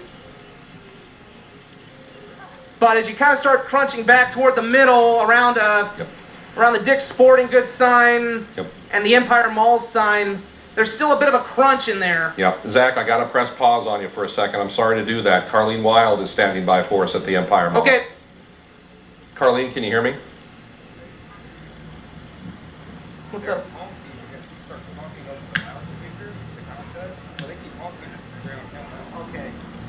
I can hear you, Brian, and I'm just gonna talk for a little bit here. The battery of my phone is about to die, so if I lose you on IFB, I'll just keep talking here. But just so you know, we were just asked to move. There were some folks that were behind us. Again, these are just a few of the remaining or people that have showed up at the tail end of what had been a peaceful day of protests and are really just instigating problems here. They continue to just be confrontational with the police line that is here in front of the Empire Mall. And some of those that remain actually do have gas masks on, so the tear gas that they have been firing has not been all that effective with the protesters that have clearly come tonight with the intent of causing problems, knowing what they're doing in order to avoid the tactics that would be used to try and disperse the crowd here tonight.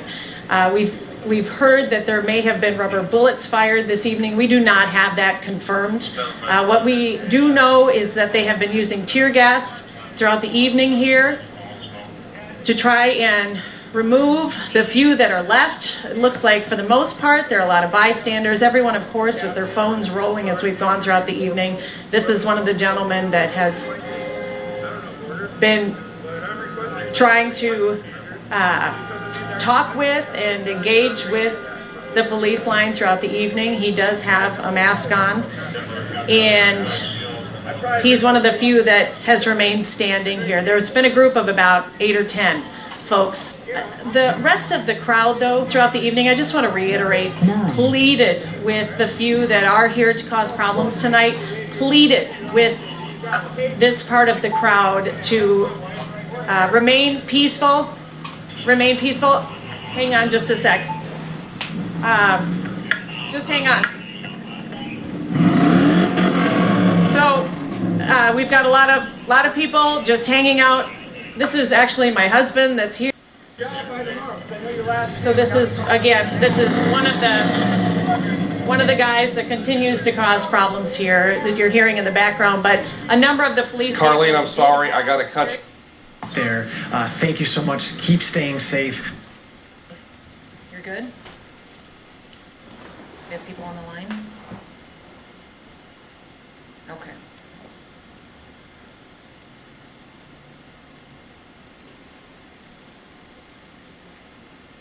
Thank you, everybody. Wanted to give you a quick update on the situation going on in Sioux Falls. We have been in preparation for the worst. While we were watching and preparing for tonight, we were in constant communication the last several days with other governors across the country and also with the White House. While we watched the peaceful protests that happened earlier, we also had been prepared for the worst to happen on the ground if that did result. While we welcomed those peaceful demonstrations, once it got violent and moved beyond the protest, we were ready. South Dakota National Guard was staged and ready in position in Sioux Falls, and they took action. Within minutes of the activation order, they were on the ground in downtown Sioux Falls, allowing resources to shift to the mall and help secure the location and continue to be there and have a presence on the ground. This is a specialized unit that's prepared for situations like this. I commend the local law enforcement, the Highway Patrol, and the Guard for being prepared and for acting quickly to take control of the situation at the mall. We take the protection of rights very seriously, including the right to peacefully protest. But rioting and looting will not be tolerated in South Dakota. Make no mistake, mob rule and violence do nothing to honor the memory of victims that have been impacted. With that, I will open it up to any questions that you may have for me. Governor Bob Mercer with KELO News. Approximately how many Guard members are there, and approximately how many Highway Patrol are there? We have 70 Guard members that are in Sioux Falls. We have 26 that are from the 114th Fighter Wing, the Air Guard unit that is based out of Sioux Falls. We also have another 44 that are from the 235th Army Guard. They are military police and trained, and they're specialized units to respond in these situations. We have the vast majority of personnel, and I'm not going to give you a specific number for security reasons, for the rest of the state of Highway Patrol officers, and they have been assisting throughout the evening and also are at the mall and downtown as well, and throughout the other parts of the city assisting as well.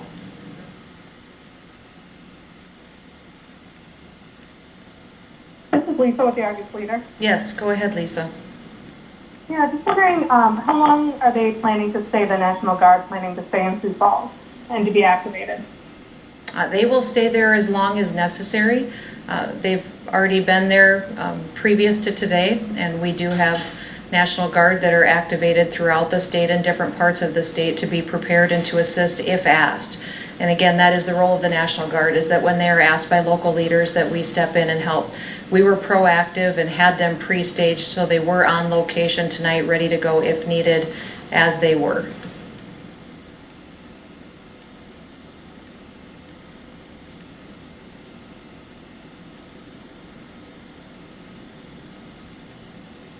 This is Lisa again with the Argus Leader. Sure.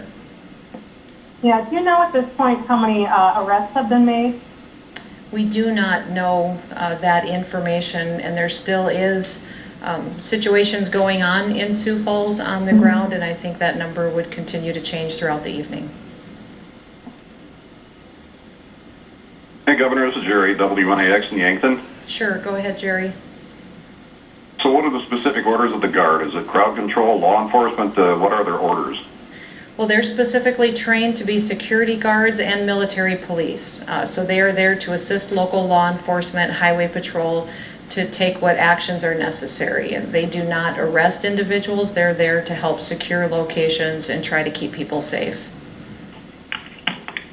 Are they armed? Yes, they are. Governor Todd F. KELO.com News. Sure, go ahead, Todd. Thank you, Governor. Mayor Tenhaken had a news conference at 10 o'clock and said that just from him looking at television video and reports that it seems that a lot of the people participating in this might be youths from Sioux Falls. Do you have any intelligence on if indeed that is the case and if there's others who have come from elsewhere to cause trouble at Sioux Falls?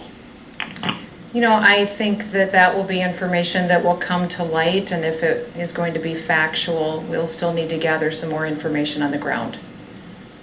I'm sure there are local folks that participated, but we're not sure as to how many people that don't live in South Dakota also traveled in for the event.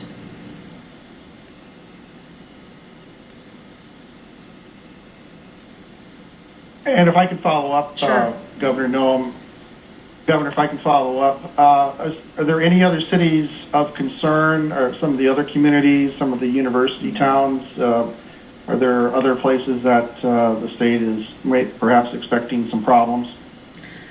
We have prepared in several different locations in the state and have looked at resources and National Guard presence in those communities. And I won't give you specifics for security reasons.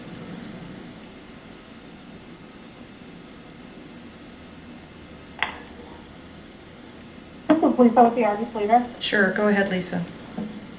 Yeah, on that last question, are you intending or expecting what's happening in Sioux Falls to kind of spill over into other communities? I'm not, but I also believe in being prepared.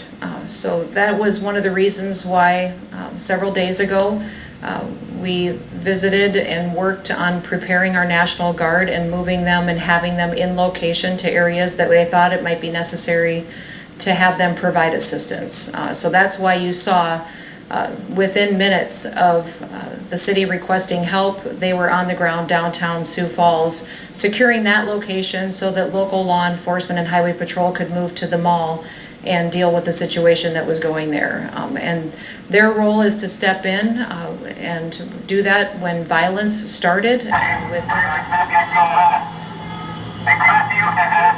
security and to make sure that resources were in the right places.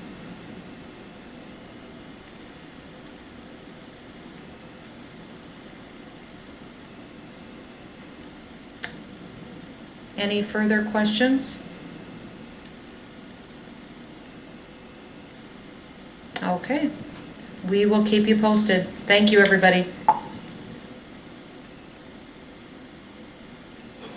That was Governor Kristi Noem addressing the media tonight, talking mostly about the South Dakota National Guard. Just to recap some of the points that she had made, there were 70 Guard members deployed, 26 with the 114th Fighter.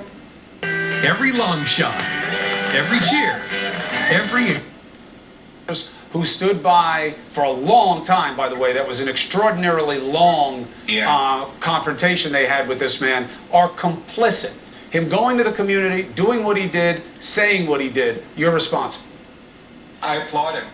I mean, he did what more police chiefs ought to do, and that is step forward when something is wrong, say it's wrong. What happens behind the scenes, and I know people want the other 3 police officers are... We police with our community, and that's an important note that as we go forward, we have to understand that we police with our community, and that that trust and the building relationships is extremely important for an effective policing program and an effective police. Was from out of town. They had to walk that back. In the last 3 nights that we have watched, we've had reporters on the ground there, Mike Tobin and Steve Harrigan. responding as long as necessary. She also mentioned that they are prepared throughout the state, but would not give specifics on which other specific communities may be expecting to see something similar to this happening. She wanted to stress the fact that the National Guard was already on location in Sioux Falls, so they could deploy as soon as possible and get boots on the ground as soon as possible.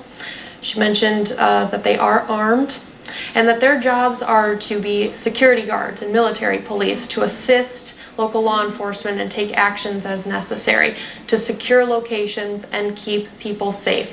Those are their orders. More information will come to light, NOAM expects, about the number of possible out-of-towners, people coming from out of state to participate in the events tonight. Again, no specifics on which other cities in South Dakota are preparing for something similar, but she says that the state is prepared throughout South Dakota. And again, she wanted to stress that the main goal of the National Guard was to secure downtown, so local police. We are currently across the street for our own safety and for the safety of others. Some people are coming up to us to tell us what's happening. So far, we managed to stay safe from our little spot and just kind of observe what's going on. I certainly have never reported on anything like this before. This is a career first for me, and it's something to see what's happening right now. I do have a source telling me, who asked to not have a name out there. A reliable source has said there are reports of vandalisms at Chico's, Riddle's, and Last Stop and Halberstadt's, and some other reports at Shields and Best Buy, and of course those are all in the Empire Mall area. So again, what we're seeing here right now is a lot different from what was going on in downtown, and the people who have approached. But also about Carlene Weil at the Empire Mall, as she has been for us for going on 2 hours now. Carlene, what do you see? Can you hear me? Carlene, we got you. What's going on?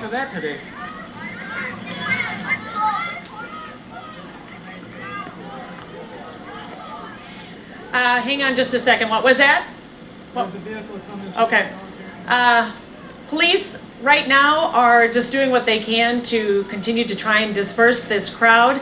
Hopefully you can hear me. I've been talking for a little bit here. Police continue to do what they can to try and disperse this crowd. There continue to be quite a few folks here that just seem intent on wanting to just continue this confrontation with police no matter what they're doing to ask them. They have continued to fire tear gas. We have heard that some rubber bullets have been fired, but we cannot confirm that.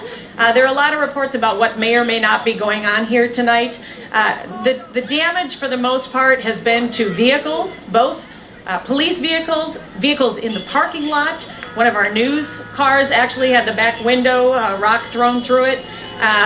We've got a lot of folks that have just had inhalation of tear gas in their eyes, but for the most part, it has been a relatively safe protest where this is concerned. But again, you've got a very small group of, for the most part, very young people here just doing what they can to continue to challenge this line of officers. There are dozens of city officers here in riot gear that are just off to what you're looking at here. You're right, along the front of the mall. There are a number of windows that have been broken out again. A number of the police cars have had their windows busted out. Highway Patrol just had some vehicles rolling in here a short time ago. And we spoke, I don't know if you can see these two gals sitting down here. We spoke with them just a short while ago. She, the one here in the front, is from Sioux City. And just said they just want this to be a peaceful protest and want their voices to be heard. And that is why she continues to remain here. She and her friends, a couple others, say they're not leaving. They're not giving up their ground. And we asked her what what she hoped to accomplish with that. She said they just want their voices to be heard. I don't know that that is the same case with the rest of this group.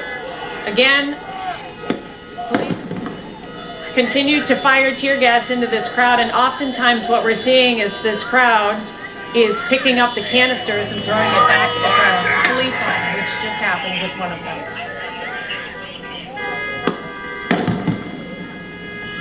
Unbelievable. This is not the way any of those involved with the initial event earlier today wanted to see this end. This was the concern all along.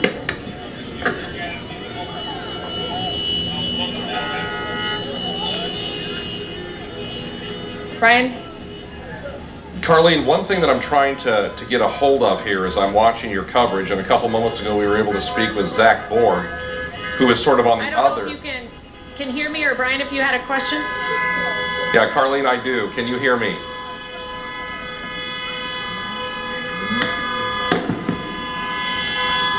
All right, it's very loud out there, folks. You can tell that from the car horns that are going off out there. Very tough for Carlene Wild to hear us back here in the studio. But what we were able to see during Carlene's report is, at the very least, it appears some flashbangs may have been deployed. And at the very most, tear gas. That looked like it might have been tear gas that is continuing to be deployed as we approach 11 o'clock on a Sunday night with these protesters at the Empire Mall. Let's bring Jenna Lemaire into the conversation here. Hi, Jenna. Yeah, hi there, Brian. I'm standing right outside of JCPenney's here at the Empire Mall. And right now there's still a group. There was a bigger group, I'd say about 30 to 40 people right over there, but they have released tear gas, it looks like. There's a lot of bangs. It's dispersed some of them already, but not all of them. You can hear them chanting, hands up, don't shoot, hands up, don't shoot. There's lots of cars surrounding the parking lot right now. People on motorcycles, lots of engines revving. Pretty much this whole parking lot, starting from JCPenney's all the way over through this TJ Maxx area, and then back to my left as well. You can hear them chanting still, refusing to resist despite the curfew. There's a lot of people standing by watching as well, standing by, but yeah, there's still a solid group right here that is refusing to leave despite numerous tear gas heading towards them. So right now this is the situation. There's a lot of cars leaving, but still a good number of people standing outside. Cars also over here that are still here, motorcycles. So this is the situation right now out here. Pretty tense. People are really standing their ground for the core group that's here. I'd say there's about 20 people over here. So this is where we're at right now. So I'm going to send it back to you guys unless you have any questions. Jenna, I've got a question. Can you hear me okay? Yep.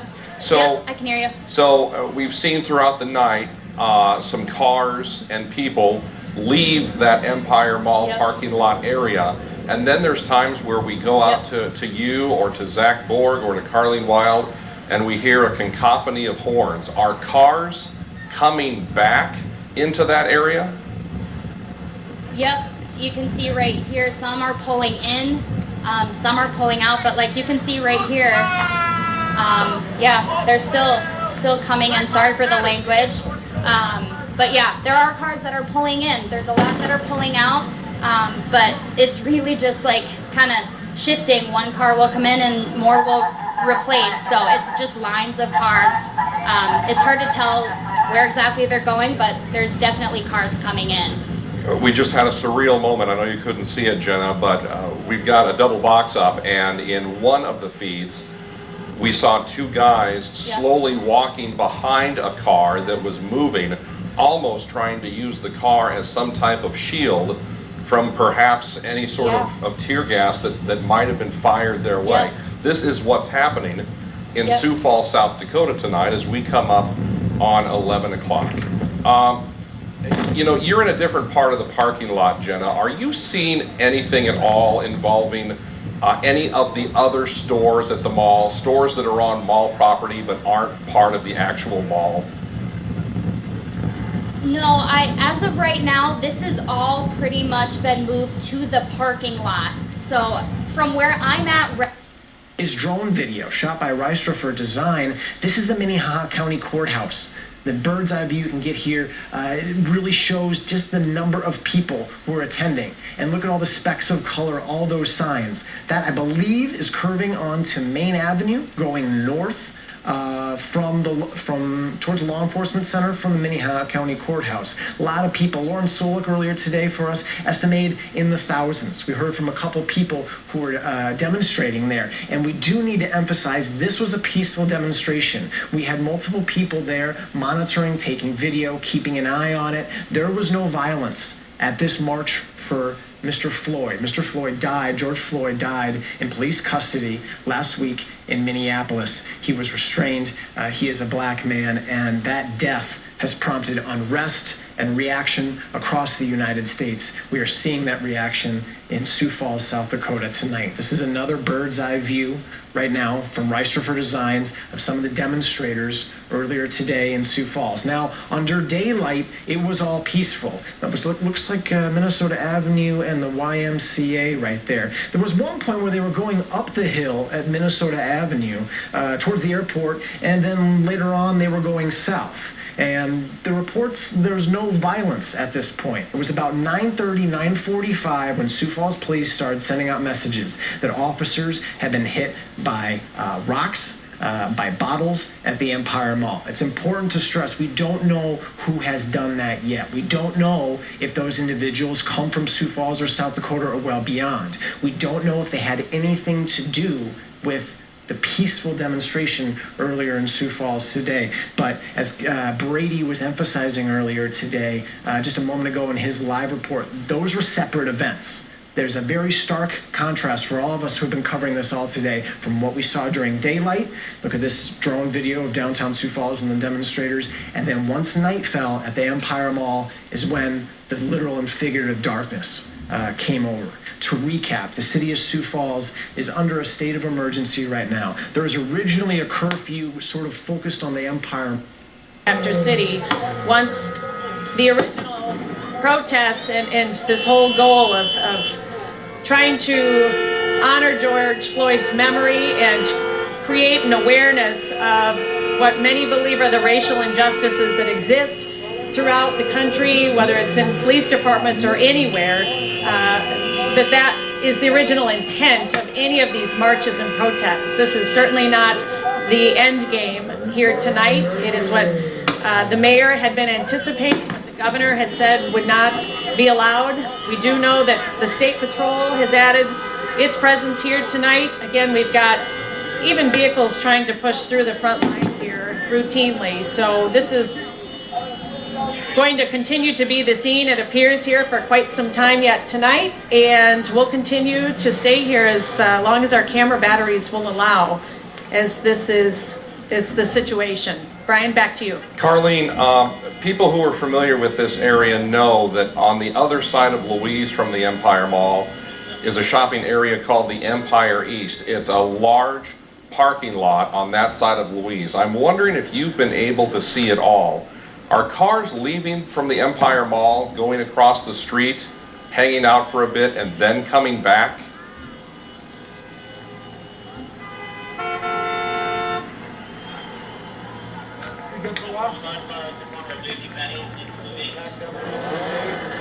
As far as I can tell, and Dave, they've still got our shot here.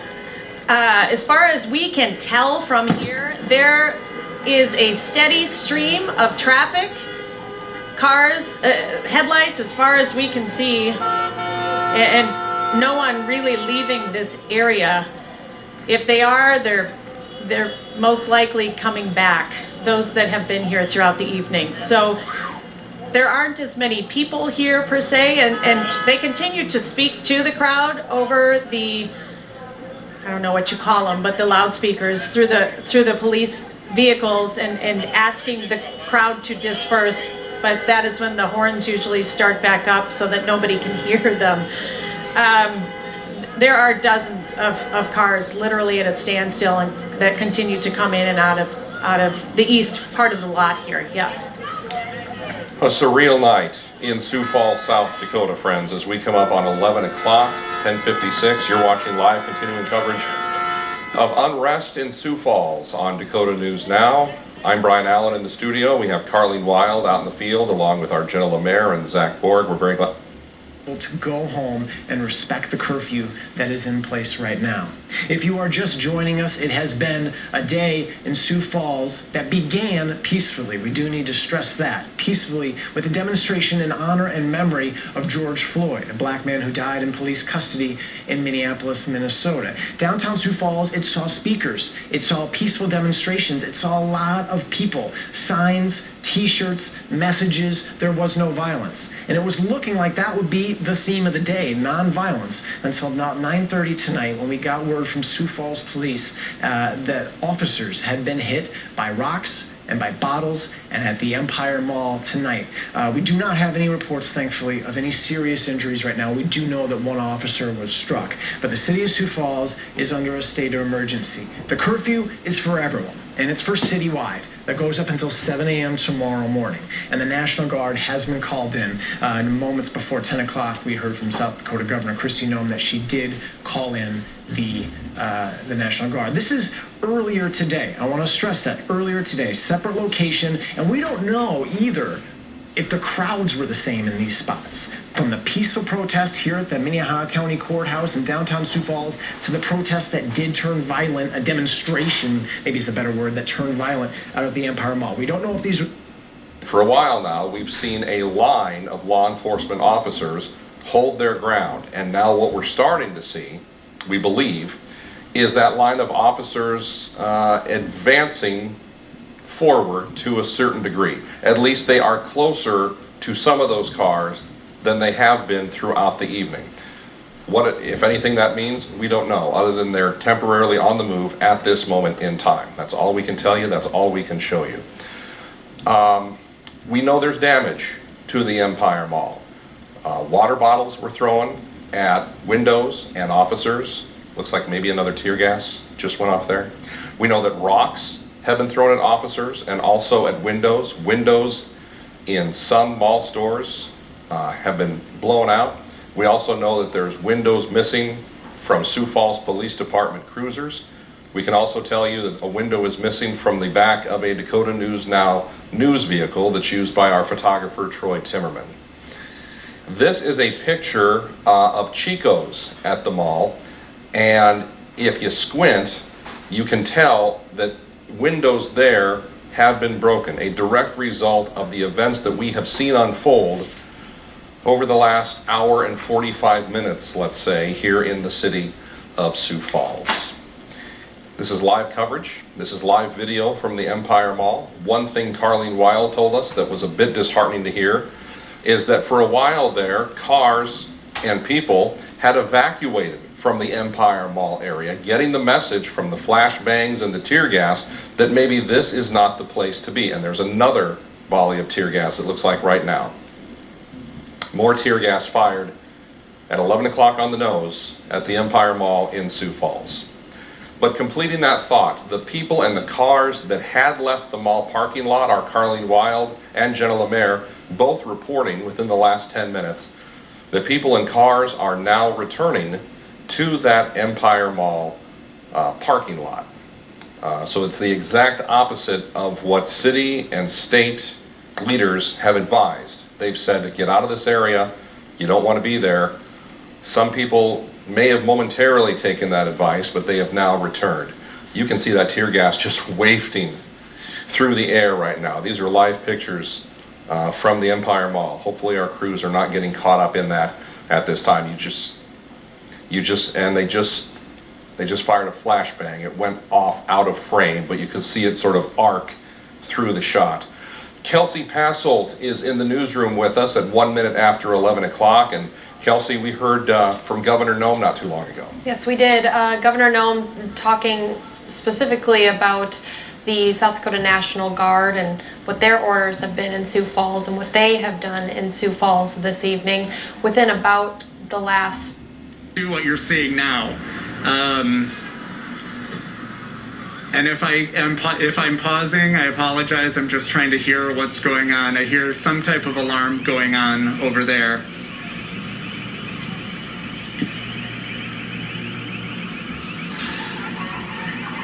I can hear the police on a loudspeaker.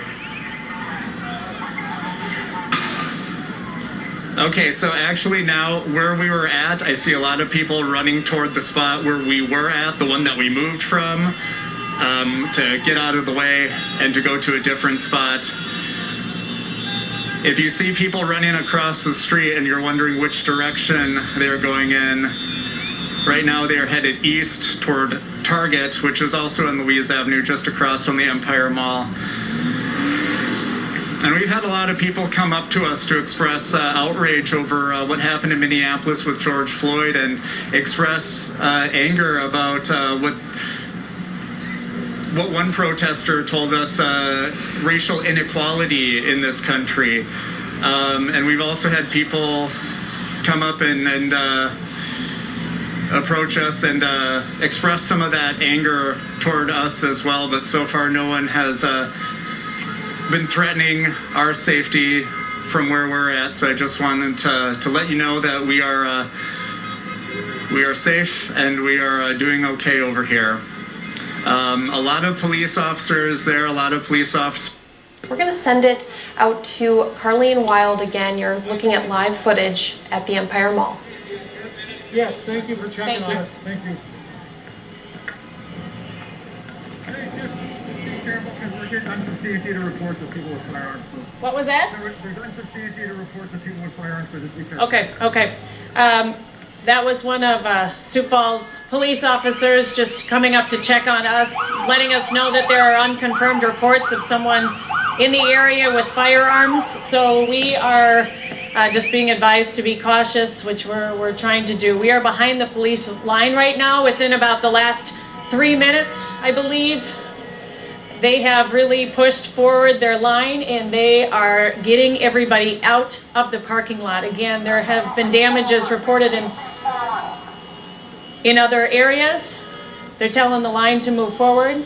They have been firing tear gas. They have been using rubber bullets. They are working to get everybody out of the area right now, I believe. An hour ago, Governor Kristi Noem tweeted, "South Dakota hoped for the best but prepared for the worst. We activated the National Guard the minute things turned violent, and the Guard is already on the ground in Sioux Falls. This is a specialized unit that is prepared for situations like this. We take protection of rights very seriously." All moving into that flow of traffic. And yes, there were people inside of the cars. Some of them were taunting police. But what's different in this particular circumstance is I really got the sense that there was a group, mostly young males, that came in late, really late, 11 o'clock, 10:30 Eastern, and they were armed with hammers, and they were basically setting fires everywhere they could. Let's head near the White House in Washington, D.C. MSNBC's Garrett Hake is joining us, and Garrett, it's been a pretty crazy night. Camera that he's using to record the events. They have been asking all night, and they have been doing what they can throughout the evening to really help facilitate this event in the hopes that if everybody worked together and could show some unity in the whole reason that everybody's been here in the first place, that this might end very differently than how this has been playing out in city after city across the country, and it just is really unfortunate. The majority of people here tonight were not here to see it end this way, and this certainly was not the place that the police had thought initially that they needed to worry about. So the response here, it was swift. They did what they could to limit the damage here at the mall, and the majority of it that was done either to the police vehicles or a number of the businesses here, kind of the eastern half of the facade of the mall. So there's going to be some cleanup that's going to be needed to be done. Looks like officers are on the move. Again, all these cars are not, and a lot of these folks are really not willing to just go home right now. They are intent on staying out, and from what we were told, they want their voices to be heard. No one is quite sure what that means in terms of how they're handling the situation here at the end of the evening. But a few of them told us they weren't going anywhere tonight. So it'll be interesting to see where this scene may play out yet as we head throughout the evening. But we're going to continue to stay out here for now and be where we need to be as the night goes on. But hopefully no one's been seriously injured this evening, and this does, we do see daylight with no further damage or injuries. So I'm going to send it back to you in the studio, Brian. All right, Carlene Wild at the Empire Mall, and we have been listening to Carlene and seeing pictures from her position all throughout the night, and they have most evidently told quite a story about what has unfolded in the city this evening. To Carlene's point about hopefully not hearing about any serious injuries as a result of all this, the last word that we had specifically from the Sioux Falls Police Department indicated that no serious injuries have been reported from this incident, from what we've watched unfold tonight out at the Empire Mall. We also know that in addition to Sioux Falls Police responding, that there has also been a mutual aid activation for the city of Sioux Falls.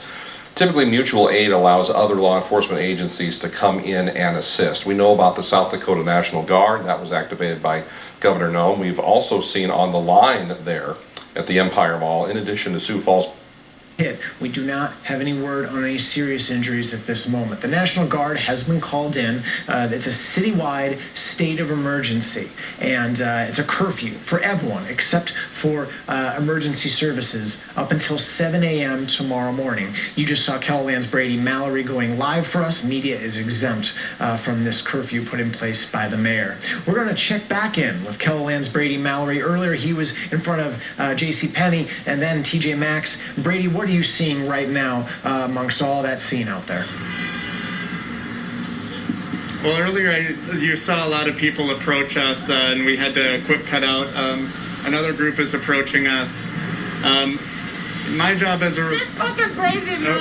Dan, we're going to go back to you. I apologize for that profanity there. It's a fluid situation with a lot of emotion. KELOLAND's Brady Mallory reporting at the Empire Mall.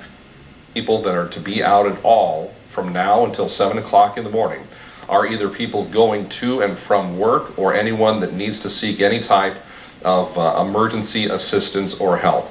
That's it. If you don't fall into those categories, stay home until 7 o'clock tomorrow morning. And again, we've told you, Governor Noem activating the South Dakota National Guard. This is a picture we want to show you. This is the first time we've had this. One of our Dakota News Now vehicles that's typically utilized by our longtime photojournalist Troy Timmerman was vandalized tonight by protesters. Apparently a rock thrown through the back window. While the vehicle is a little rough looking right now, thankfully none of our crew members out there have been injured, and we are so very thankful for that. And did we have a picture of Chico's up there too? Did I see that pop up at all? Chico's is at the Empire Mall. There you go. Chico's is one of the stores out at the Empire Mall that has seen vandalism damage from rocks that were thrown at the mall by protesters tonight. A couple too many rocks collided with the glass, and the result is broken glass at Chico's tonight. And Chico's not the only store that has been suffering as his life. She says rioting and looting are not tolerated in South Dakota. The governor has called in the National Guard to Sioux Falls, a city which is under a state of emergency and is under a citywide curfew happening right now.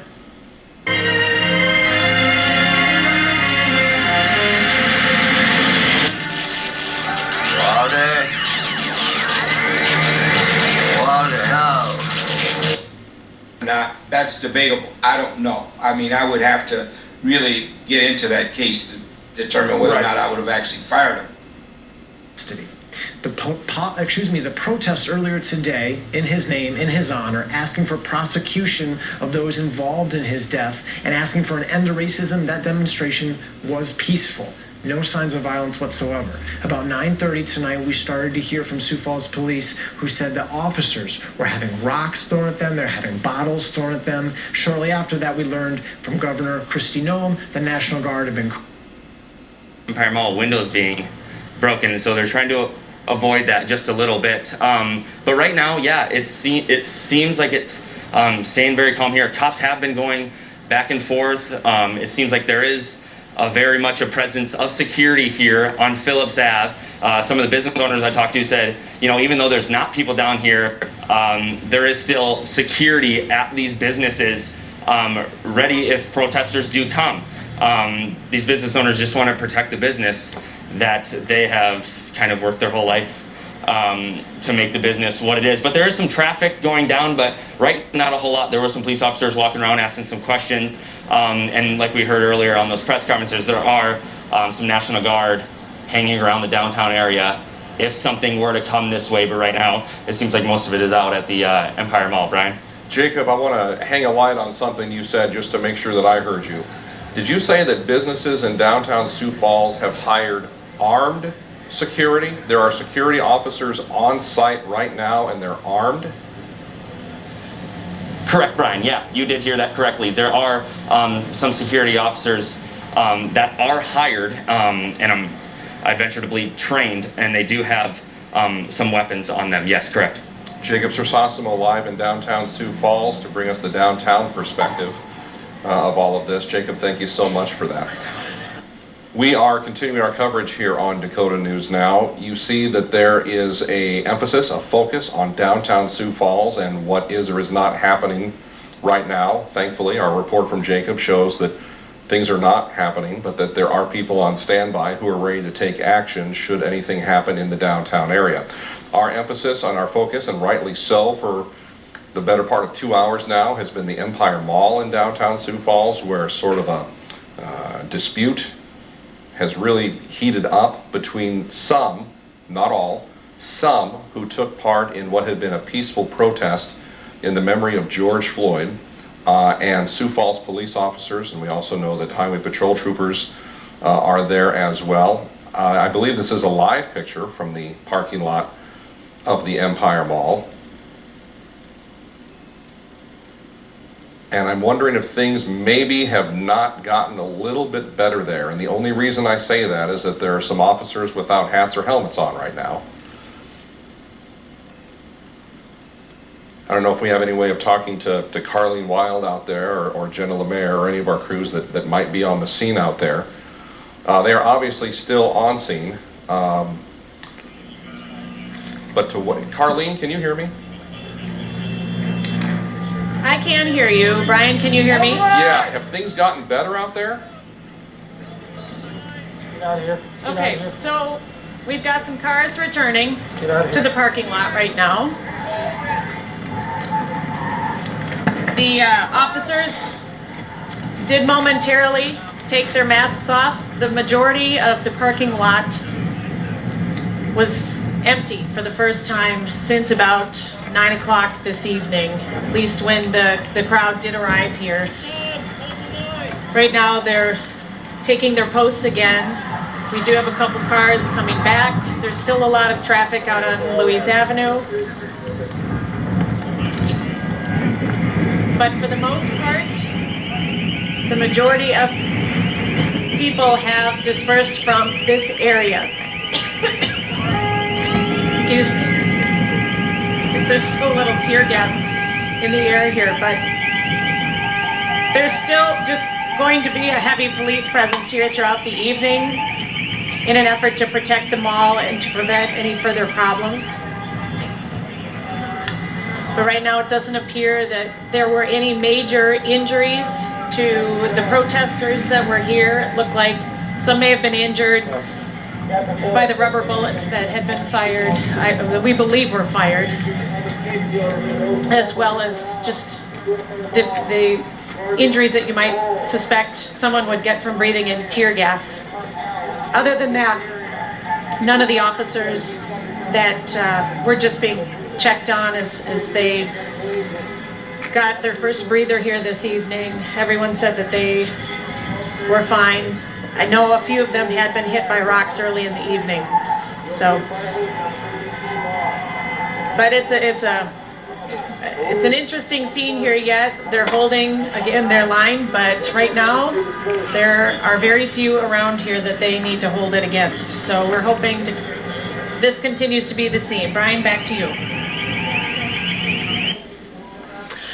All right, thank you very much, Carlene. We have multiple crews out at the Empire Mall in Sioux Falls tonight, Zach Borg being one of them. The last time we checked in with him, he was located at the outskirts of the mall, just a little bit away from the edge of the parking lot. So now he is at the Western Mall, we're told, and we're going to check in with him. Zach, what are you seeing there?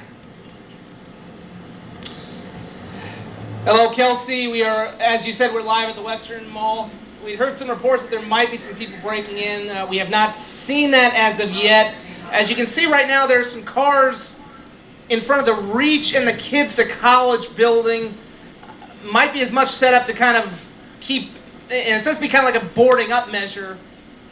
But it's been pretty quiet out here. We had some officers who came by, asked us what we had seen, wished us the well. I mean, I got to say, they've been nothing but class. These the Sioux Falls police officers that we've run into have done a fantastic job. Now I want Troy. I got Troy Timmerman, our photographer here. He had the car which had the window broken out, and as you can see right now, he had it broken out. He was in the Empire Mall toward the back end. We don't know if a rock was thrown through it or not, but completely took out the back window. There's some shards of glass on the inside.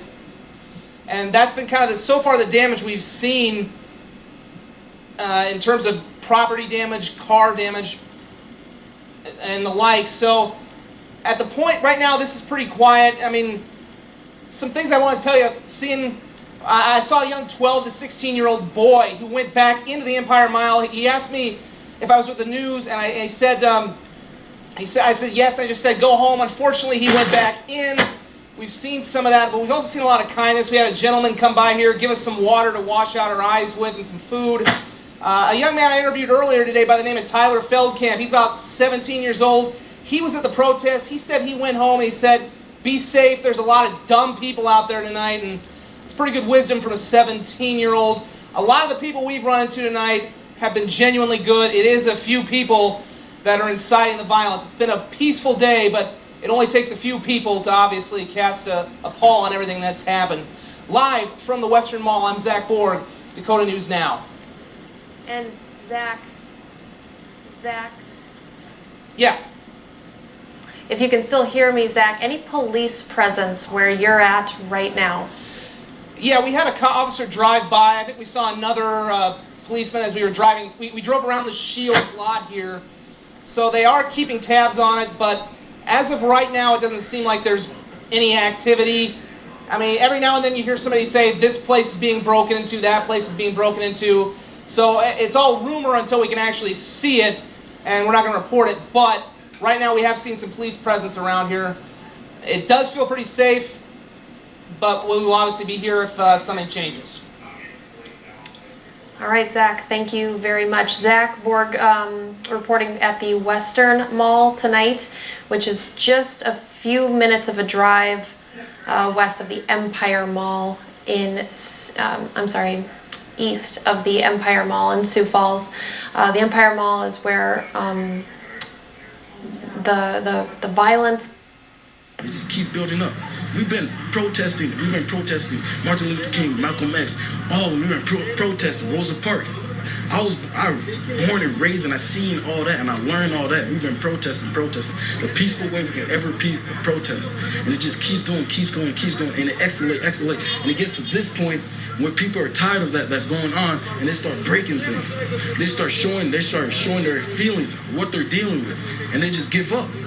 They give up and say, you know what? If they don't want to take it, if police don't want to handle how we wanted to handle with peaceful and respect, we're going to handle it how we want to handle it. And that's violence. And one last thing, I do have to wrap this up, but did you feel any outside groups came in and escalated it to this point? I feel there's, outside group, I don't really think there's any outside groups. I think we're all together. It's a protest. We all came together, you know.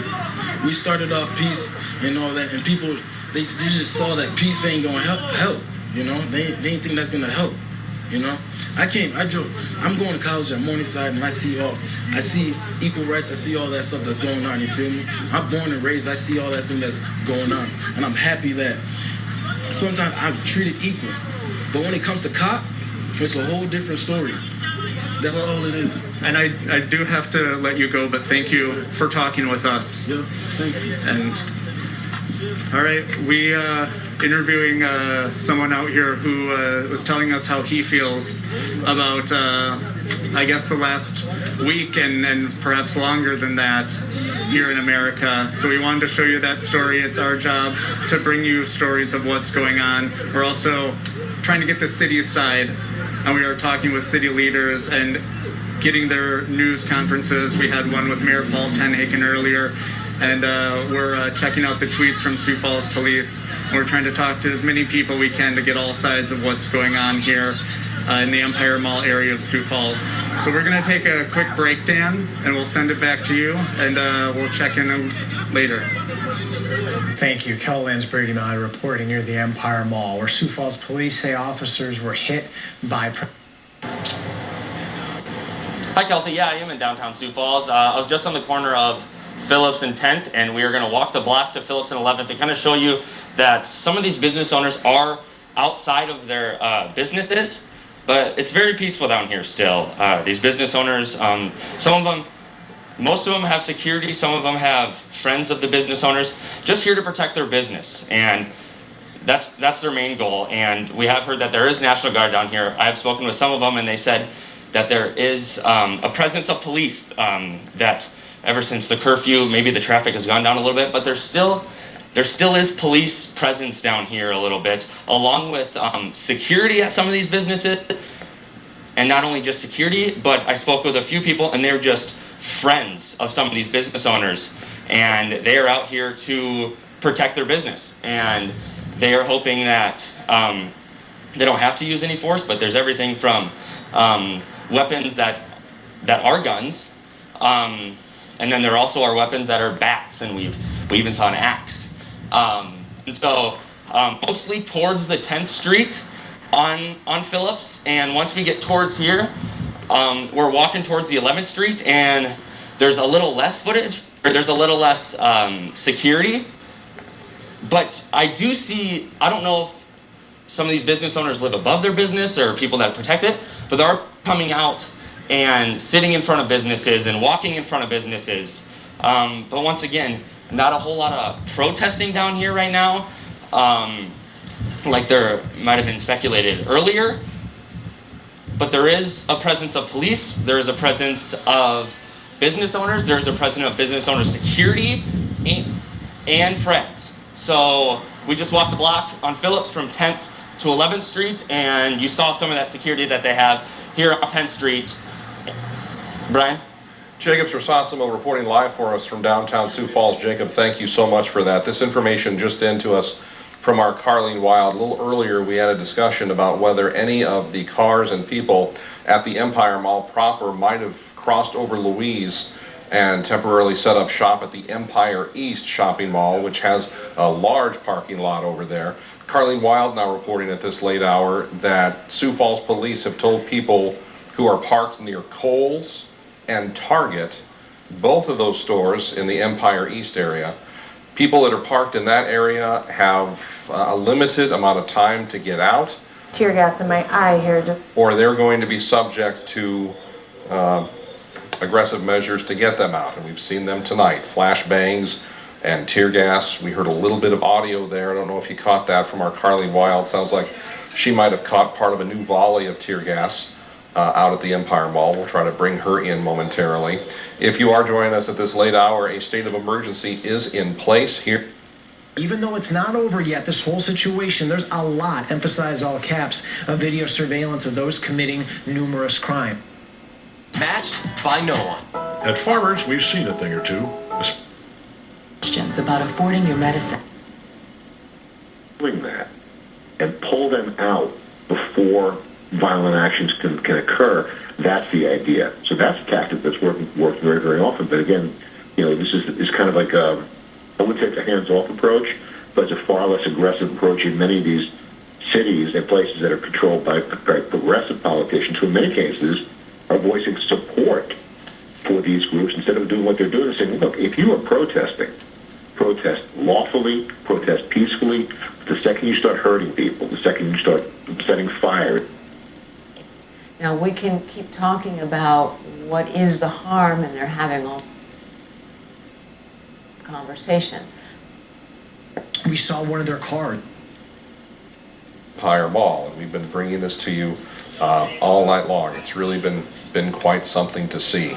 The last report from Sioux Falls Police is that there have been no reports of any serious injuries. We can tell you, though, based on eyewitness accounts from our reporters, that people out at the Empire Mall had to seek first aid of a sense after being exposed to tear gas out there in their eyes, ear, nose, and throat, that type of thing, having to get over that. And again, we're so thankful that our crews that have been out there tonight, while they have caught a whiff of tear gas here and there, they are okay at this hour. A Dakota News Now vehicle, look at that picture right there. A Dakota News Now vehicle used by our photographer, Troy Timmerman, longtime photojournalist, was apparently targeted by protesters tonight and vandalized. What you're seeing there is the back window of the vehicle that was broken out, we believe, with a rock. But whatever was used, the back window of a news vehicle was broken out. And if you've been with us for live coverage tonight, you've also seen this. This is Chico's at the Empire Mall. You can see there, at the very least, the left door looks like it has been broken out. And that would be easy to understand because through our coverage tonight, we have shown you that protesters were not shy about picking up available rocks. They're now here in a city that's under a state of emergency. We have seen curfews called in much bigger cities all across the country, dozens of cities, and significant violence happening. People hurt, journalists being hurt in different parts of the country. What we've seen as far as confirmed violence in Sioux Falls tonight, officers being hit with rocks and bottles at the Empire Mall. The Sioux Falls Police Department said there were no reports of any serious injuries. That's the last we heard from them. They also stressed just how fluid this situation is. And we've seen how fluid this situation is, talking here in the newsroom and in the studio. That's the Western Mall, I believe. I'm not sure if the vehicle's going to turn in there or not. But from my vantage point, it looked like that vehicle was sure cruising towards the Western Mall area. But we've received reports via social media, and again, it's one of those things where you don't know it until you know it. But we have received social media reports of possible damage and looting at the Western Mall. Our Zach Borg reported from there just moments ago and said he did not see any evidence of that. But again, a situation like this that just can turn on a dime, and this situation tonight turned on a dime. Let me pause that for a second. The aforementioned Zach Borg can join us live once again. Zach, where are you? We are by a Verizon store on 41st and Kiwanis. As you can see here, we've had windows broken out along the storefront. I took a look inside. It doesn't look like there's been much looted. It doesn't really look like any of that yet. Most of the store material's still in there, but the window is broken out. There's a lot of glass on the ground. There's actually, eventually when Troy can pan up, the Verizon sign's been blinking. Maybe that got damaged.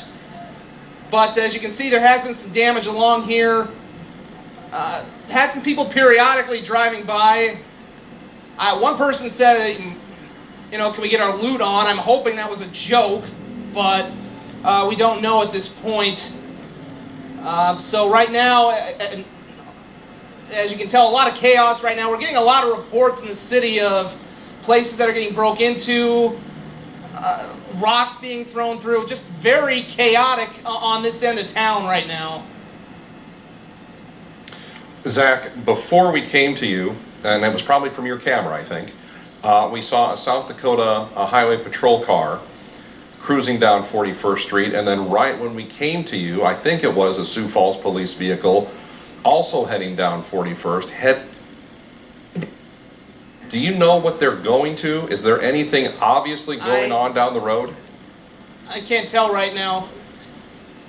Oh, we got the store manager here. Do you work here? Yeah. Okay. What's your name, sir? Yes, Flippin. What have you been told happened here? I just got from the police scanner of some buddies that said your windows were broken into, and yeah, as you can see, there's a couple of guys here looking. I don't know if they're the ones that did it or what, but they're really hanging out here and shouldn't be. Sad that they won't go home and listen to the law. Sad. Well, it appears like your store hasn't been looted yet, but Did you consider anything today? I mean, was there any word about putting up boards up or anything like that? Yeah, we did everything we could in the short time we had warning. Of course, yeah, now I wish I would have known more to get boards up, but who would have thought? I think that sums it up pretty well. What are you going to be doing tonight as you try? Obviously, you have to repair this, but what are you going to be doing the rest of the night? Well, getting some sheets of plywood and guard this, I guess. So I got more people coming here that I don't know why they're here. So maybe you want to interview them, see what they want to do. Do you know any of these people, or? No. Okay, well, again, just stay safe tonight. Obviously, a lot of things are going on. Property, you guys have to leave. Gotta go. We do have a lot of people gathering here. I see some people, looks like some young kids taking photos on the side. As the manager just said, he doesn't know these people.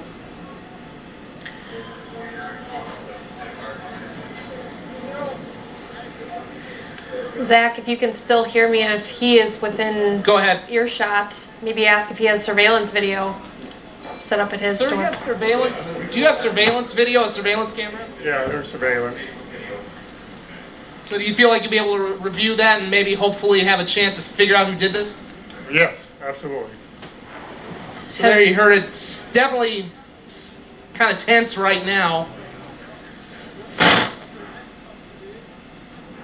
Has he called police yet to report this? Have you called police yet to report this, sir? Yeah. Police are on the way. Okay, so as you can hear him say, police are on the way. Obviously a very busy night in Sioux Falls. We'll toss it back to you in the studio, live from 41st and Kiwanis. This is Zach Borg, Dakota News Now. All right, Zach, thank you so much for that. What a surreal night it must be for that business manager and really for all of us as this unfolds in real time. We're looking at video that we shot this afternoon. This is along Phillips Avenue, where a lot of business owners spent part of their day boarding up windows. One of those situations where you hope for the best, but you prepare for the worst. The city, let me back that up. Downtown Sioux Falls, urging downtown business owners to get anything off the street that could be used as any type of weapon to sort of be chucked through a window. So outside chairs, outside tables. Right there, the city removing hanging plant baskets from downtown. Anything that at a moment's notice could be grabbed and used as a weapon to either hurt property or hurt someone. Downtown businesses were active today, making sure those things were off the streets and by extension out of the hands of anyone who might want to do more harm than good with them as a result. Brian, to the end of what the manager was talking about at the Verizon store, we do have a tweet from Sioux Falls Police tonight, released just about 20 minutes ago, saying even though this isn't over yet, there is a lot of video surveillance of those committing numerous crimes. We will identify those that committed the crimes and they will be held accountable for their actions. For me, that just brings up a moment during the mayor's press conference when he said that he was recognizing people's t-shirts, and even it appeared that he recognized people that he saw attending the violent, destructive demonstration. Brian. Yeah, it was a particularly poignant moment of to us. We'd love to interview some police officers about what they're seeing. So we're just out here trying to do our best, trying to show all sides of the stories and what is happening here in Sioux Falls. Again, I was at the protest earlier today in downtown Sioux Falls, and it was nothing like this. It was a lot of friends and neighbors that I recognize in the community peacefully demonstrating, and the people that I've talked with said this is exactly what they wanted to avoid. Country need right now. Now, whatever you think that is, you tell me how attacking the free press, which gives us an ability to see it, because they're not showing you the body cam footage. They're not showing you the body camera footage in Minnesota. They have laws, they have reasons.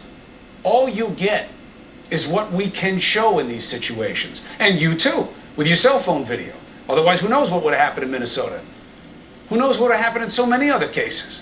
Even the Ahmaud Arbery case, even though the guy who wound up taking the video is now part of the group being prosecuted. What do we need from leadership right now? At a minimum, do we really need any energy spent on finding another reason to keep us apart? We'll be right back. First, it was a peaceful day of protesting that started nearly 8 hours ago in the park. Throughout the day, the group had been marching through the streets of Sacramento, often coming to the state capitol. One group splintered off and went to the interstate, which is a good 8. Support for our police officers.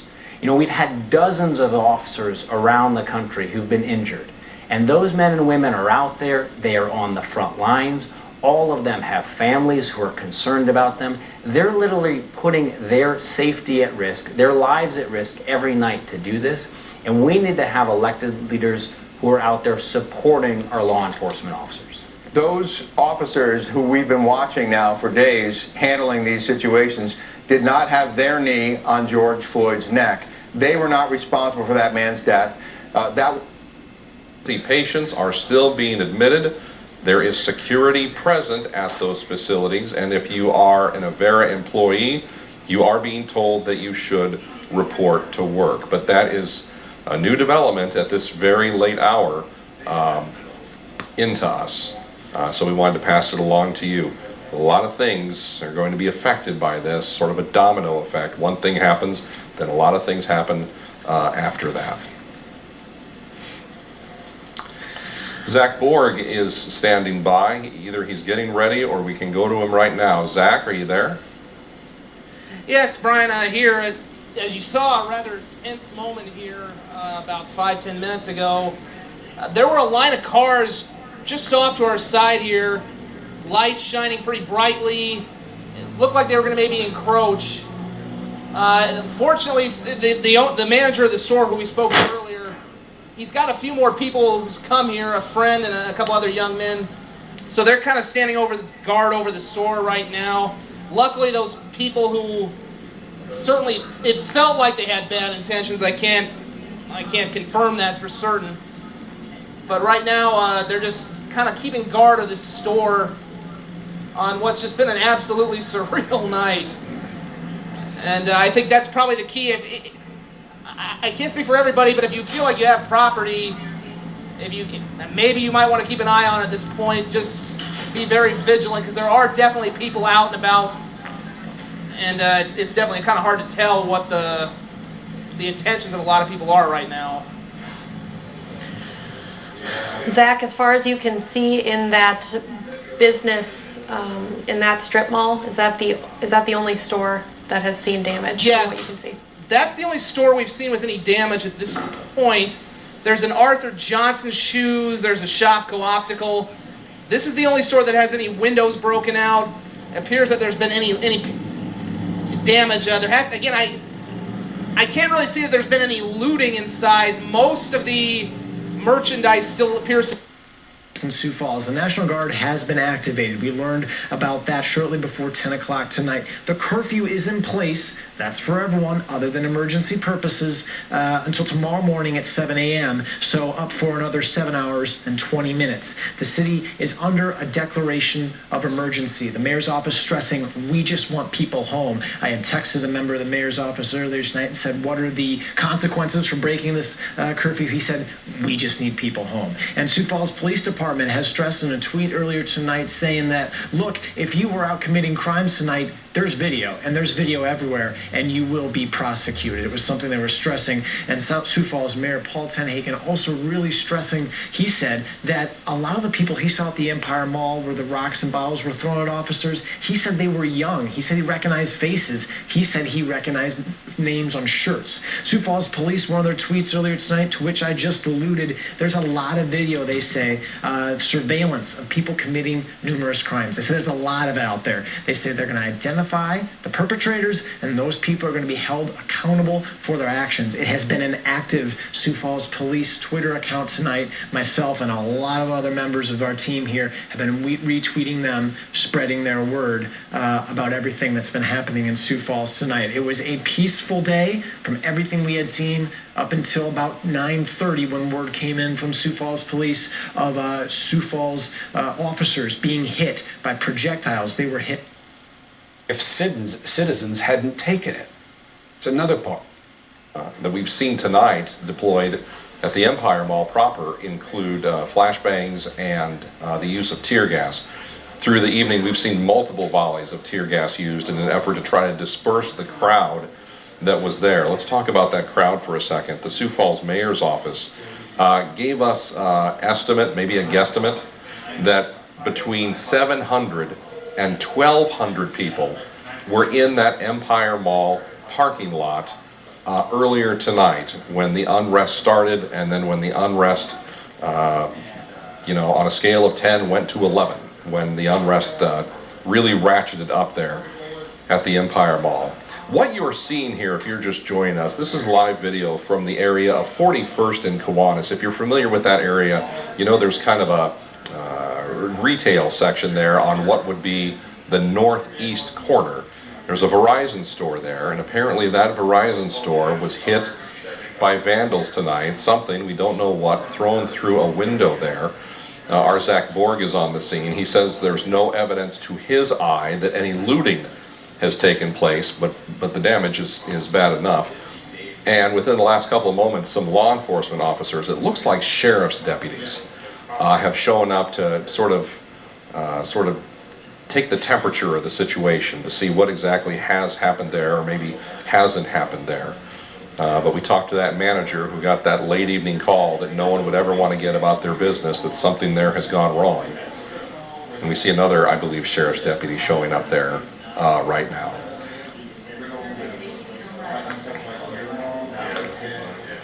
All right, we've got some video we want to show you. This was sent to us by a viewer. It appears to show people breaking into Riddle's Jewelry. This would be the area of 41st and Louise. That definitely looks like someone breaking a door and walking through. We've received multiple social media reports about potential smash and grabs, break-ins, looting that have happened near the Empire Mall area. And that is some viewer video sent to us that appears to show a break-in happening at Riddle's Jewelry, which isn't far from the Empire Mall at all. We want to also bring you up to speed on this. We are learning that all Avera hospitals have now been placed, let's check that. All hospitals and emergency rooms have been locked down. All hospitals and their emergency rooms locked down at this late hour. Emergency patients are still being admitted, but no, don't let it throw you off if you see it, that there are security officers present. And Avera employees, you are being told that if you have to report to work, if it's on your schedule, go ahead and report to work. That is what they want you to do. But again, there's a curfew in place in the city of Sioux Falls until 7 o'clock tomorrow morning. The only people that are supposed to be out are people that are going to and from work and those who need some type of emergency response. You see our banner there. Governor Noem did in fact activate the South Dakota National Guard earlier tonight in an effort to quell the unrest, to help bring things under control here in the city. And you may have heard me mention earlier that this is one of those stories that sort of ebbs and flow. What you know at the beginning isn't what you know at the end. The initial theory of all this is that the activity was confined only to the Empire Mall parking lot and to some stores there like the Red Robin or Chico's. You know, we've seen evidence of vandalism there. Well, now we're learning, and this is video proof of it, this is the Verizon store at 41st and Kiwanis, that the damage and the activity has spread beyond just the Empire Mall. To what extent, we are learning in real time. We'll know more tomorrow morning than what we know right now. And where's Jenna at? Jenna Lemaire, you are at the Starbucks on 41st. Am I correct in saying that? Oh boy. Yep, I'm at the Starbucks right off of 41st. It's kitty corner to the Barnes & Noble and where I was previously at in that parking lot by the Empire Mall.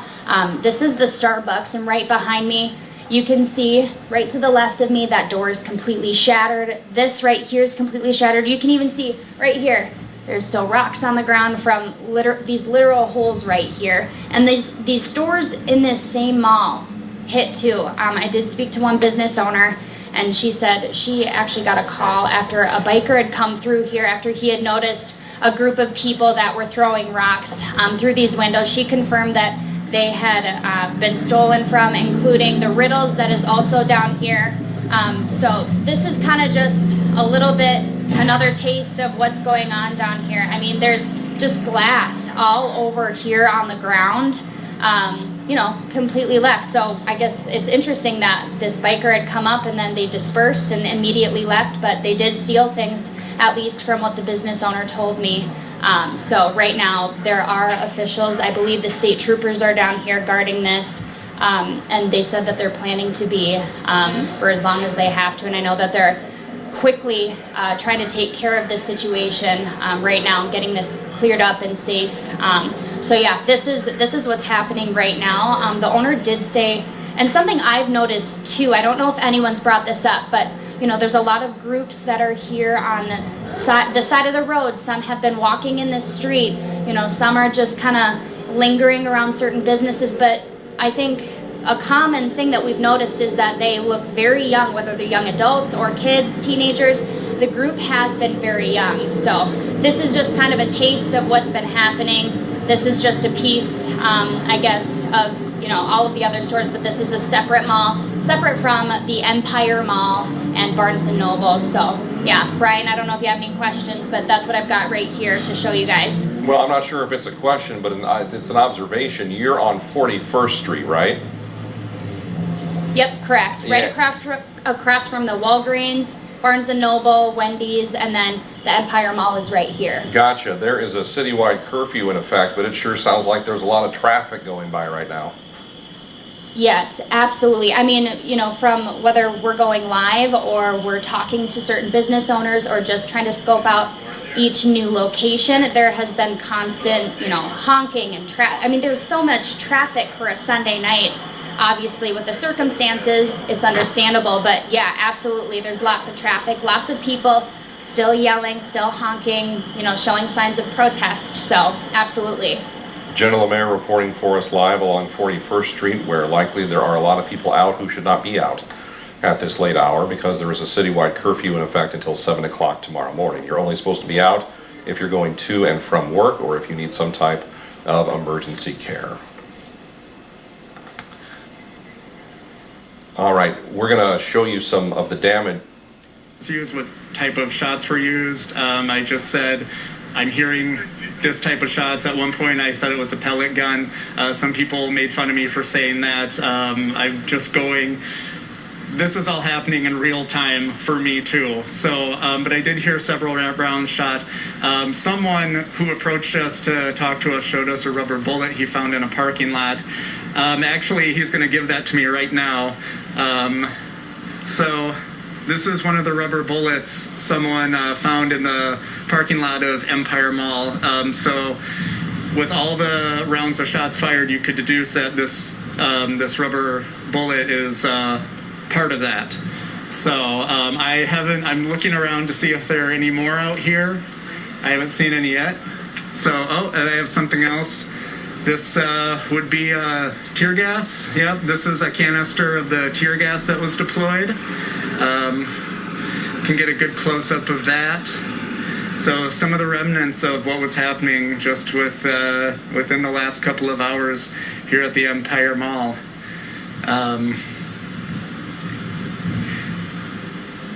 So we saw several clouds of this stuff earlier, and the more of the stores I'm bringing up specifically because law enforcement has told people who may be parking over there as a way to sort of ride this out that they need to get out of that parking lot or they were going to be subject to some aggressive measures to get them out. And what we've seen tonight is police using flashbangs, police using tear gas to get their message across that you are no longer welcome in this area and you need to go. So we're waiting to hear what is happening there exactly. All right, this is some more. All right, hold on here, folks. Bear with us. We have some new video into the newsroom that we want to put on the air and show you here momentarily.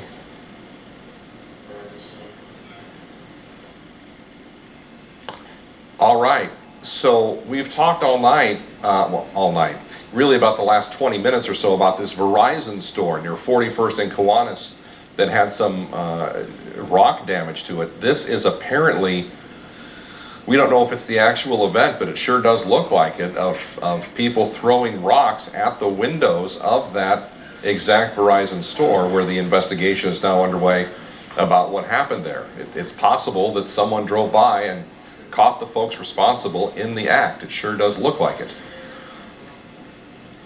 And we've been receiving reports on social media throughout the evening, people worried and concerned about various stores, really all up and down the 41st Street corridor, about what may or may not have happened there. We heard from Zach Borg a little earlier at the Western Mall saying that there's no evidence that he saw that any stores there had been damaged or broken into, but it might be one of those things as well where you're not going to out there, Brady. Thank you. KELO's Brady Mallory reporting. Another message from Sioux Falls Police Department saying they're looking for your help in finding who is perpetrating this violence out at the Empire Mall. You can remain anonymous as well by calling 367-7007. Sioux Falls Police looking for your input. What have you seen? What might you know? And they stressed earlier tonight there are a lot of cameras out there, and of course everyone's got a camera in their hand in their pocket. How can you help Sioux Falls Police? Saying here in a tweet moments ago, if anyone has information on the criminal activity near the Empire Mall,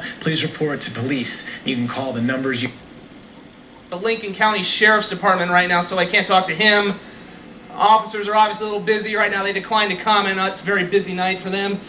There was one more window down there that did get a rock off it, but it didn't seem like it went through, so maybe not a strong enough rock to get through. You can see some glass on the ground. There's actually a rock over here, which appears to be the one that was thrown off the windows over here, but it didn't break it. So again, we have the Verizon store, which is about, I don't know, 25 yards away maybe, and another store in this strip mall that has damage, not as extensive as what the Verizon had, but still, obviously people were trying to get into this one as well. All right, Zach Borg reporting in the area of 41st in Kiwanis, where there's damage that's been uncovered, and then there's damage that maybe you don't see right away, but then you see it later, and that store is a prime example of that. All right, Zach, thank you so much for that. We want to bring you up to speed on this. The Sioux Falls Police Department reaching out to our newsroom, sort of putting out a call that if you have any information about damage that happened tonight at the Empire Mall, to please give them a call and let them know what you know about areas that might be damaged or maybe who might be responsible for that damage. As we continue to see our live shot here from the area of 41st and Kiwanis, where we know a Verizon store had a fairly significant rock thrown through the window, apparently, if appearances are correct. Back to that story about if you have any information about any of the damage done at the Empire Mall. There's two phone numbers you can call. You can call police at 367-7212, or you also have the option to report any information that you might have anonymously.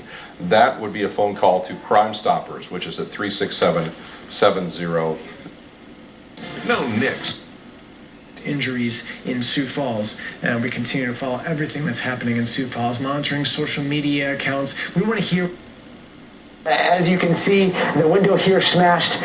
These gentlemen here are going to be holding down the night and keeping guard. And there aren't any police around here that we've seen so far. Back to you. Thank you. As I said, very personal for me. Well, I understand that, and I hear it in your voice, and America hears it as well.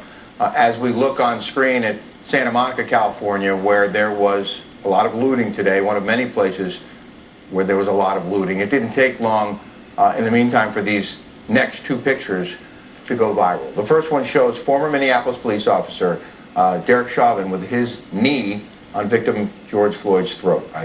There it is. The next image of Derek Chauvin, who is charged with third-degree murder and manslaughter in connection with Floyd's death, is there, his mugshot. As we mentioned, the three other officers who were with Chauvin have been fired, but so far have not been charged. Joining us on the phone now is David Bruno, defense attorney, former prosecutor, and trial attorney. David, will the other three officers face charges? If so, what do you think they'll be charged with?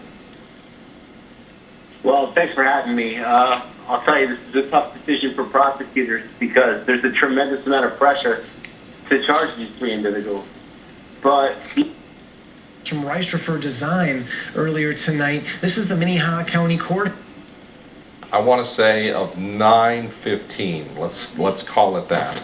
And our Carlene Wild was with the head group of that larger group as they arrived at the mall.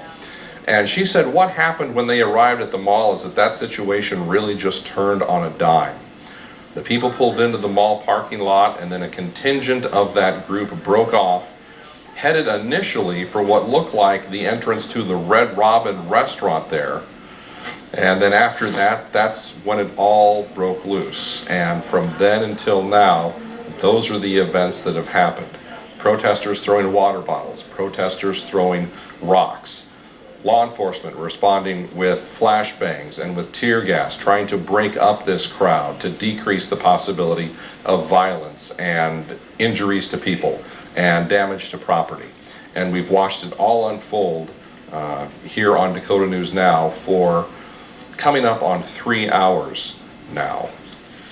State of emergency does continue for the city of Sioux Falls. As a part of that, a city-wide curfew.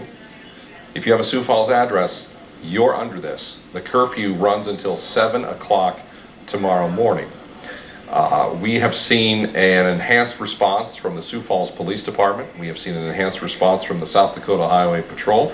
Part of that response includes the South Dakota National Guard, which Governor Noem activated early this evening in an effort to quell the unrest. Avera hospitals, we want to pass this information along to you. All Avera hospitals have been placed on lockdown status as a direct result of these protests and riot activity in Sioux Falls. This lockdown does affect all Avera hospitals and emergency rooms within the city of Sioux Falls. We do know emergency patients will still be admitted. Security, though, is present as a part of that lockdown. And Avera employees are being told tonight that if they are scheduled to report to work, they should do so. This is a picture of some damage that we've seen tonight out at the Empire Mall. This is the exterior of the Chico's store. And if you look at that carefully, you can see that left entrance door is shattered. Someone threw something and it connected with that glass door and it shattered. It broke out. And so that's just some of the results of what we've seen tonight. This is a picture of the back window of the news vehicle of longtime Dakota News Now photojournalist Troy Timmerman. Someone, we believe, threw a rock through that window, shattering that window out. And that vehicle was parked at the Empire Mall, so it was there tonight as everything unfolded.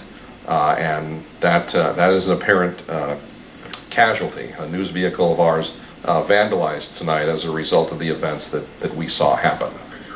And this is video that was sent to us by a viewer. It appears to show someone breaking into Riddle's Jewelry, which is near 41st and Louise. Take a look at that. Someone using something to apparently break that glass door and then to make entry. We don't know how much further this person might have made it into the store, but that video appears to show they at least got through one of the front doors. And again, more video into our newsroom tonight, and we thank those of you who took this video and sent them to us. This video appears to show a break-in at the Verizon store. Now, to help you get your bearings, this is the area of 41st in Kiwanis. We've been live from there with our Zach Borg a couple times tonight. We showed you live footage of the aftermath of this earlier. Appears to show, you see there, what looks like a group of people and maybe just one person appearing to throw something at that window. We know that that specific window was blown out by something that was thrown through it. Now, Sioux Falls Police tonight are asking for your help involving any of the criminal activity that happened tonight at the Empire Mall. We already know authorities are analyzing video evidence in an effort to find those responsible. If you know anything, if you can help police figure any of this out, there's two ways you can do that. You can call the Sioux Falls Police Department at 367-7212. You can also report any information anonymously at Crime Stoppers, which is 367-7007. All right, well, that is going to wrap up close to 3 hours of wall-to-wall coverage tonight of an evening that I don't think anyone saw coming. At least they hoped we would never see anything like this, Kelsey, but now we have. Yes, this has been very difficult throughout this entire evening. We hope if you're watching that you are staying safe throughout the rest of the evening. Thank you for tuning in and watching our coverage here on Dakota News Now.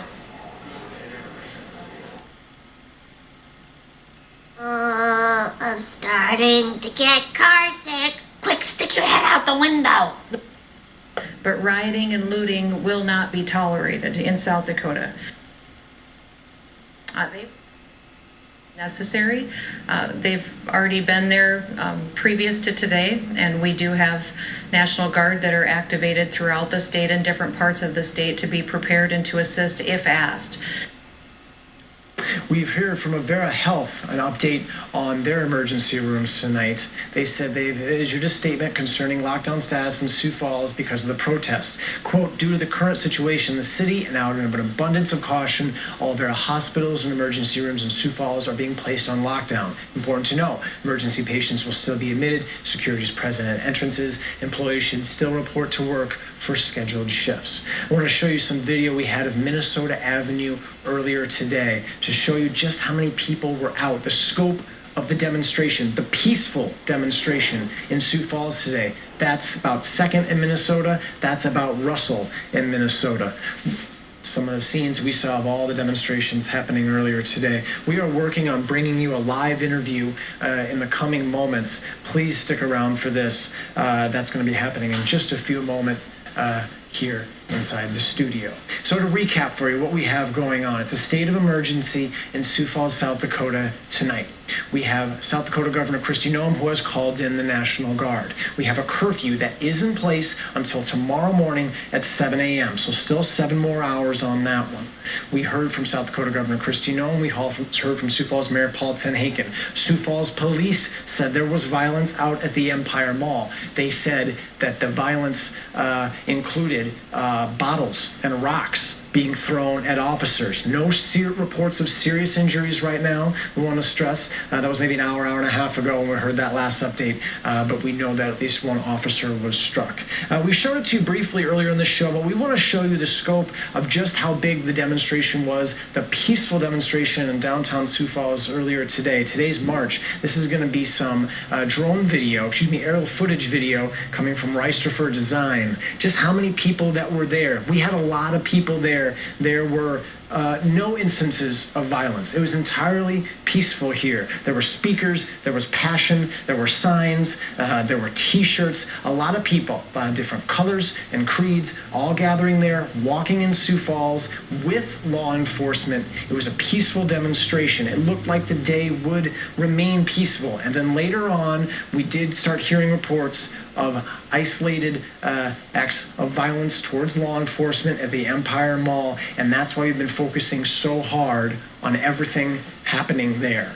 So we continue to monitor everything that's happening today, everything that we've seen. We are preparing right now a live interview with a gentleman who's been heavily involved in the Sioux Falls community, an entrepreneur named Vani Harari. Just came down. I sent him a message. Vani, thank you so much for coming and chatting with us now. You spoke today, is that right? I did, yes. Okay. Talk to me about everything that's happened today. Well, I mean, it's a tale of two events, essentially, or a tale of two situations. We had the protest that was planned earlier today, which went very well. Myself and the organizers had an opportunity to not only discuss things with the SFPD before the event to make sure that the streets were lined, that there was an approved route, that there was other things that were followed to ensure people's safety and make sure that it went well. Prior to that event, we also had a conversation with the chief, sheriff, and the mayor, where we had an opportunity to talk about things and really talk about what's going to happen after this and how we actually start to make sure that our community is best in class and how we approach these things so we don't have any things like this in our community. We go on to the event. We have an amazing event with many people out there. Many of which wearing masks, still respecting that piece of it. We had a lot of people out there sharing a lot of energy and passion that was healthy. That was beautiful to see, honestly. And I think for a lot of people, and particularly people of color, we felt a lot of pride seeing that. And then obviously, once that dissipated, people went on, and then there was another thing that happened. And we kind of see the results of that in terms of what's happening at the mall. And the aftermath of that. There's so many emotions going through so many of us. How do you think it's best to handle emotions that might be conflicting, might be confusing, might be tough to talk about? How do we put thoughts and emotions that are less concrete into words and conversations and actions? It's difficult to do, but in the case of this, for instance, what people are feeling tonight, right, it might feel a little bit confusing, but to be perfectly honest, it shouldn't, because we can see with our own eyes what transpired, and we can see that the intentions that were meant based on the event that happened earlier were not ones that were being acted out later. And that's something that we all got to take ownership of. Every time something happens, we always acknowledge that that's not most people. Right? When police do something, we say that's not most police. When rioters start to riot, we say that that's not the protesters. We know that the problem is on the margins, but not really, because we don't treat it that way. Because if we don't come together in these things, if we don't actually acknowledge that it's not you doing it, it's not me doing it, and we're on the same page, we can deal with that because those people are the minority if what we say is true. And so what we have to make sure that we focus on is remaining together and really working towards actual solutions. And we do that by being vulnerable, by being honest, by telling the truth, and giving each other grace and space so that we can grow. When we all get up tomorrow morning and begin to try to process what was an unforgettable Sunday for Sioux Falls, what are some concrete steps anyone can take to make things better? I mean, what we have to know is we got to start to do real work, right? We have to start to have real conversations. And one of the things that we have to understand is that we're no longer this sleepy town in the middle of nowhere that nobody's thinking about. This is a real thing where we're starting to have people that don't look all like each other, that don't all think like each other. And so it takes us doing the work right now to make sure we develop real relationships and real processes and real ways to relieve pressure and make sure these things don't happen. And what we need to know is that it takes real relationship. We can't hide behind the veil of Midwest nice anymore. We actually have to put our money where our mouth is, so to speak, knowing that in our schools and all of the signs that we see know that we're going to be extremely more diverse going into the future. And so that means accountability. That means representation. If you look at almost every layer of leadership at every single piece of our community, there's almost no minority leadership in any of it. And then we have to really talk about how we work through these issues. What happens when we're frustrated with each other? Can we still come to the table and have a legitimate conversation? And we can start that all tomorrow, and I'm excited to. Local entrepreneur, you hold many roles, Vonnie, and I'm so grateful tonight you were a guest and coming in. Thank you so much. My pleasure. Thank you for having me. We're going to go back out live to KELOland's Brady Mallory, who continues his reporting near the Empire Mall. Brady, what's the latest that you're seeing and hearing out there? Hey Dan, we moved down the street on 41st Street. We're now at the Verizon on Kiwanis and 41st Street. But we're going to talk with the owner here, but I just want to show you that smashed glass. That's one of the things that greeted us when we pulled into the driveway, and there's some broken glass. And I want to show you this right here. This is a bullet casing that someone pointed out to me. I'll bring that up closer. You can take a look right there. That was just in front of the Verizon here. Police just left to talk with the owner and some other people. People with Verizon tell me that some accessories are missing and they're looking into what else may have been stolen. But I'm here with Vince Lubin, one of the owners here. How are you feeling seeing this? It's saddening. It's disappointing as we worked hard for this store. I've got some great employees that pour their heart and soul into there every day. And then appears as young kids from our video footage that broke into it, stole some things, and then left. And then there's more people in and out of here until we got here. And it's just sad. You know, the curfew's on. They should be home. And if you deem yourself as a good person, you should be home right now, as Mayor Tenhaken said. Be home. Get home. If you don't know where your kids are, find out and get them home. This is so frustrating. Then we could weed out, we know who the bad people are. The bad people are still out here. Get home. This is so dumb. The street is so busy, and it's 11, 12 o'clock on a Sunday night. I think it's it says a lot about you. Your business, some things were stolen. You don't know what is stolen, but you're sending a message out there for people to go home and be safe. How do you get to that place of compassion after going through this? Well, I've been selling phones for 25 years, and this was one of our first stores. And it's not about the phones themselves. It's not about the accessories that were stolen or the broken glass. It's just the lives that are being impacted tonight with this stupidness, absolute stupidness of hurting property and hurting people's lives when we should be coming together to fix things, and now we're dividing and wrecking stuff for no reason. You know, as a business owner who, you pointed out, you and your employees work hard, this is your livelihood. Did you have this fear? Were you dreading what would happen when the sun went down? Yes, I was. We were worried. This street has too much traffic, too many things, and this is what I was afraid of. And then what have police told you? I know one of your colleagues said there's a defender case package down there. It looks like some accessories are missing, but what are you hearing from police and maybe some of the things that are gone? The police are just overwhelmed right now, and but they were quick to get here. The Lincoln County Sheriff Department come to help and out of their area, but grateful that they come to check that inside to make sure it was clear, and then the Sioux Falls Police Department showed up as well with the bullet casings, made sure that they knew about those. And before we wrap up, a lot of people are out there hurting for many different reasons on all sides. Is there anything you'd like to say to everyone who's watching and paying attention to Sioux Falls, South Dakota right now? Yeah, we're all born in the image of God. It doesn't matter if we're black or white. I didn't get a choice to be born white, and the others didn't get to be a choice to be born black, and it's sad. We should be all focused on one thing, and that's being Americans and being children of God. And this is stupid, absolutely stupid. Well, very good. Thank you for your time tonight. We will let you get back to what's going on. We appreciate it, and take care. Thank you. All right, that was Vince Lubin, one of the owners here at the Verizon on 41st Street in Kiwanis here in Sioux Falls. We're just down the road from the Empire Mall.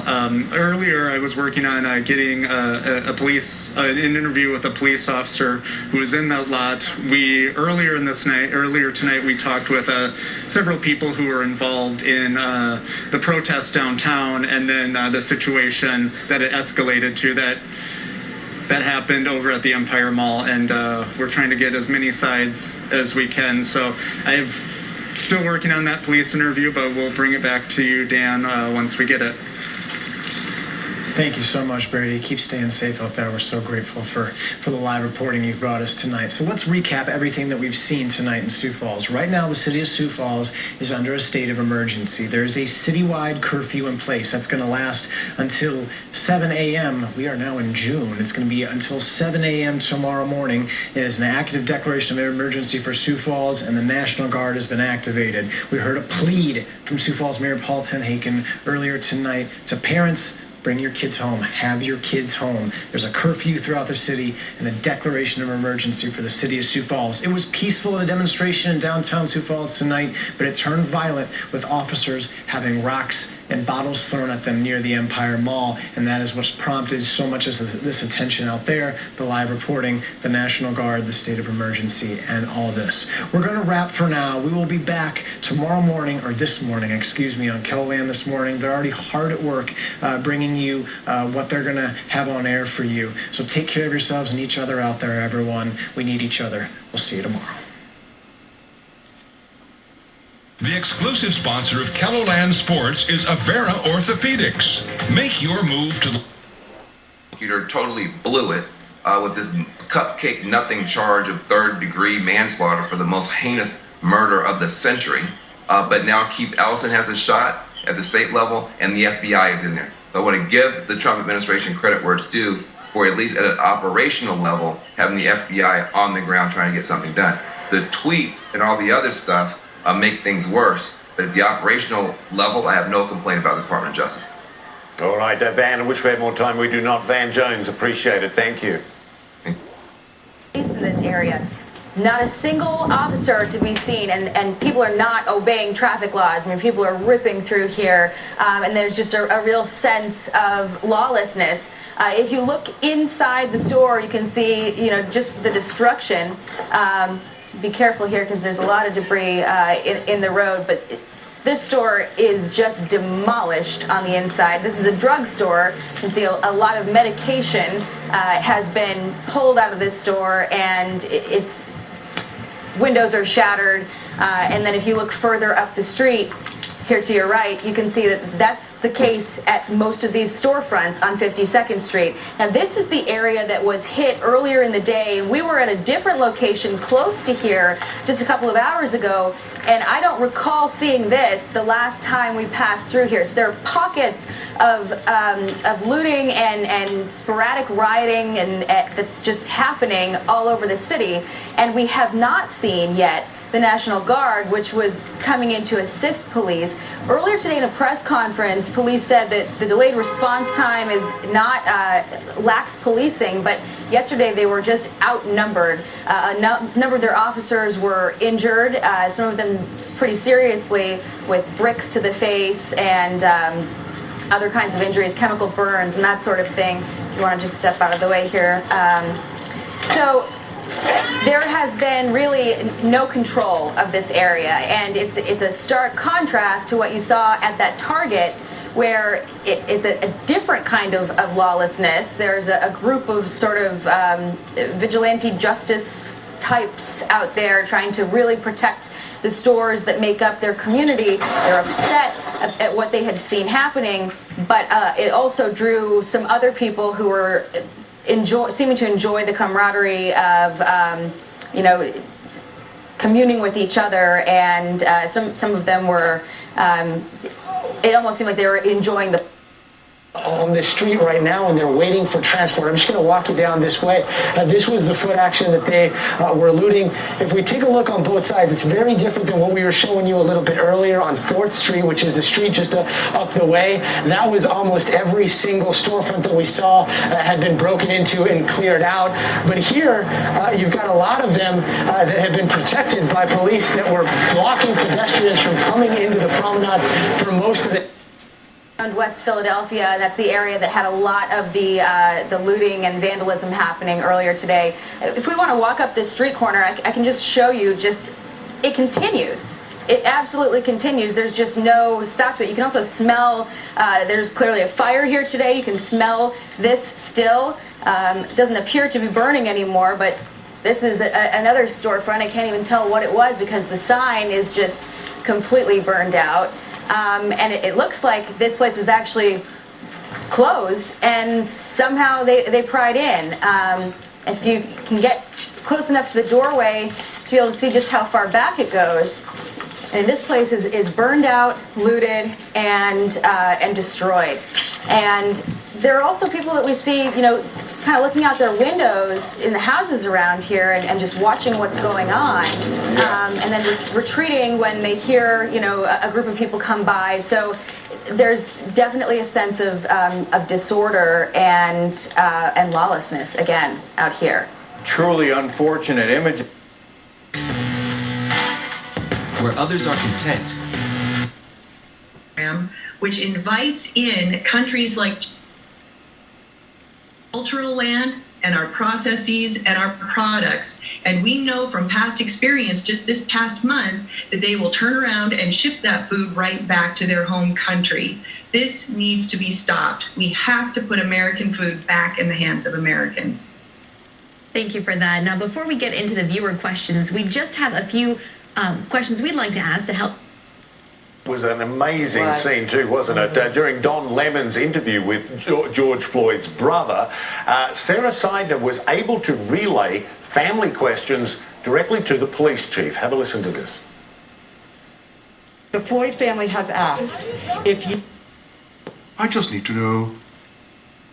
By making sure that the other officers are arrested and that eventually convicted. They want to, and I know that there are things that you cannot control, but they want to know if the other officers should be arrested in your mind, and if you see that they should all four be convicted in this case. And this is the Floyd family right now? This is the Floyd family. To the Floyd family,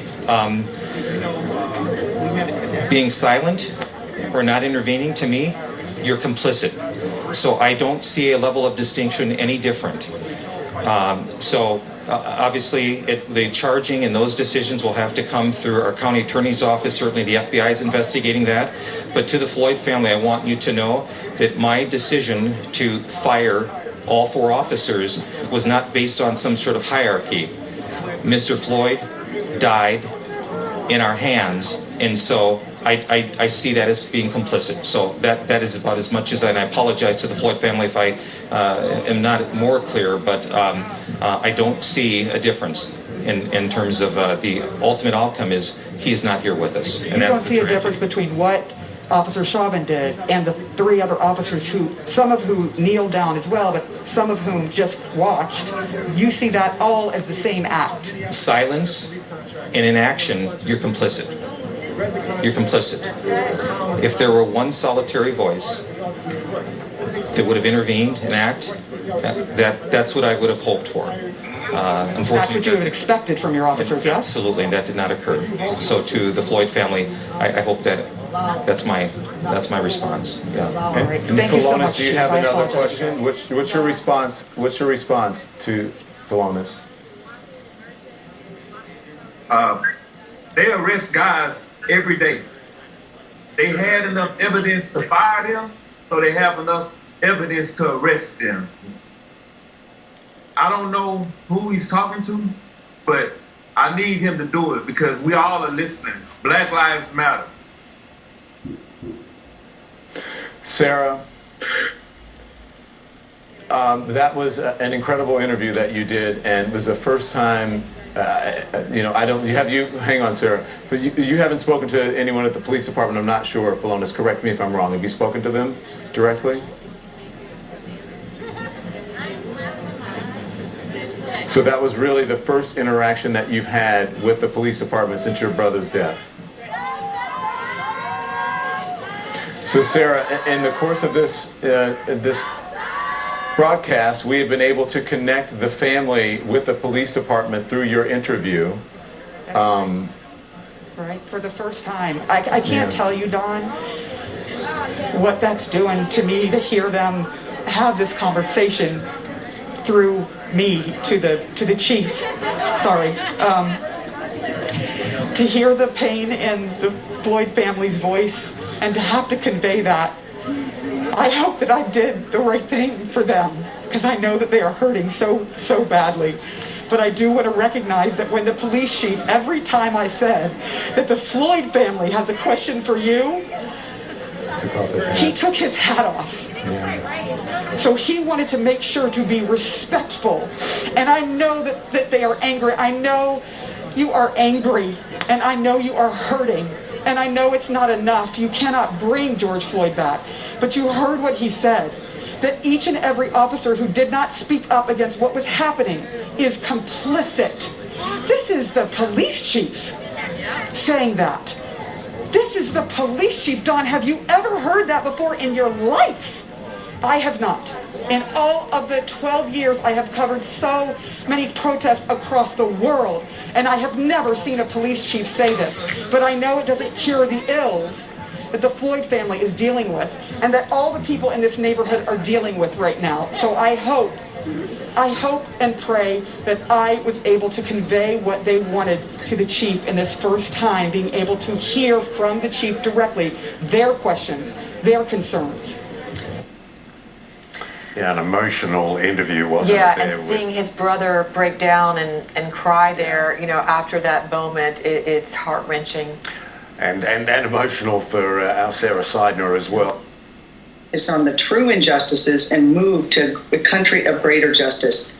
And I truly believe at the end of the day, sorry. Go ahead. I just want to stick with the root of this problem. I live about 8 blocks from the 3rd precinct, and after it initially started with, you know, a bunch of stores there, a Cub, a Target, any store that was in that area, they completely destroyed every store, burned probably half of them down, and a lot of the neighbors got together. We're a pretty close-knit neighborhood here, and we all kind of got together and decided, you know, let's try to do something. It seemed like for a couple days that the cops were just kind of like all of a sudden, you know, non-existent. And, you know, the other tragedy, I believe, is, you know, when they literally abandoned the 3rd precinct, which I just still can't believe that happened. I mean, it's like a war zone over there. And so what did you do, Tori? What did you do?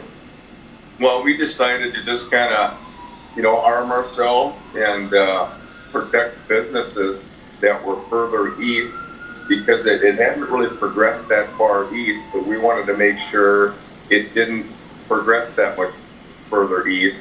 You know, my buddy Matt, you know, in Beast Lake Liquor, he got looted, broken into, and that same night we were down there preventing further looting and destroying of his store. And, you know, I think if we wouldn't have gotten down there and watched over the place, we literally were scaring people out of there, confronting them with everything from baseball bats to golf clubs to other arms.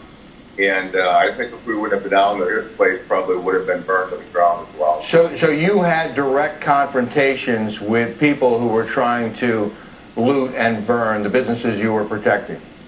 Oh, yeah. Yeah, every night for about the last 4 nights, we've had confrontations with all of them. And, you know, we had a pretty good show of force. Normally, it wasn't like I say the hotbed where there's like hundreds of people.